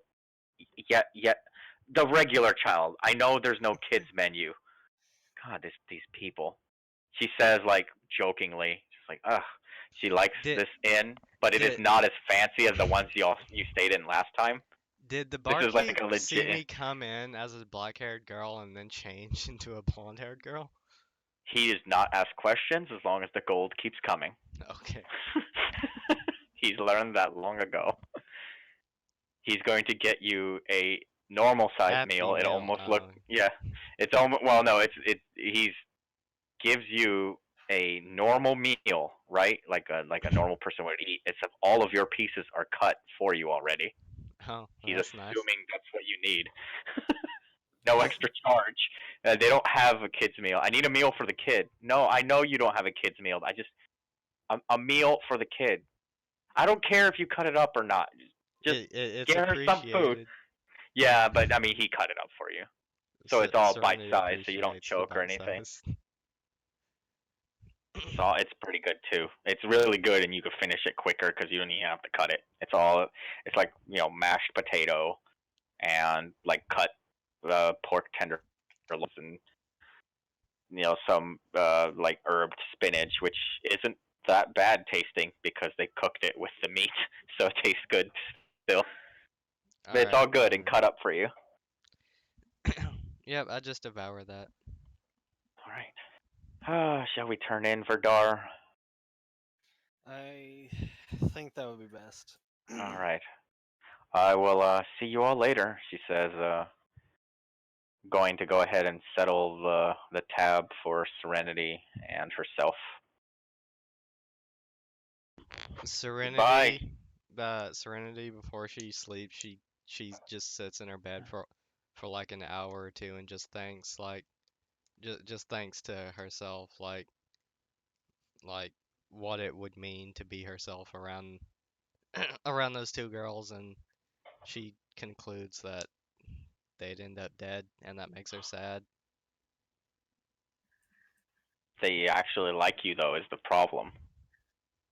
Like not just because you saved them, they actually thought you were cool even before then to include you in what was going on. And when they were talking about food, I mean they didn't expect you to save their butt. You were just to be a lookout, and since you were a pretty cool kid, they were gonna cut you in anyway for just giving you the least dangerous part. They were gonna give me a gold, but it turned into 3 gold. It turned into 3 gold, yeah, because you saved their ass. I mean, you were just a lookout, but I mean, they were also gonna buy. Even though they would have all given you just a gold, they also were gonna buy you like a meal, Yeah, with but their share. but it still makes Serenity sad when she thinks about Yeah, it. She's like, I can't be myself. poor And girl. and then she starts thinking, like, I can't really be myself with anyone, can I? And then she thinks about Typhon, and then she's like, except for him. Hang on.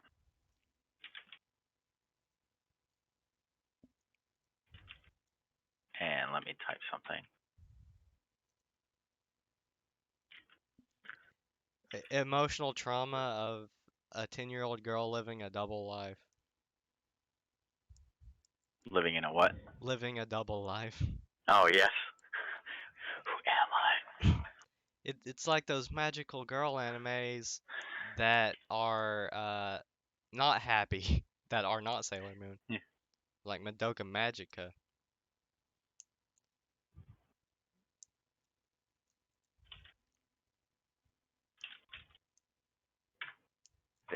You hear that as well. All right. So, uh, barring anything else before leaving for the day, leaving the next day, that's you all can do that. No issues. Packing Sounds up. good. How much does it cost for just the general room and food and board for Let's the days we see. spent? In it's 2 days. You can leave before the third day. I haven't gotten my packed rod. Oh yeah. Yeah. You'll get it on the way out. Oh, okay. Uh, because it'll be done the next day. So 4 gold pieces for per comfortable room, including a meal. Let's see. As for Yeah, that includes the meals for both of y'all. Okay. Same with you, Verdar. Mhm. 4 gold pieces All right. spent. Serenity. I guess you were staying. Did you stay with Verdar this time, or did Uh, you stay with Revi? I mean, there's no room where Revi is, so I stay with Verdar. That was weird. So yeah, Verdar, she's in your room for this time. They the Irenes insisted. Okay. Yeah, you do notice that these guys barely sleep. It's but just like the other two. Mm. These guys don't sleep that much either. They don't need to. The He's Airnies doesn't similar need to to Rev. sleep.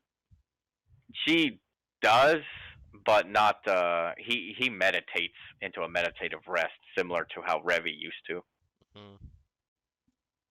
Except now Revi has to always do something to Baylor's arm in the morning to rise.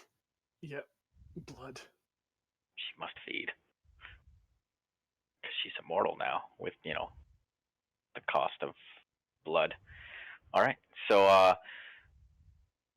next morning, the only task you have to do is go and pick up a magical bear that is apparently he is curious of him to make because I mean such a powerful thing in the hands of a girl who's adventuring could come in handy, and also it doesn't even look like I mean he has a rod that's similar, Mm-hmm. but it's not a teddy bear. He's like everybody knows what the hell this is. It's a rod of the pact, but this is a bear. Oh, but what a bear it is! Oh, what a bear. And so he hands it to you, Serenity. It's fluffy. Um, it's very high quality for a bear. And he even says, "I was like, and I gave it some properties like the rod. It is very water resistant. Here, he hands you a cup of water. Go ahead, pour some on it. I guess Serenity does. She just looks at him and All then right, just does it. and he just and you see like it doesn't get soaked in, and he says, "Go ahead, shake it off like you would if it was this thing." And he's holding a rod. She does. It doesn't. It's not wet. It's kind of like a wet piece of metal. Nothing changes its properties or anything. This bear looks porous, but is actually water repellent. Uh, Serenity's like, wow. What happens if I try to burn it? It it'll get really hot and eventually burn. Please don't burn your bear, little girl, he says. I worked so hard on this and so much money was spent. He just like, don't do that to my craft. There's like he's not even concerned that you would like burn something. He just doesn't want you to burn something he made that's pretty nice, and he put that extra touch on there at no cost. Like, don't burn my. He says though, if you submerge the bear, then it would be wet for a bit, like completely, like a rod that like Right. kept on the water would still be wet. But if it's like raining, it should be fine. If it's raining really hard, then it'll be kind of wet, but you can shake it off and it'll be dry pretty quick. Right. Or even dry it off with a towel and it'll act like it didn't soak water. But it's a water resistant rod of the packed bear. All right. I just give him like the biggest little girl happy smile and I just say, "Thanks for everything. Thanks for Typhon and this. You're a really nice guy." I try. And I run up and I give him a hug. All right. He gives you a hug back and he's just like, huh, a hug. Immediately you are flanked by flesh golems who stop smiling their weird creepy smile and have a straight face. And he waves his hand and they part and they go back to smiling. And he's just like, no, this is this is nice. And he hugs you, but like an old man who's like a grandpa who's hugging his kid, like a slight second or two too long. That's what this feels like. And then he lets go. He doesn't know how to hug much. He sighs and he looks like a little bit with a longing look. Um, Everybody but Serenity, because I guess Serenity you're too young. Give me an insight check. Okay. Unlike investigation, I'm good at these. Yes. You say Okay. that. That was Make a me. low roll. Okay. So you definitely picked this up. Verdar, you also picked this up. That one's actually Revy. Revi is clueless because she's just like looking at Serenity, just like randomly hugs this guy, and he's just like, ugh.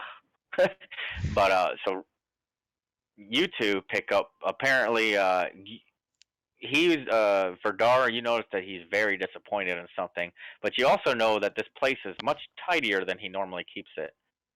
Uh, Baylor, you know why he seems disappointed. Whoever his guest was did not show up last night. Oh, sad face. Yeah.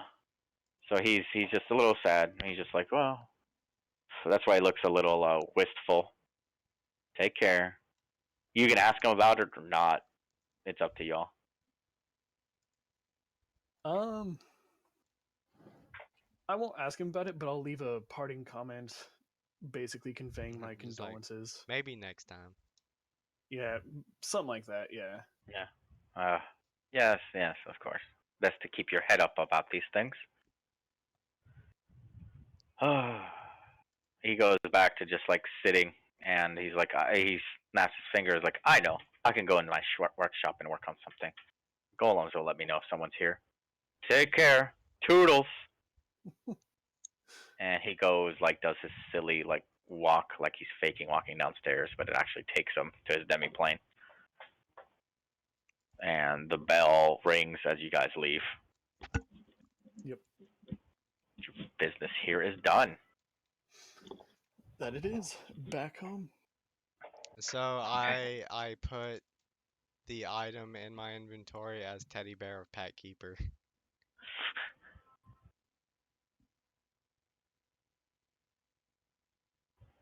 And let's see. And whenever I have time, I attune to it. I guess on the way back. Yeah, you'll have time. And by nightfall, at night, you guys will arrive at the lair. Man, it's been a while since we've been back here. It's been a little bit. It has. Meeting you at the entrance is the butler and old Eustace, the one acolyte. And he's actually in a good mood, beaming with a smile. The butler goes ahead and greets you all and lets you know that he'll go ahead and he'll send a maid who, well, the moment he says maid, this one's summoned, could go speak to Tarkus and begin a meal for you all since you finally all made it back. A fresh meal. And the maid says, very well, and she like disappears into the wall on her way to the kitchen. Ah, Master Baylor. It's blessings to have you here.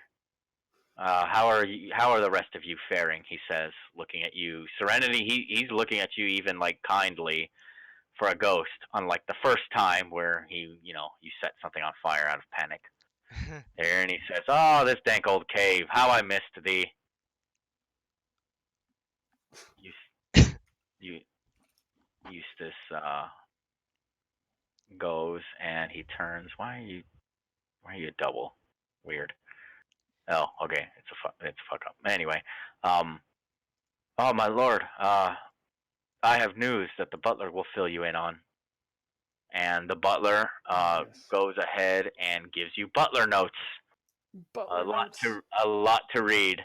All right. Um, Yeah. but as you start reading that, you guys hear something other than Penny, the chicken, fleeing, and Sarah immediately looks up and sees Serenity, and the chicken like immediately continues to run off, kind of your direction, but she immediately ignores the chicken, brushes past Eustace, and Eustace is like, ah, girl, watch yourself. He says like a kindly old man, and she grabs you and says, "Big sis, you're back." Uh, The I youngest. I give her a big hug and I say, "Hey, Sarah." Hey, it's you. Then Sarah looks, and there is the sounds of something seems to be some shouting further in that even catches Sarah off guard, and it's like, uh-oh, those two again. Uh-oh. I assume And this is what I've started to read about. yeah, Eustace is like, what? I was going to, Eustace pulls out a holy symbol and immediately starts running. The holy symbol is one you recognize. Of Vecna. So he starts running. I'll go to follow. Hold on, I'm reloading. I Oh, accidentally okay. clicked the back button. I get that. I just look at Sarah confused.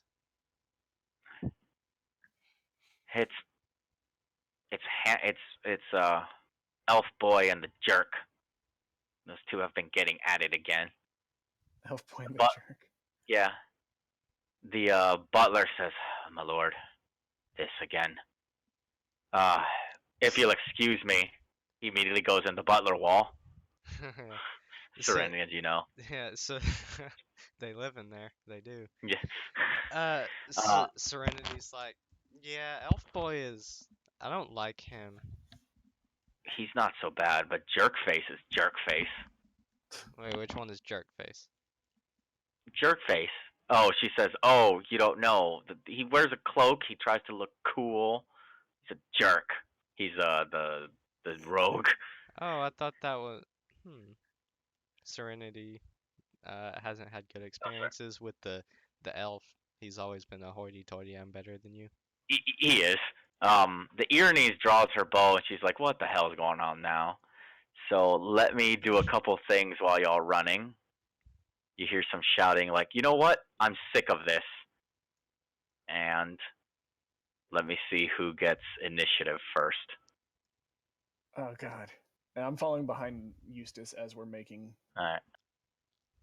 So that's Pavin, and that is Edgar, who is more dexterous. Meanwhile, Serenity's asking Okay. Sarah, Nice. so did Typhon make it here? So yes, Typhon is here, and he talks. Why? She's like, she's happy. It's a happy, exasperated why. She has no idea, but she loves it. I'm not real sure why, but we got someone who could do it. He played a lot of sitar and then he Let's talked. see. It So was you really will cool. get there in one more round. Hang on. Wisdom. Serenity also takes out He makes it. Okay. Serenity also takes out the ribbons of billowing, and she's like go get Penny. Telling that to Okay. Sarah. Hideous laughter. Yeah, so he tries something, and now Oh, it's going down. stab, and you get there after I do a couple things. Ow, and okay, you get there. I'll put you there. Did you also want to run in there, Verdar? The Earnese is running in. Sure. So I will say you arrive here. Useless. Not useless. Eustace. He's not useless, actually. He has big news for you. You're only slightly behind. You don't care because Serenity, you're just having a time with Sarah. Right, And I don't Penny care about them. she's like, "Oh, they're just at it again." So you are standing.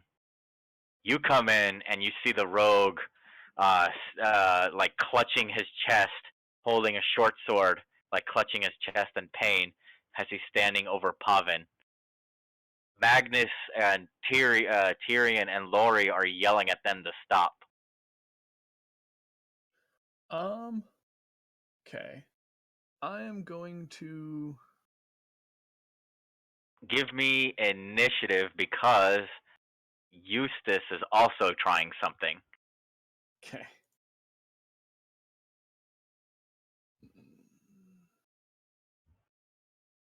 It is not a strong point. Okay. Eustace. Let me see. Alright.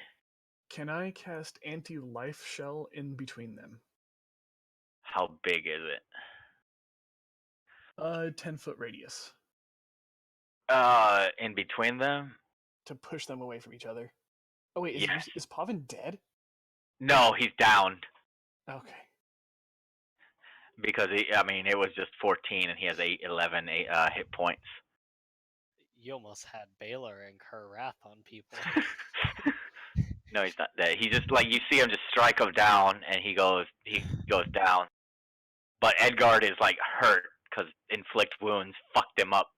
Yeah. Okay.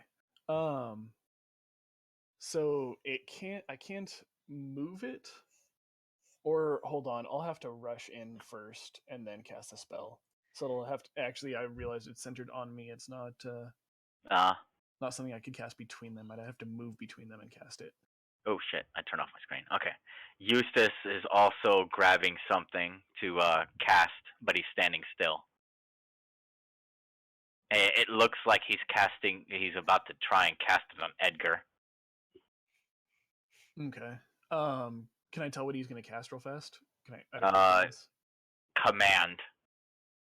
Command. Okay. Yeah. Um. So this is a quick thing. He was blessed. He's blessed Nice. now, but so he's about to use it finally. That works for me. Offensively, he Yeah. has trained with the others. I'll go ahead and ready hold person instead, since I couldn't do what I wanted to do with anti-life shell. So I'll ready hold person, and I'll wait to see what Eustace does because I'm interested. All right, Eustace, where are you? Where's my boy? Spell save DC 13. Yeah, 8 plus 5. So locksmith.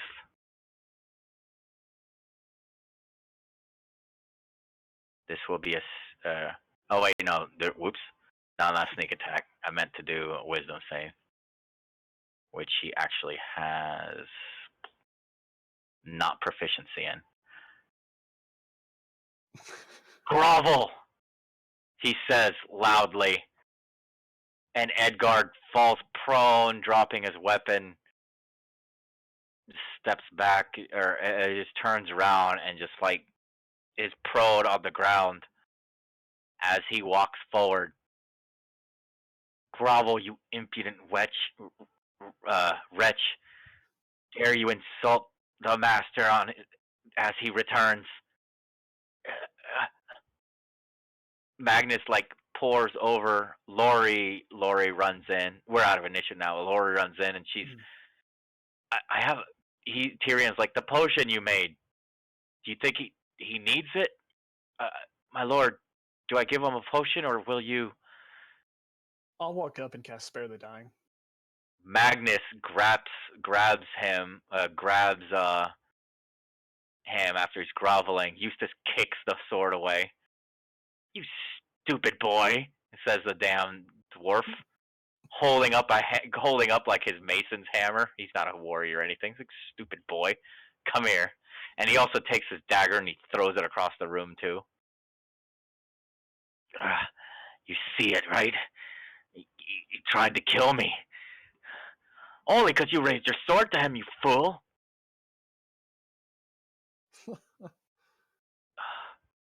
Pavin is stable. Yeah. Not in game. Yeah. Pavin is stable. Laurie does have she successfully made a potion of healing with materials that she had. And she's holding it though. She's holding it. Tyrion is over her. Really close to her. Eustace is apologizing profusely for this behavior. I noticed that she's holding it, and after having quickly read the note, I'll ask her to use it on Pavin because I'm interested in the results. Very well.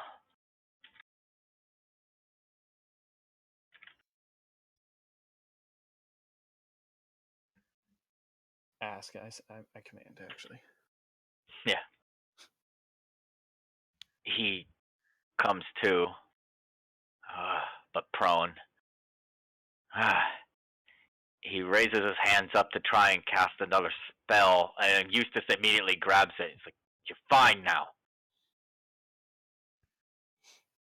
You know better than this, Pavin." He wouldn't stop. Why does Sarah have a short sword? She has one. Just because. Yes. She has a short sword.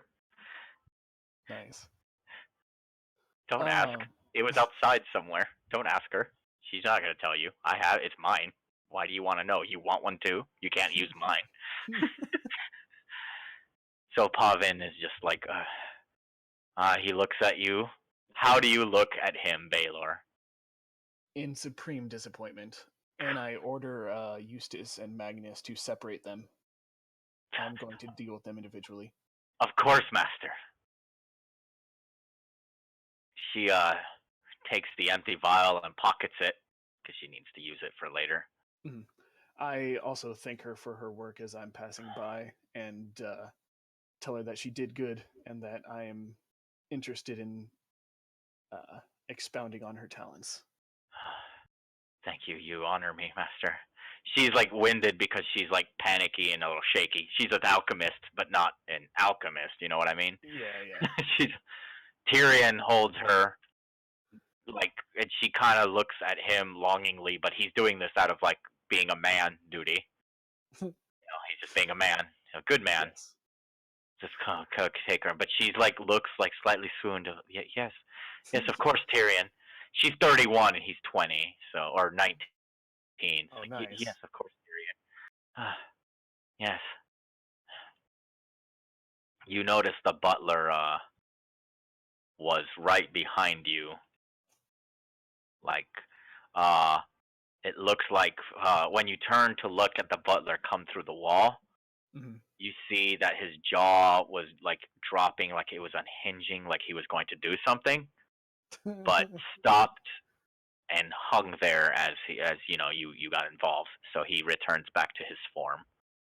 Nobody catches that, but like you and the Irenaeus, Awesome.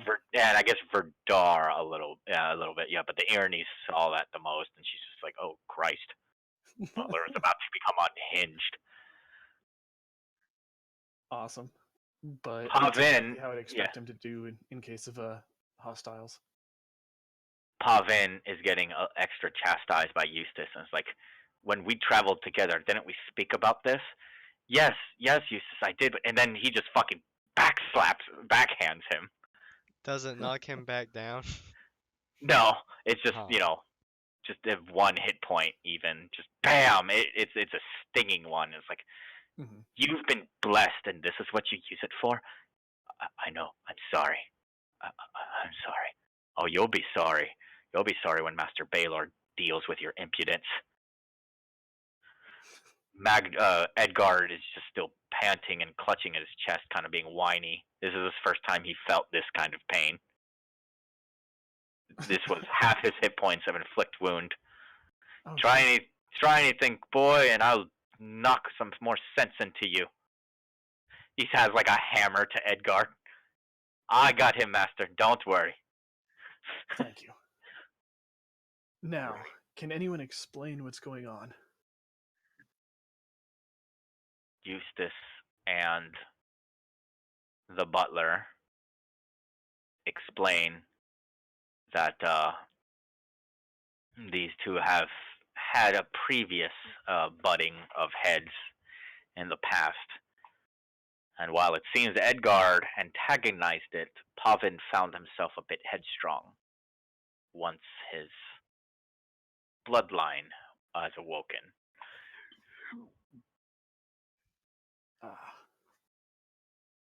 Let's see. I'll walk over to him to start with. He is shaking. He's shaking and not happy. I mean, not happy as in just like, forgive me. He like dropped his arcane focus, and he's just like, forgive me, Lord Baylor. Now he grovels. Not I'm because of going the smell. to. I'll start by healing him real fast. Let me see. And then So immediately he's killing him again and bringing him back. I mean, meta. Yes, I don't plan to kill him, but Yeah. he's going to get punished. Let's see. The rest of the butler's notes is kind of good news. Yeah. Yeah. All right. I'll cast Prayer of Healing. Do I have any other heals prepared right now?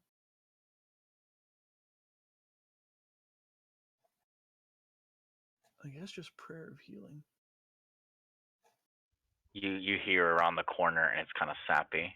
Actually, everybody hears around the corner. It's like, Tyrion, thank you. Without you, I don't think I could have found my strength. Yes. Well, it's you did well. You did well, Laurie. He says it kind of just matter of factly. Eustace kind of just. All right. So. Seems a little disappointed. All right. Yeah. So I'll go ahead and. Love triangle. Yes. I'll cast Healing Word and heal both at the same time, Pavin and Edgard. Thank you, Lord. I am not worthy. I am not worthy. Where is it? I want to say Days a of our prayer. lairs. Days of our lairs. Yes. All right. Prayer of Healing. Where is it? There we go. I was just gonna make him do shocking grasp, but since he hit him pretty hard with that short sword, he went full blown inflict wounds. There we go. So I heal both of them for that much. Yeah, they're full. 16 plus 17, just to make sure they're absolutely full. Yes. So I hear you've awakened to great power. Your bloodline? Yes. If you remember my father, he was an adventurer, and I was mad that he diluted the blood with someone who wasn't a sorcerer, and I prayed, and I got my gift. I got my gift thanks to prayer and Eustace and you, and he's crying, and he's crying, and he grabs like a hold of like your boot, and he's groveling hard.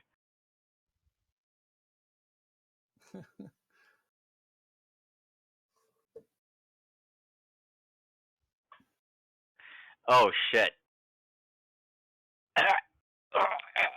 He's gasping and choking. My lord, I'm sorry. I'm gonna see if I make it. I probably won't, but if he does, he's still choking from it. Acolyte. I need to change that. What kind of save was it? Con. Yep. No. Nah. He's down to 2 hit points. As you are aware, this is a small community, and we must run smooth, and we must have unity. Anything that is not part of the unity should be excised. Are you part of the unity? Yes, my lord. I'm part of the unity. Always. We work for Vecna. We do not quarrel among ourselves. Do not let me catch you doing it again. Of course, my lord. He's gonna stay prone, because that is how he grovels. Revi looks at him with disgust. Stay loyal, do not fight, and you shall have unimaginable power. Stay with us, learn, but do not do this again. Yes, my lord. I agree. I understand. And then I'll walk away and come over Revi's gonna keep an eye on him and just be silent. Edgard is afraid. He's trying his best not to show it, but he is afraid. He's not groveling, but he is ashamed. Magnus puts his hammer down and steps away. All yours, my lord. Yes. Youth, he says, walking away. I stare at Edgard for a moment, and then I had such high hopes for you. Yes, my What lord. is this quarrel you are getting into with Pavin? Well, he spoke of missions and he disparaged my contribution to the cult. And I've had enough of that. Forgive me, my lord. I did not mean to strike him down so. Yes, well, you did. I can tell you are strong, you are useful, you will continue to be useful. Let's see. But again, like I had told Pavin, do not fight amongst ourselves. Yes, my lord. We are one community, one cell, one that honors Vecna. If he is to give you more trouble, bring it to me. I will take care of him. Give me an insight check.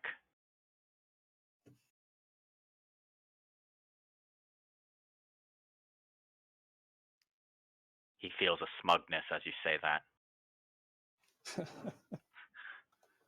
Like he feels like he is more favored than Pavin, but it's going to his head because he's trying not to give a wry smile, but you pick up on him stopping it. Okay, I am going to Smite him. Oh my god, Verdover's like, smite him! I'm going to reach out like I'm going to pat him on the shoulder. Mm-hmm. And then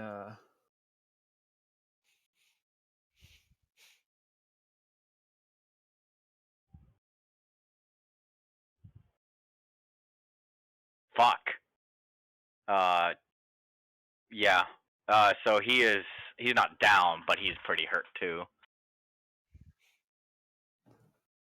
still with uh just a mild look of disappointment on my face. I'm just now just like rubbing him on the shoulder like this as he's just on the ground. Yeah, you're patting him and you're doing it enough for him to like feel you taking his life, and you keep patting him and he kneels and he tries to be strong. He's effectively prone, but he's kind of just like on both knees. Yeah. Oh, that's 19 total, isn't it? Oof. Let's see. He'll be up. He'll have, you pretty much got them at 2 and 3 hit points apiece. Nice. So vampiric touch is 3d6. Yeah, you did 5 plus 14. Yeah. Oh, this is perfect. They're both fucked. Yeah, yes, my lord. That smugness is gone. It's fucking gone. You are both so valuable to me. I would hate to lose you, one or the other. Just don't fight amongst yourselves. And everything your heart desires can be yours. And then from here, as I'm still looking at him, I'll smile at him and then cast another overpowered healing word. For Or both of them? Healing. Yeah. Yeah, for both of them. You can hear the ear, Karen actually whispers to Verdar. She actually says this to you. Verdar's like, I hope you're taking notes. Like loud enough for it to be a bit obvious. With what spell? She's like, this is how you lead. She's just like, yes.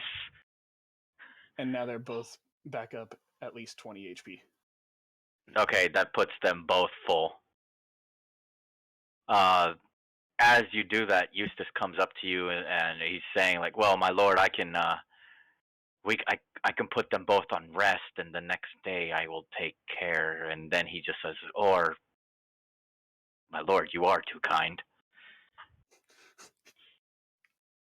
Put them to rest. Tomorrow, I shall have another sermon. I shall speak to the. So I, What's he say? oh, put them in a cell Oh. together.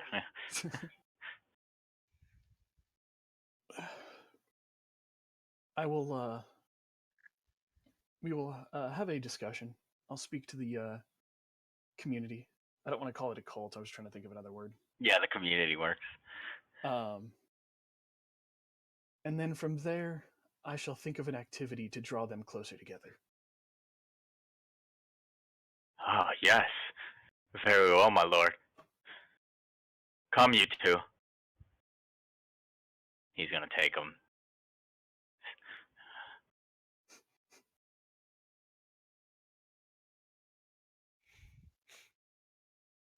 And I just burned through like 4 of my spell slots. For discipline. I love it. I guess we can end here, and we'll start with the sermon and planning on what to do. The Starved Paladin, the orders are being given. Mm-hmm. The orders are the cook understands kind of what you're doing. He may be slow, but he still picks up bread and water. Gives him just bread and water every 3 days. So you hear like some moaning every once in a while. This has been going on for a bit. This guy might be finally broken. The butler, the butler informs you that. I didn't put that note, but I mentioned that the wailing that every once in a while you hear from the prisoner cells is that. Okay, cool. What was this guy again? I actually forgot he existed until you just The starved paladin you all captured. Paladin, yeah, that's right. Yeah. Awesome. Yeah, we captured him and we're Yeah. like, we're gonna break his wheel. Well, he's been here for like 2 weeks. So I Yeah. hope Yeah. He broke rather quick. But hey, while this was going on, Sarah shows you a little something that she can do, and she's going. Oh wait, wrong thing. She says, "Guess what? Guess what, Serenity?" What? And she is going to hang on. Lightning bolt Serenity. Oh. Bam! No. Rip So Sarah. she points. Rip. She points at a beetle on the ground that's near Penny. It's kind of like you.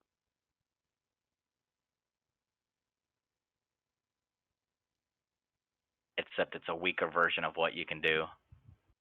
Penny leaps out of the way, just as Brack. Sarah does casts at the beetle, pointing, and strikes it, blowing up a beetle with 3 damage. And the beetle like explodes into chunks. Look at me. Awesome. We're real sisters now. He said so. So I look at her and I'm like, wow, that's so cool. It's a lesser version of what you can do. I can do it all the time. Don't tell Baylor. He told me not to tell Baylor. I won't, don't worry. Aren't we cool? We're like real sisters now, he said. Yeah, I grab her by both hands and I start like dancing in a circle with her, and I'm just like, yeah, we're sisters, sisters, sisters. So that's a new development too. All right, and we'll end the session here. You wasted. Well, you didn't waste. This was a good use of 4 spells for discipline. Yes, for discipline. For discipline. That Also, you. I put the ribbons on Penny. Oh Just, yes. So just lots of like glittery pink ribbons of billowing just all over this like chicken now it's flowing Penny. flowing Penny. That's what she calls her. Looks Because she's like Penny the princess. Or no. She gives her a name now because you put that on her. Sarah doesn't even ask about presents because Sarah's just so excited to see you and talk to you about like your secret dad. Now the chicken is aptly named Princess Penny.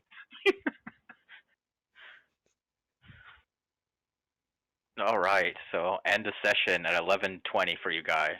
I hope this is a good one because this shit was a blast to me. Hell yeah, dude.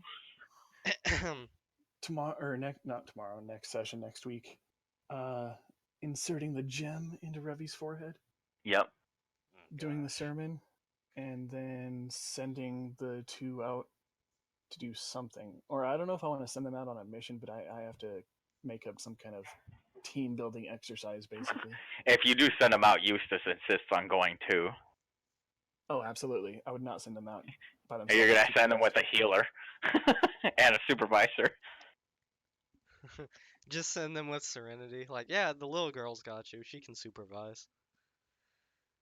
Other than that, I'd be down to do whatever anyone else wants. If you two misbehave, Baylor said I can burn you.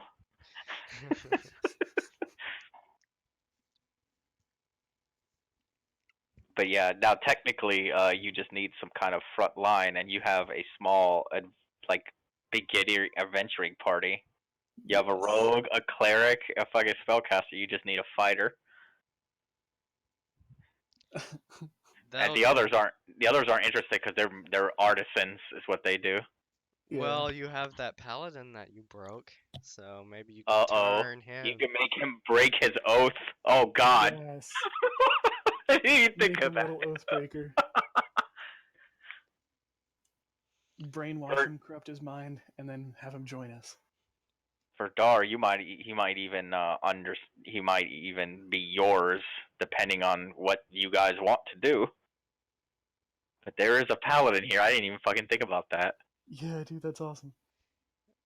I'd be totally okay if he like followed Verdare's like sect, just as long as he went out with the group to. What you can do is you can release him back, and he spreads word of the order, and like he goes and gets more recruits for Verdare's order. Oh dear lord, that could work too. I didn't even think of that. The shit you could do with some broken prisoners. Yeah, right. His prayers have not been answered. He has been abandoned by gods in this den of evil. His children have mocked him. But he has been delivered to the greater god of Vecna. Yes. Anyway, I'm kind of surprised we didn't run into that Order of Deathless. Yeah. Not yet. They're still traveling. Yeah, that could probably happen next session. Oh yeah. After we do the beginning stuff. Yeah, depending on what y'all path you'll run into, but the Deathless are marching. It's just taking them a bit. They've got procession going. They've scouted all around their city, like within the first few days, all day and night. You know, if you can move all day and night without stopping, oh yeah, you can do a lot. So that's why they're moving rather quickly, and they're starting to spread out, just to figure out what to do. Their main thing, like if y'all remember, is they need stone. So that's what the procession is probably doing. Is like they want to establish trade. Mm-hmm. The use of old ass like documents and promises and of alliance and all that. They straight up still have some of this paperwork And from the then hopefully rebellion. they can get some help from the lizard men. So Oh, some the lizard men totally don't give a shit where money comes from, as long as it's coming in and out. We do need to figure out when or if that adventuring party does show up. yeah. Yeah, put out feelers. We may have to get. You guys are thirsting for some adventurer blood, though. I know it. Yeah. I feel it. So next session we could focus on after getting through the beginning stuff I want to get through, and then we'll just focus on finding the deathless and like group or whatever, Yeah. and then killing the adventurers who are supposed to scout them. They would be well equipped, mighty. So, wonder who it is. I'm not really sure what Serenity's goal is right now. She's kind of done everything she set out to do. Yeah, Serenity, you like charmed and got favors, and you're having a little bit of identity crisis, but also you've gotten some solace. Like you have a true sister with a secret dad. Secret dad, secret dad. We have a secret dad. And and I have Typhon too. Yeah. He's my friend. I've got the other friends. Penny. Yeah, Yeah, we got Penny. Princess Penny. We got Princess Come on. Penny. She's been Alice. crowned. And Junebug. Junebug. Yeah. Oh yeah. Yeah. Yeah, you have some connects in the city. Yeah. I was about to say you have them. Oh, before we end the session, I want to find Andor and tell him about Jin. All right. Andor is actually in the kitchen because people are eating around him, and he has monopolized a chair. And out of curiosity, people have been like wondering what the hell he's doing. The alchemist has made him ink. Oh. She's Nice. made him ink. She's like, I don't know, go outside and look for some like flowers that I can try and make for some inks. So she succeeded with like rudimentary materials on something pretty simple like that. Something that stains. I was like, I can make a stain. And you tell him this information, he's just like, I've never heard of this Jen the Bard, but if what you say is true, he kind of like stands up and he puts a two handlers and he's just like, you may have done me quite a boon. Thank you, Serenity. I am in your debt. He says like, also like then like taking his hands off you and then giving you like a soldierly salute. I am in your debt. Serenity thinks this is weird but quaint, and so Yeah. she's just like, no problem. I just want to be the first one to read your book. Of course, you'll read it. And I actually did buff him. I gave him +2 because he spent all this time writing here and there. Got +2 to what? Instead of a -1 to performance, now he's got a +1. Oh, nice. So I'll give him. Upgrades. Yeah, I'll give him a roll or 2. Oof. Oh, okay. So yeah, he's been distracted by work. Oh man, you read it all and it's Oh my shit. gosh. You read it all and it's shit right now. So he's just like, you're right. Not need- in so many words, but I say maybe you should not focus on these characters. It's kind of boring. I'm imagining right here he just like wrote the absolute worst, like Gary Stews and Mary Sue's and Yeah, just, With like, those the names worst fan too. fiction basically. yeah. Yeah, crappy fan fiction. I'm He just needs like, another inspiration. yeah. It's like maybe you should not focus on these. You remember that one thing that you were writing earlier? Maybe you should go back to that. But this was 7 chapters. You're right. Garbage. It's all garbage. He just like tosses it. He just throws it over his shoulder. It's like And he just storms off. He's becoming a writer. He's temperamental. One of the ghost maids pick up his pieces of like paper and throw it away. Throw it away. They're like cleaning it up. The You hear Magnus was like, "Hey, while you're at it, you might as well grab the whole book." He just said, Oh, that's brutal. I also tell him, well, what you could also do is you could bring it to Typhon, and Typhon you could teach him how to read while you write, and he can tell you if it's good or not. "That's worth a try." So he'll do that with advantage because he has a help. That's much better. He's writing the part about Typhon. Yeah, I like this part. I More like about this me. More about this undead griffin, I can relate. I can relate. He's so great. He must be best Griffin ever. And apparently Griffin chapter's a fucking hit. Magnus was the first one to say, "What are you doing?" He looks over. I'm writing a book. May I see? Hmm.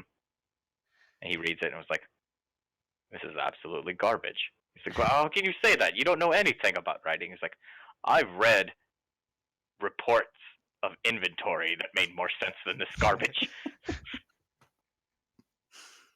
And Andor actually says everyone's a critic and kept writing, like not knowing it was shit. Okay.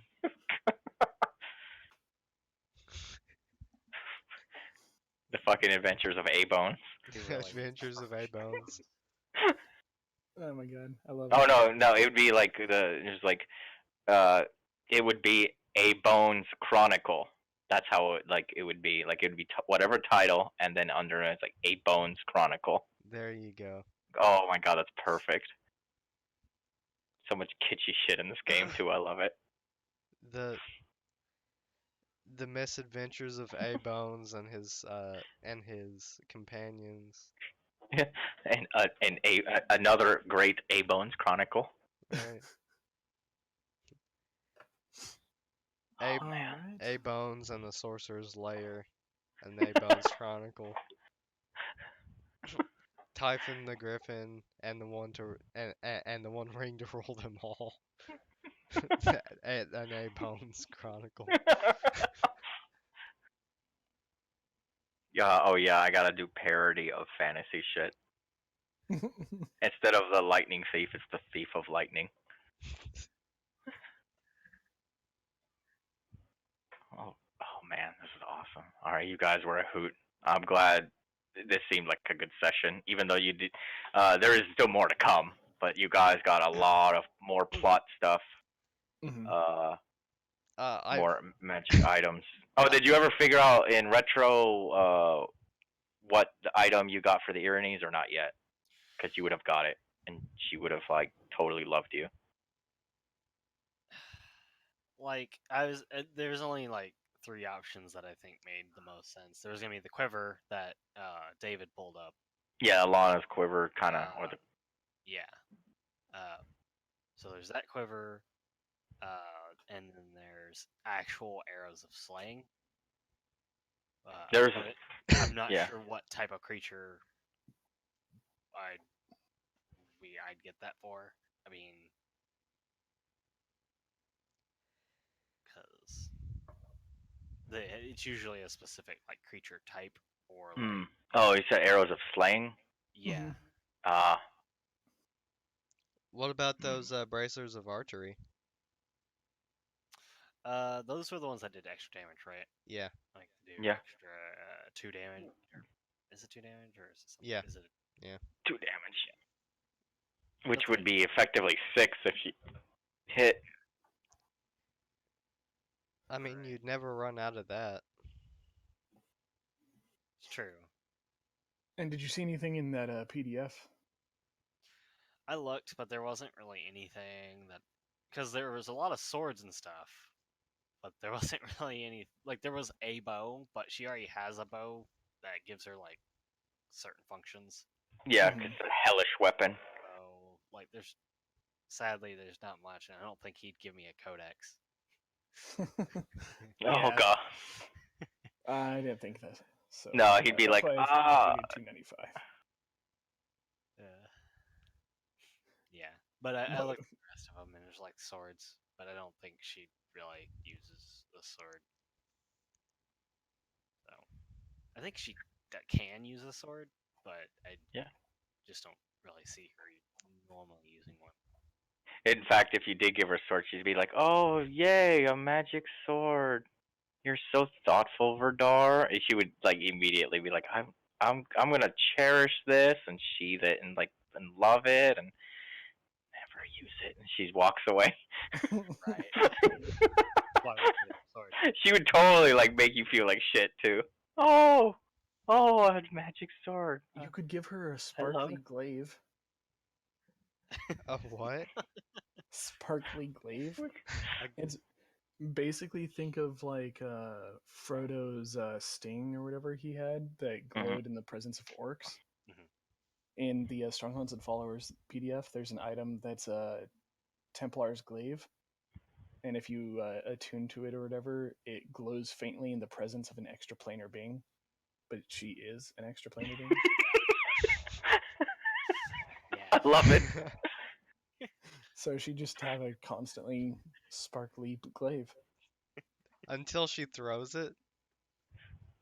She's like, "Hey, you bought me a cheap ass glaive," and she goes to like go pick it up, and she's like, "Oh, what the hell, Verdar?" The ultimate gag gift. So Just in the middle of battle too. It's like, "What the hell, Verdar?" it is a little bit neater than that. If she ever needs to get into melee, it does do. It is a +1 glaive, and then every time you hit, you can choose an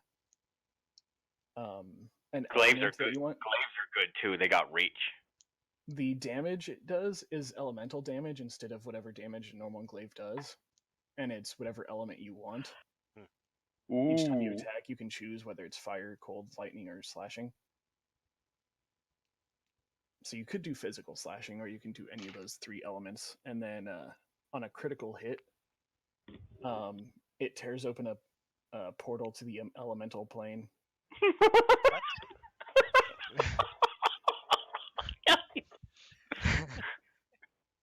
What? It tears Well. open on a critical hit with it. It tears open a portal to the elemental plane, and some elementals come through and obey your commands for the next minute before they just kind of peace out. I love it. That's so like, that's chaotic. She'd love that. She would be like, "What the fuck?" It would have to that would be her melee weapon if she needed one. Holy shit. So weird. What rarity? Let me see. Very rare. Okay, I don't know if that would. Well, I mean, it might be possible, but I don't. It might be too much. I don't know. Let me look at those prices. It is a +1 weapon, but that effect, holy shit.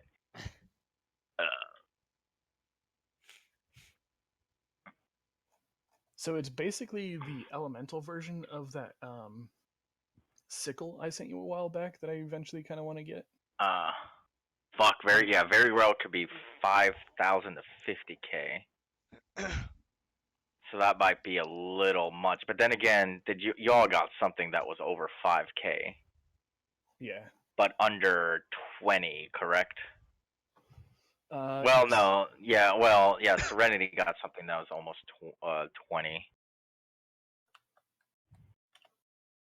because he needed that fucking thing back. He really did. He was in big trouble, even for somebody being in 20th level, and was like, "Where is the item?" It was in my care. Okay. Hold on, I'll go to my extraplanar shop. You know, my demi-plane that only I can access. Not so fast. Oh, I know.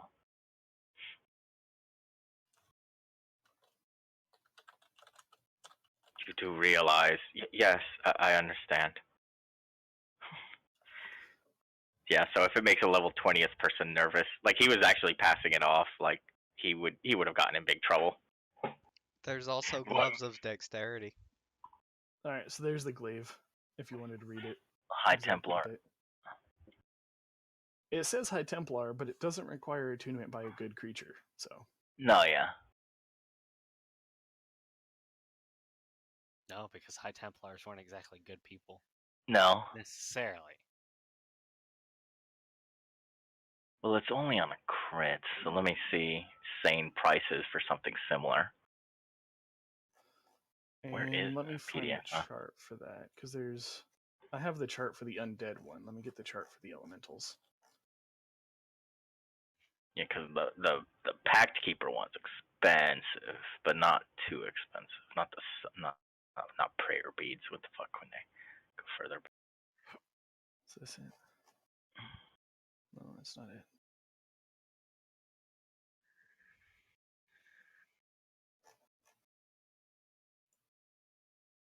Well, Holy Avengers 165k, but that's nuts. Yeah, I'm also not giving that to her. Yeah. Explosion as she touches it. Why not? You don't want to touch that. Well, fucking Vorpal sword is 24k. Yeah, I know. Just being Vorpal. But it's like an instant kill for most things. Yeah, because of the head. And even like if it doesn't kill it, it still does a frick ton of damage. Yeah, Damn, where's the chart? a +3 weapon is 16k. What you could do is you could have like some kind of ring or something that lets her use like a ranger's hail of arrows or something, like a certain number of times a day. That would be interesting. Hail of arrows. What was it? Hail of thorns. Or it might be hail of thorns. What's that? It's Next time you hit with basically the range, yeah, it's you yeah, you go on. oh sorry. Next time you hit with the ranged weapon, in addition to normal effects, you attack the target, and each creature within 5 feet must make a dex save. The creature takes 1d10 piercing on a failed save. How much is success? And it's only a first level conjuration. She would have to activate it for a bonus as a bonus action, for the item. Yeah. And if she concentrates up to a minute, that's each weapon attack. Damn.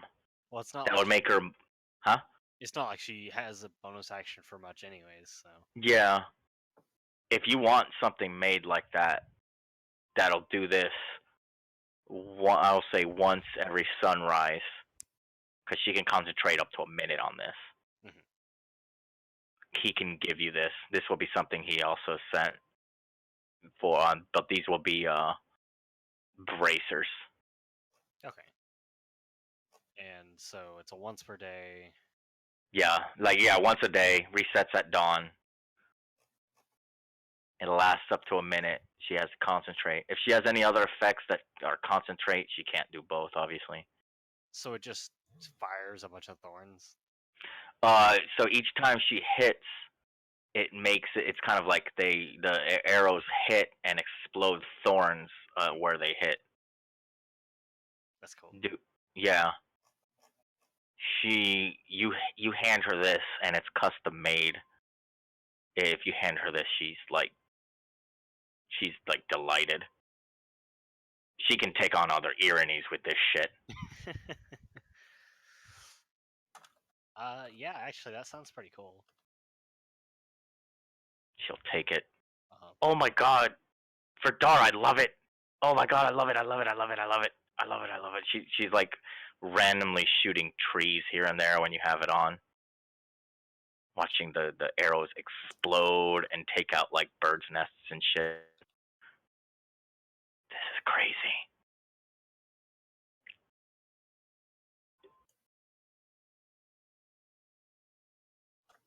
It can be buffed, so I'm going to say with money later, you can buff it. Okay. Because at higher levels, you can do it each slot above first, maximum of 60/10.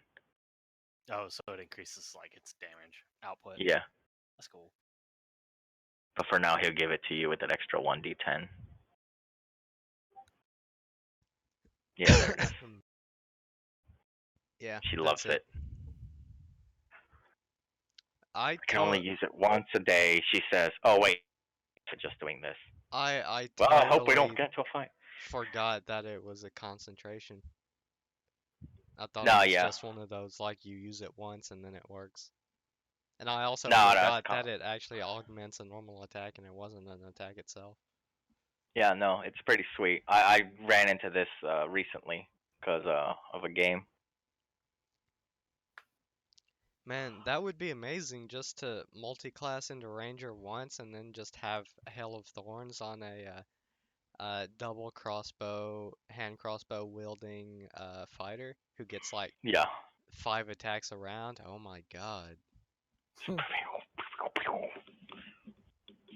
Explosions, bitches. All right. You would basically be like in Skyrim where you get destruction down to 0 and you just go around throwing fireballs everywhere. That's what you would be at that point. Just every time you hit something there'd just be an explosion of death everywhere.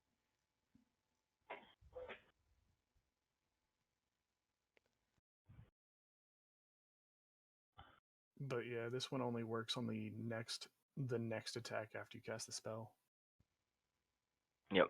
That's why.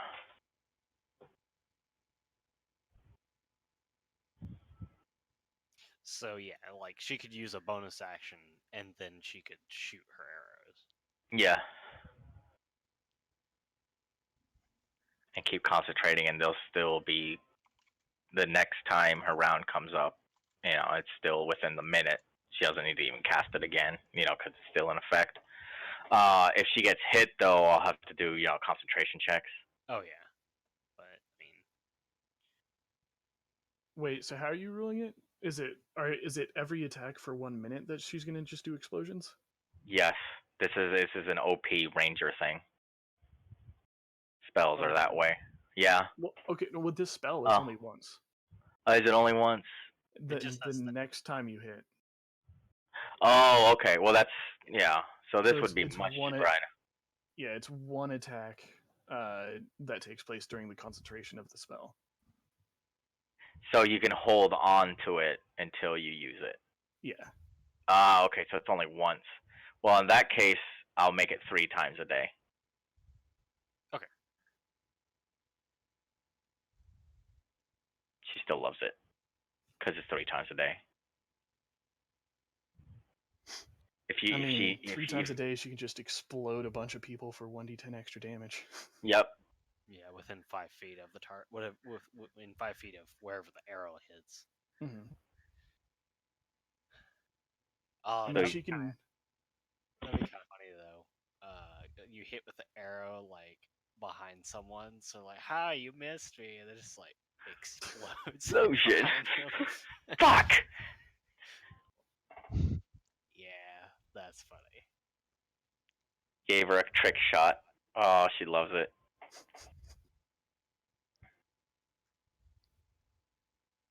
Okay, so I need to talk to them about this because this is too much.